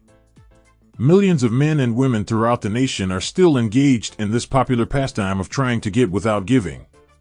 Some of them are lined up with labor unions, where they demand shorter hours and more pay.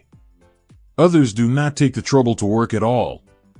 They demand government relief and are getting it. Their idea of their rights of freedom was demonstrated in New York City, where violent complaint was registered with the postmaster by a group of relief beneficiaries because the postman awakened them at 7:30 a.m. to deliver government relief checks. They demanded that the time of delivery be set up to 10 o'clock. If you are one of those who believe that riches can be accumulated by the mere act of men who organize themselves into groups and demand more pay for less service, if you are one of those who demand government relief without early morning disturbance when the money is delivered to you, if you are one of those who believe in trading their votes to politicians in return for the passing of laws which permit the raiding of the public treasury, you may rest securely on your belief, with certain knowledge that no one will disturb you, because this is a free country where every man may think as he pleases, where nearly everybody can live with but little effort, where many may live well without doing any work whatsoever. However, you should know the full truth concerning this freedom of which so many people boast and so few understand. As great as it is, as far as it reaches, as many privileges as it provides, it does not and cannot bring riches without effort. There is but one dependable method of accumulating and legally holding riches, and that is by rendering useful service. No system has ever been created by which men can legally acquire riches through mere force of numbers, or without giving in return an equivalent value of one form or another. There is a principle known as the law of economics. This is more than a theory. It is a law no man can beat.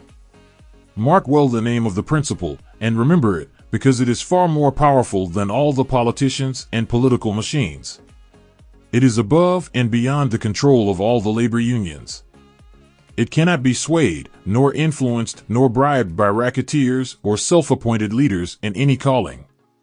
Moreover, it has an all-seeing eye, and a perfect system of bookkeeping, in which it keeps an accurate account of the transactions of every human being engaged in the business of trying to get without giving.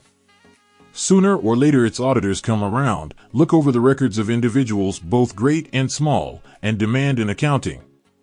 Wall Street, big business, capital predatory interests, or whatever name you choose to give the system which has given us American freedom, represents a group of men who understand, respect, and adapt themselves to this powerful law of economics. Their financial continuation depends upon their respecting the law. Most people living in America like this country, its capitalistic system and all. I must confess I know of no better country, where one may find greater opportunities to accumulate riches.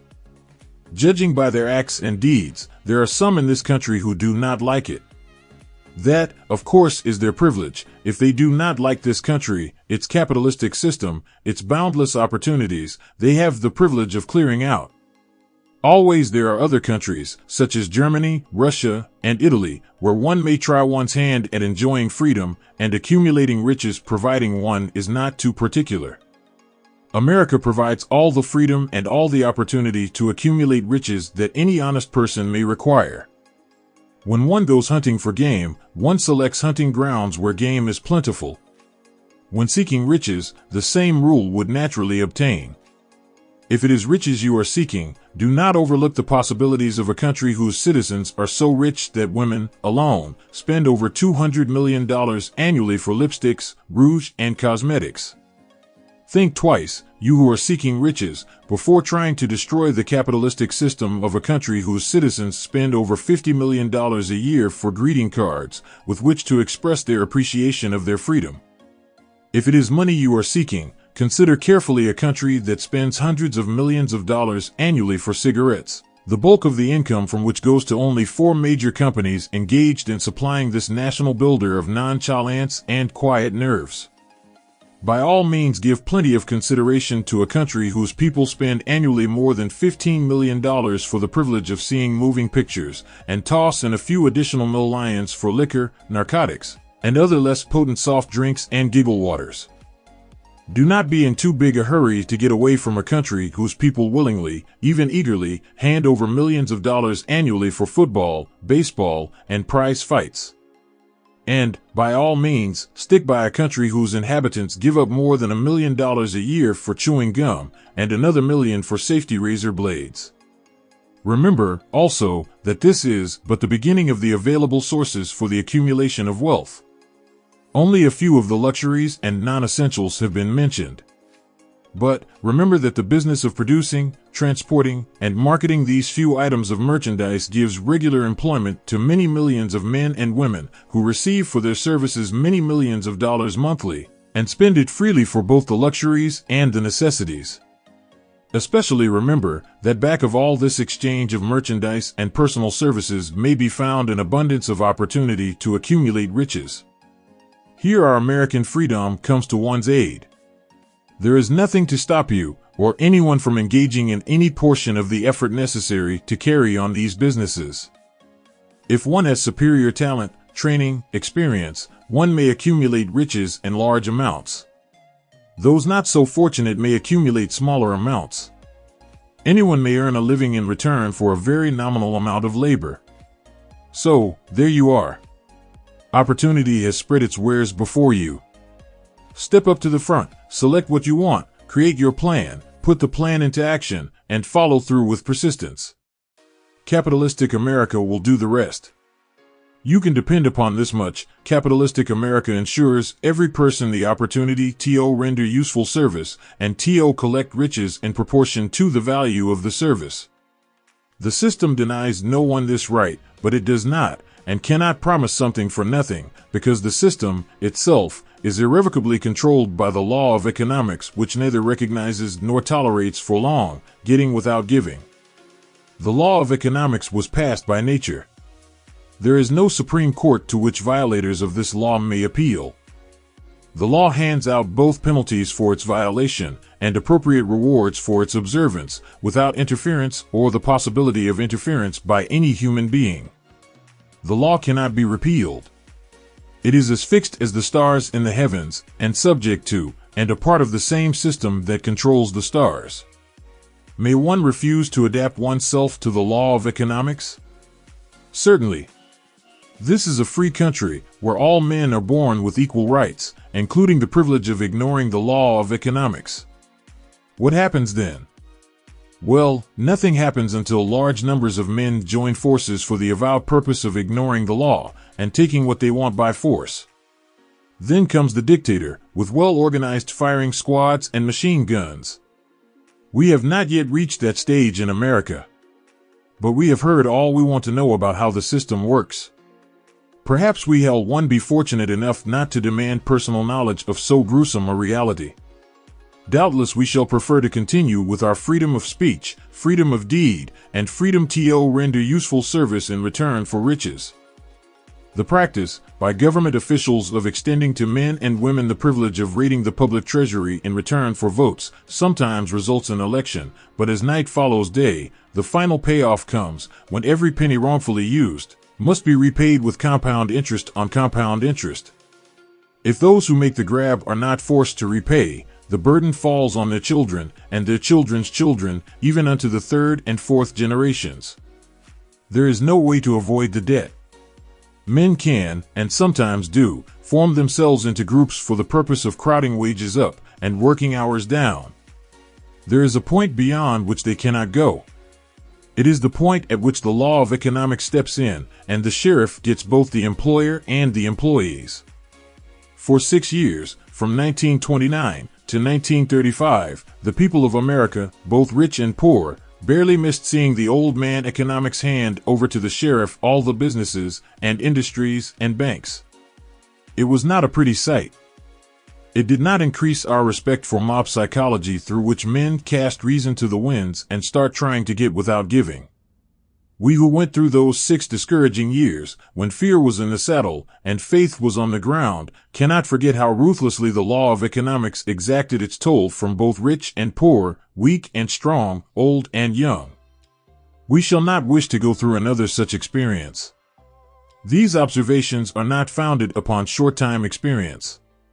They are the result of 25 years of careful analysis of the methods of both the most successful and the most unsuccessful men America has known. Unsuccessful men America has known. Unsuccessful men America has known. Unsuccessful men America has known. Unsuccessful men America has known.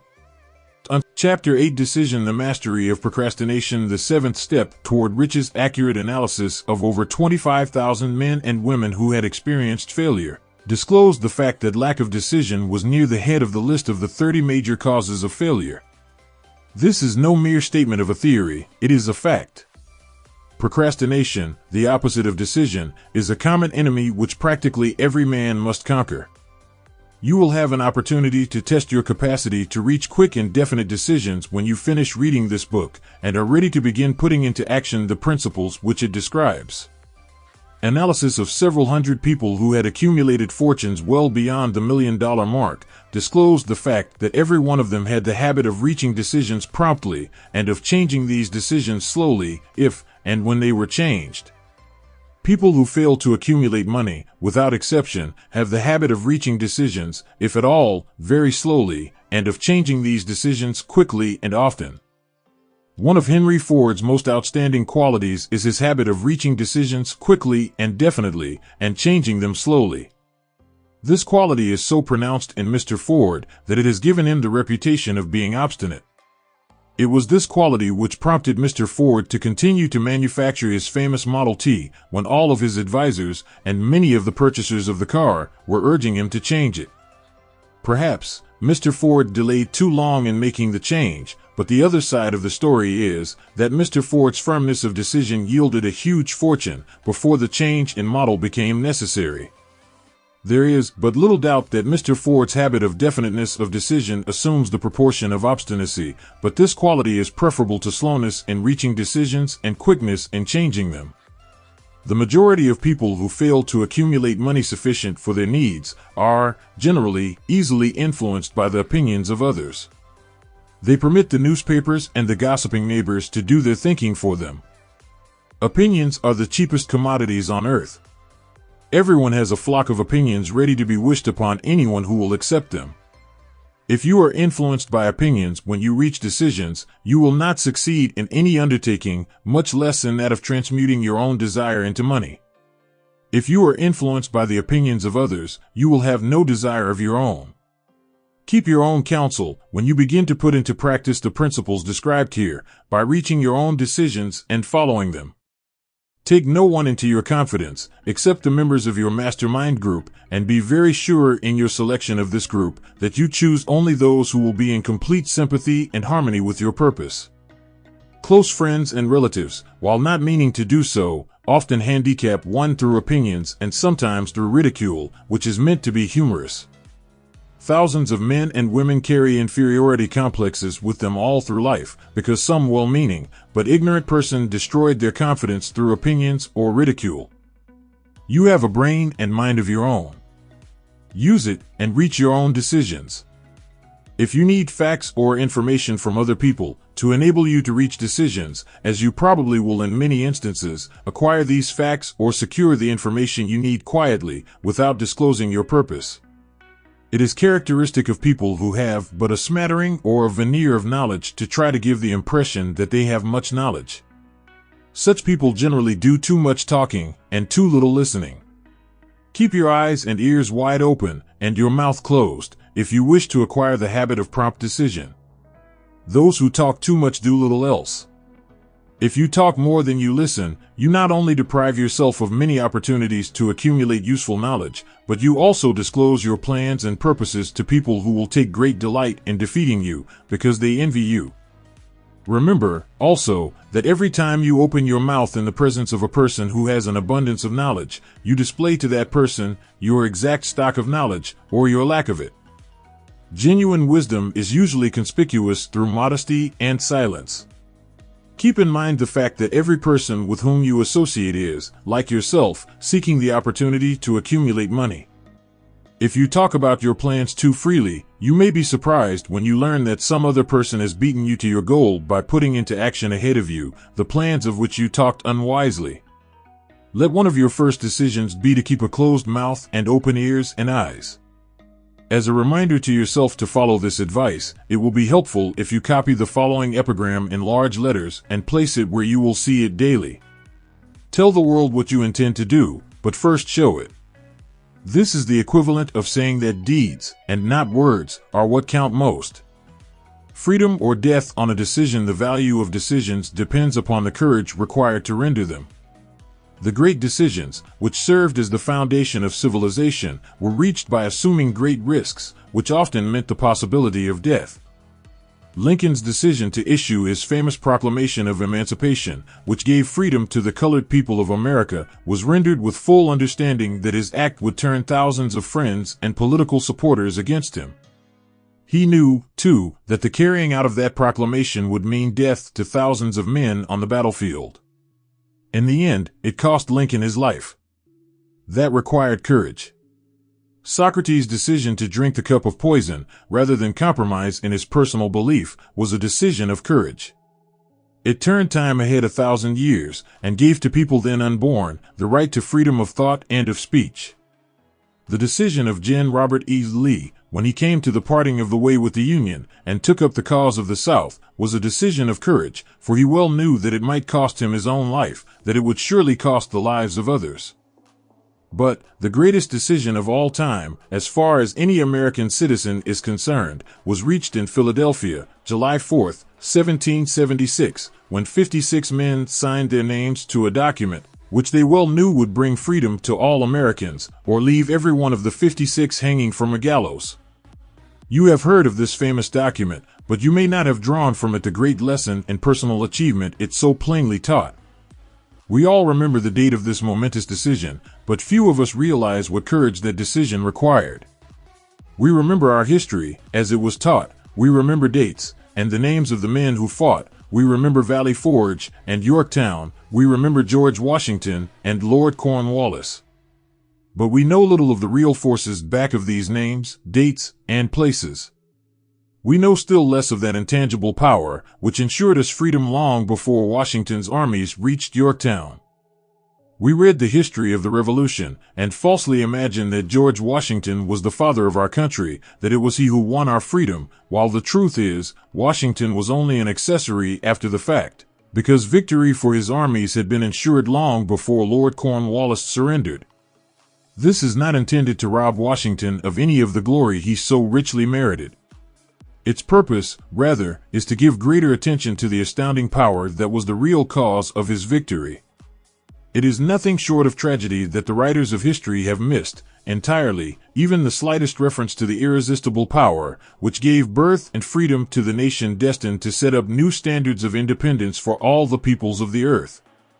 I say it is a tragedy, because it is the selfsame power which must be used by every individual who surmounts the difficulties of life and forces life to pay the price asked. Let us briefly review the events which gave birth to this power. The story begins with an incident in Boston, March 5, 1770. British soldiers were patrolling the streets, by their presence, openly threatening the citizens. The colonists resented armed men marching in their midst. They began to express their resentment openly, hurling stones as well as epithets at the marching soldiers, until the commanding officer gave orders, "Fix bayonets. Charge." The battle was on. It resulted in the death and injury of many. The incident aroused such resentment that the Provincial Assembly called a meeting for the purpose of taking definite action. Two of the members of that assembly were John Hancock and Samuel Adams, long live their names. They spoke up courageously and declared that a move must be made to eject all British soldiers from Boston. Remember this, a decision, in the minds of two men, might properly be called the beginning of the freedom which we, of the United States, now enjoy. Remember, too, that the decision of these two men called for faith and courage, because it was dangerous. Before the assembly adjourned, Samuel Adams was appointed to call on the governor of the province, Hutchinson, and demand the withdrawal of the British troops. The request was granted, the troops were removed from Boston, but the incident was not closed. It had caused a situation destined to change the entire trend of civilization. Strange, is it not, how the great changes, such as the American Revolution and the World War, often have their beginnings in circumstances which seem unimportant? It is interesting, also, to observe that these important changes usually begin in the form of a definite decision in the minds of a relatively small number of people. Few of us know the history of our country well enough to realize that John Hancock, Samuel Adams, and Richard Henry Lee were the real fathers of our country. Richard Henry Lee became an important factor in this story by reason of the fact that he and Samuel Adams communicated frequently by correspondence, sharing freely their fears and their hopes concerning the welfare of the people of their provinces. From this practice, Adams conceived the idea that a mutual exchange of letters between the 13 colonies might help to bring about the coordination of effort so badly needed in connection with the solution of their problems. 2 years after the clash with the soldiers in Boston, March 72, Adams presented this idea to the Assembly in the form of a motion that a correspondence committee be established among the colonies, with definitely appointed correspondents in each colony for the purpose of friendly cooperation for the betterment of the colonies of British America. Mark well this incident. It was the beginning of the organization of the far-flung power destined to give freedom to you and to me. The mastermind had already been organized. It consisted of Adams, Lee, and Hancock. I tell you further, that if two of you agree upon the earth concerning anything for which you ask, it will come to you from my Father, who is in heaven. The Committee of Correspondence was organized.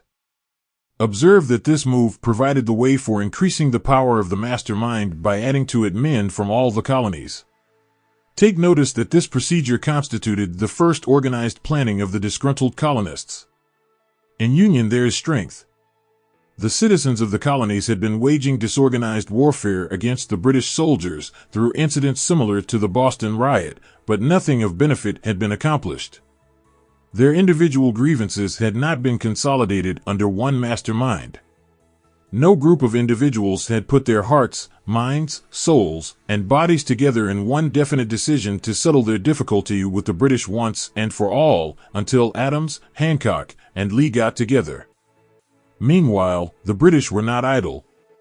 They, too, were doing some planning and masterminding on their own account, with the advantage of having back of them money and organized soldiery. The Crown appointed Gage to supplant Hutchinson as the governor of Massachusetts. One of the new governor's first acts was to send a messenger to call on Samuel Adams for the purpose of endeavoring to stop his opposition by fear. We can best understand the spirit of what happened by quoting the conversation between Carl Fenton and Adams.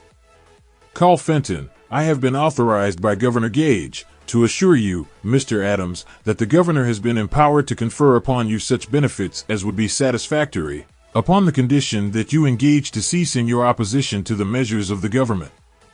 It is the governor's advice to you, sir, not to incur the further displeasure of His Majesty. Your conduct has been such as makes you liable to penalties of an MT of Henry VIII, by which persons can be sent to England for trial for treason or misprision of treason at the discretion of a governor of a province. But, by changing your political course, you will not only receive great personal advantages, but you will make your peace with the king. Samuel Adams had the choice of two decisions. He could cease his opposition and receive personal bribes, or he could continue and run the risk of being hanged. Clearly, the time had come when Adams was forced to reach instantly a decision which could have cost his life. The majority of men would have found it difficult to reach such a decision. The majority would have sent back an evasive reply, but not Adams. He insisted upon Carl Fenton's word of honor that the colonel would deliver to the governor the answer exactly as Adams would give it to him. Adams' answer, then you may tell Governor Gage that I trust one have long since made my peace with the King of Kings. No personal consideration shall induce me to abandon the righteous cause of my country. And, tell Governor Gage it is the advice of Samuel Adams to him, no longer to insult the feelings of an exasperated people. Comment as to the character of this man seems unnecessary. It must be obvious to all who read this astounding message that its sender possessed loyalty of the highest order. This is important. When Governor Gage received Adams' caustic reply, he flew into a rage and issued a proclamation which read, "I do, hereby, in His Majesty's name, offer and promise His most gracious pardon to all persons who shall forthwith lay down their arms, and return to the duties of peaceable subjects, excepting only from the benefit of such pardon Samuel Adams and John Hancock, whose offenses are of too flagitious a nature to admit of any other consideration but that of condign punishment." As one might say, in modern slang, Adams and Hancock were on the spot. The threat of the irate governor forced the two men to reach another decision, equally as dangerous. They hurriedly called a secret meeting of their staunchest followers. After the meeting had been called to order, Adams locked the door, placed the key in his pocket, and informed all present that it was imperative that a Congress of the colonists be organized, and that no man should leave the room until the decision for such a Congress had been reached. Great excitement followed. Some weighed the possible consequences of such radicalism. Some expressed grave doubt as to the wisdom of so definite a decision in defiance of the Crown. Locked in that room were two men immune to fear, blind to the possibility of failure. Hancock and Adams. Through the influence of their minds, the others were induced to agree that, through the Correspondence Committee, arrangements should be made for a meeting of the First Continental Congress, to be held in Philadelphia, September 5, 1774. Remember this date. It is more important than July 4, 1776. If there had been no decision to hold a Continental Congress, there could have been no signing of the Declaration of Independence. Before the first meeting of the new Congress, another leader, in a different section of the country, was deep in the throes of publishing a summary view of the rights of British America. He was Thomas Jefferson, of the province of Virginia, whose relationship to Lord Dunmore, representative of the Crown in Virginia, was as strained as that of Hancock and Adams with their governor. Shortly after his famous Summary of Rights was published, Jefferson was informed that he was subject to prosecution for high treason against His Majesty's government. Inspired by the threat, one of Jefferson's colleagues, Patrick Henry, boldly spoke his mind, concluding his remarks with a sentence which shall remain forever a classic: "If this be treason, then make the most of it." It was such men as these who, without power, without authority, without military strength, without money, sat in solemn consideration of the destiny of the colonies, beginning at the opening of the First Continental Congress, and continuing at intervals for 2 years, until on June 7, 1776, Richard Henry Lee arose, addressed the chair, and to the startled assembly made this motion: "Gentlemen, I make the motion that these united colonies are, and of right ought to be free and independent states. That they be absolved from all allegiance to the British Crown, and that all political connection between them and the state of Great Britain is, and ought to be totally dissolved." Lee's astounding motion was discussed fervently, and at such length that he began to lose patience. Finally, after days of argument, he again took the floor and declared, in a clear, firm voice, "Mr. President, we have discussed this issue for days. It is the only course for us to follow. Why, then, sir, do we longer delay? Why still deliberate? Let this happy day give birth to an American Republic. Let her arise, not to devastate and to conquer, but to reestablish the reign of peace and of law. The eyes of Europe are fixed upon us. She demands of us a living example of freedom that may exhibit a contrast, in the felicity of the citizen, to the ever-increasing tyranny." Before his motion was finally voted upon, Lee was called back to Virginia, because of serious family illness, but before leaving, he placed his cause in the hands of his friend, Thomas Jefferson, who promised to fight until favorable action was taken. Shortly thereafter, the President of the Congress appointed Jefferson as chairman of a committee to draw up a Declaration of Independence. Long and hard the committee labored on a document which would mean, when accepted by the Congress, that every man who signed it would be signing his own death warrant should the colonies lose in the fight with Great Britain, which was sure to follow. The document was drawn, and on June 28, the original draft was read before the Congress. For several days it was discussed, altered, and made ready. On July 4, 1776, Thomas Jefferson stood before the assembly and fearlessly read the most momentous decision ever placed upon paper. When in the course of human events it is necessary for one people to dissolve the political bands which have connected them with another, and to assume, among the powers of the earth, the separate and equal station to which the laws of nature, and of nature's God entitle them, a decent respect to the opinions of mankind requires that they should declare the causes which impel them to the separation.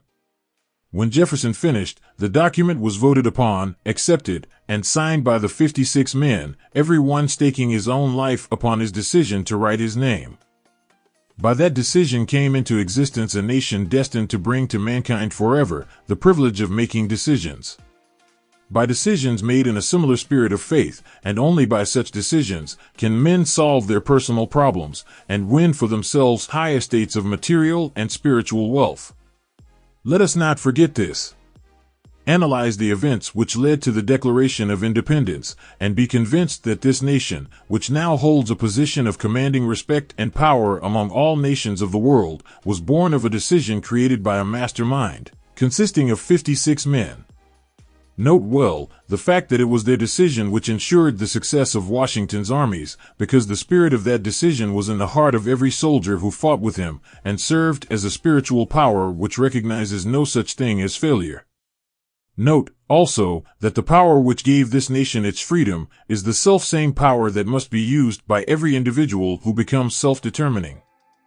This power is made up of the principles described in this book.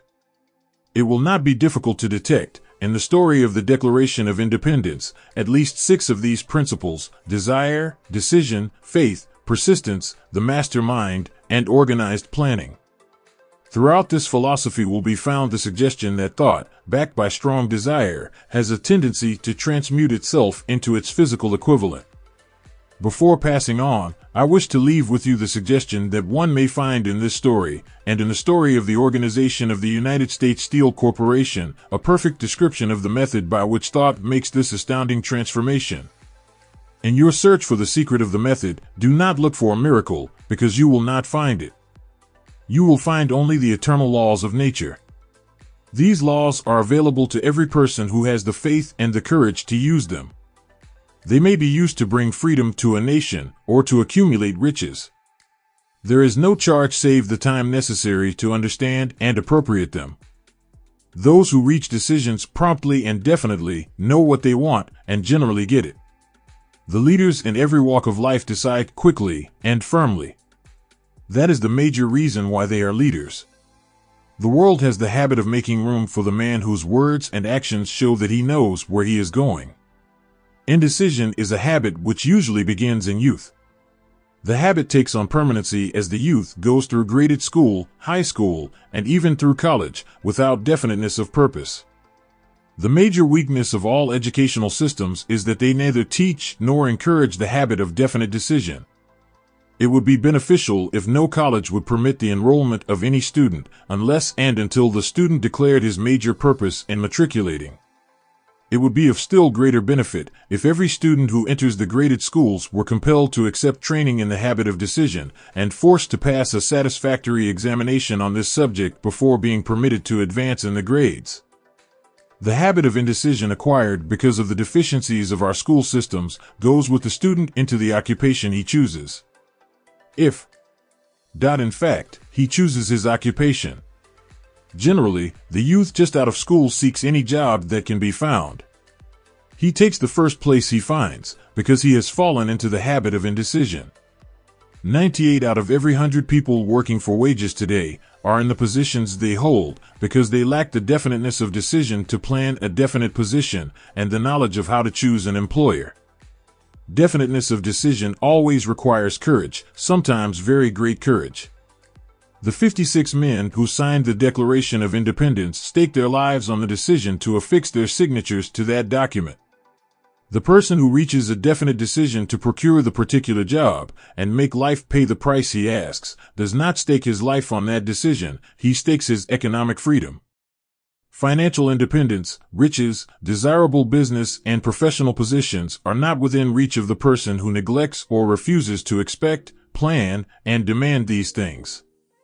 The person who desires riches in the same spirit that Samuel Adams desired freedom for the colonies is sure to accumulate wealth. In the chapter on organized planning, you will find complete instructions for marketing every type of personal services. You will find also detailed information on how to choose the employer you prefer and the particular job you desire. These instructions will be of no value to you unless you definitely decide to organize them into a plan of action. To organize them into a plan of action. To organize them into a plan of action. To organize them in Chapter 9 Persistence, the sustained effort necessary to induce faith. The eighth step toward riches. Persistence is an essential factor in the procedure of transmuting desire into its monetary equivalent. The basis of persistence is the power of will. Willpower and desire, when properly combined, make an irresistible pair. Men who accumulate great fortunes are generally known as cold-blooded and sometimes ruthless. Often they are misunderstood. What they have is willpower, which they mix with persistence and place back of their desires to ensure the attainment of their objectives. Henry Ford has been generally misunderstood to be ruthless and cold-blooded. This misconception grew out of Ford's habit of following through in all of his plans with persistence. The majority of people are ready to throw their aims and purposes overboard and give up at the first sign of opposition or misfortune. A few carry on despite all opposition until they attain their goal. These few are the Fords, Carnegies, Rockefellers, and Edisons. There may be no heroic connotation to the word persistence, but the quality is to the character of man what carbon is to steel. The building of a fortune, generally, involves the application of the entire 13 factors of this philosophy. These principles must be understood. They must be applied with persistence by all who accumulate money. If you are following this book with the intention of applying the knowledge it conveys, your first test as to your persistence will come when you begin to follow the 6 steps described in the second chapter. Unless you are one of the 2 out of every 100 who already have a definite goal at which you are aiming, and a definite plan for its attainment, you may read the instructions, and then pass on with your daily routine, and never comply with those instructions. The author is checking you up at this point, because lack of persistence is one of the major causes of failure. Moreover, experience with thousands of people has proved that lack of persistence is a weakness common to the majority of men. It is a weakness which may be overcome by effort. The ease with which lack of persistence may be conquered will depend entirely upon the intensity of one's desire. The starting point of all achievement is desire. Keep this constantly in mind. Weak desires bring weak results, just as a small amount of fire makes a small amount of heat. If you find yourself lacking in persistence, this weakness may be remedied by building a stronger fire under your desires. Continue to read through to the end, then go back to chapter 2, and start immediately to carry out the instructions given in connection with the 6 steps. The eagerness with which you follow these instructions will indicate clearly how much or how little you really desire to accumulate money. If you find that you are indifferent, you may be sure that you have not yet acquired the money consciousness which you must possess before you can be sure of accumulating a fortune. Fortunes gravitate to men whose minds have been prepared to attract them, just as surely as water gravitates to the ocean. In this book may be found all the stimuli necessary to attune any normal mind to the vibrations which will attract the object of one's desires. If you find you are weak in persistence, center your attention upon the instructions contained in the chapter on power, surround yourself with a mastermind group, and through the cooperative efforts of the members of this group, you can develop persistence. You will find additional instructions for the development of persistence in the chapters on autosuggestion and the subconscious mind. Follow the instructions outlined in these chapters until your habit nature hands over to your subconscious mind a clear picture of the object of your desire. From that point on, you will not be handicapped by lack of persistence. Your subconscious mind works continuously while you are awake and while you are asleep. Spasmodic or occasional effort to apply the rules will be of no value to you. To get results, you must apply all of the rules until their application becomes a fixed habit with you. In no other way can you develop the necessary money consciousness. Poverty is attracted to the one whose mind is favorable to it, as money is attracted to him whose mind has been deliberately prepared to attract it, and through the same laws. Poverty consciousness will voluntarily seize the mind which is not occupied with the money consciousness. A poverty consciousness develops without conscious application of habits favorable to it. The money consciousness must be created to order, unless one is born with such a consciousness. Catch the full significance of the statements in the preceding paragraph, and you will understand the importance of persistence in the accumulation of a fortune. Without persistence, you will be defeated, even before you start. With persistence, you will win. If you have ever experienced a nightmare, you will realize the value of persistence. You are lying in bed, half awake, with a feeling that you are about to smother. You are unable to turn over, or to move a muscle. You realize that you must begin to regain control over your muscles. Through persistent effort of willpower, you finally manage to move the fingers of one hand. By continuing to move your fingers, you extend your control to the muscles of one arm until you can lift it. Then you gain control of the other arm in the same manner. You finally gain control over the muscles of one leg and then extend it to the other leg. Then, with one supreme effort of will, you regain complete control over your muscular system and snap out of your nightmare. The trick has been turned step by step. You may find it necessary to snap out of your mental inertia through a similar procedure, moving slowly at first, then increasing your speed until you gain complete control over your will. Be persistent no matter how slowly you may, at first, have to move. With persistence will come success. If you select your mastermind group with care, you will have in it at least one person who will aid you in the development of persistence. Some men who have accumulated great fortunes did so because of necessity. They developed the habit of persistence because they were so closely driven by circumstances that they had to become persistent. There is no substitute for persistence. It cannot be supplanted by any other quality. Remember this, and it will hearten you, in the beginning, when the going may seem difficult and slow. Those who have cultivated the habit of persistence seem to enjoy insurance against failure. No matter how many times they are defeated, they finally arrive up toward the top of the ladder. Sometimes it appears that there is a hidden guide whose duty is to test men through all sorts of discouraging experiences. Those who pick themselves up after defeat and keep on trying arrive, and the world cries, "Bravo! I knew you could do it."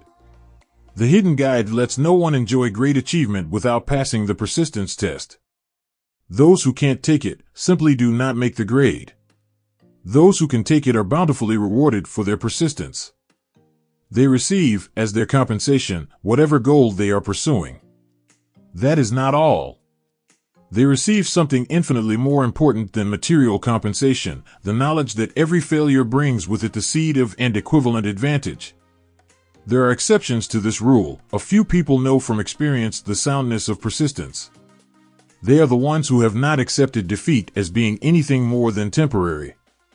They are the ones whose desires are so persistently applied that defeat is finally changed into victory.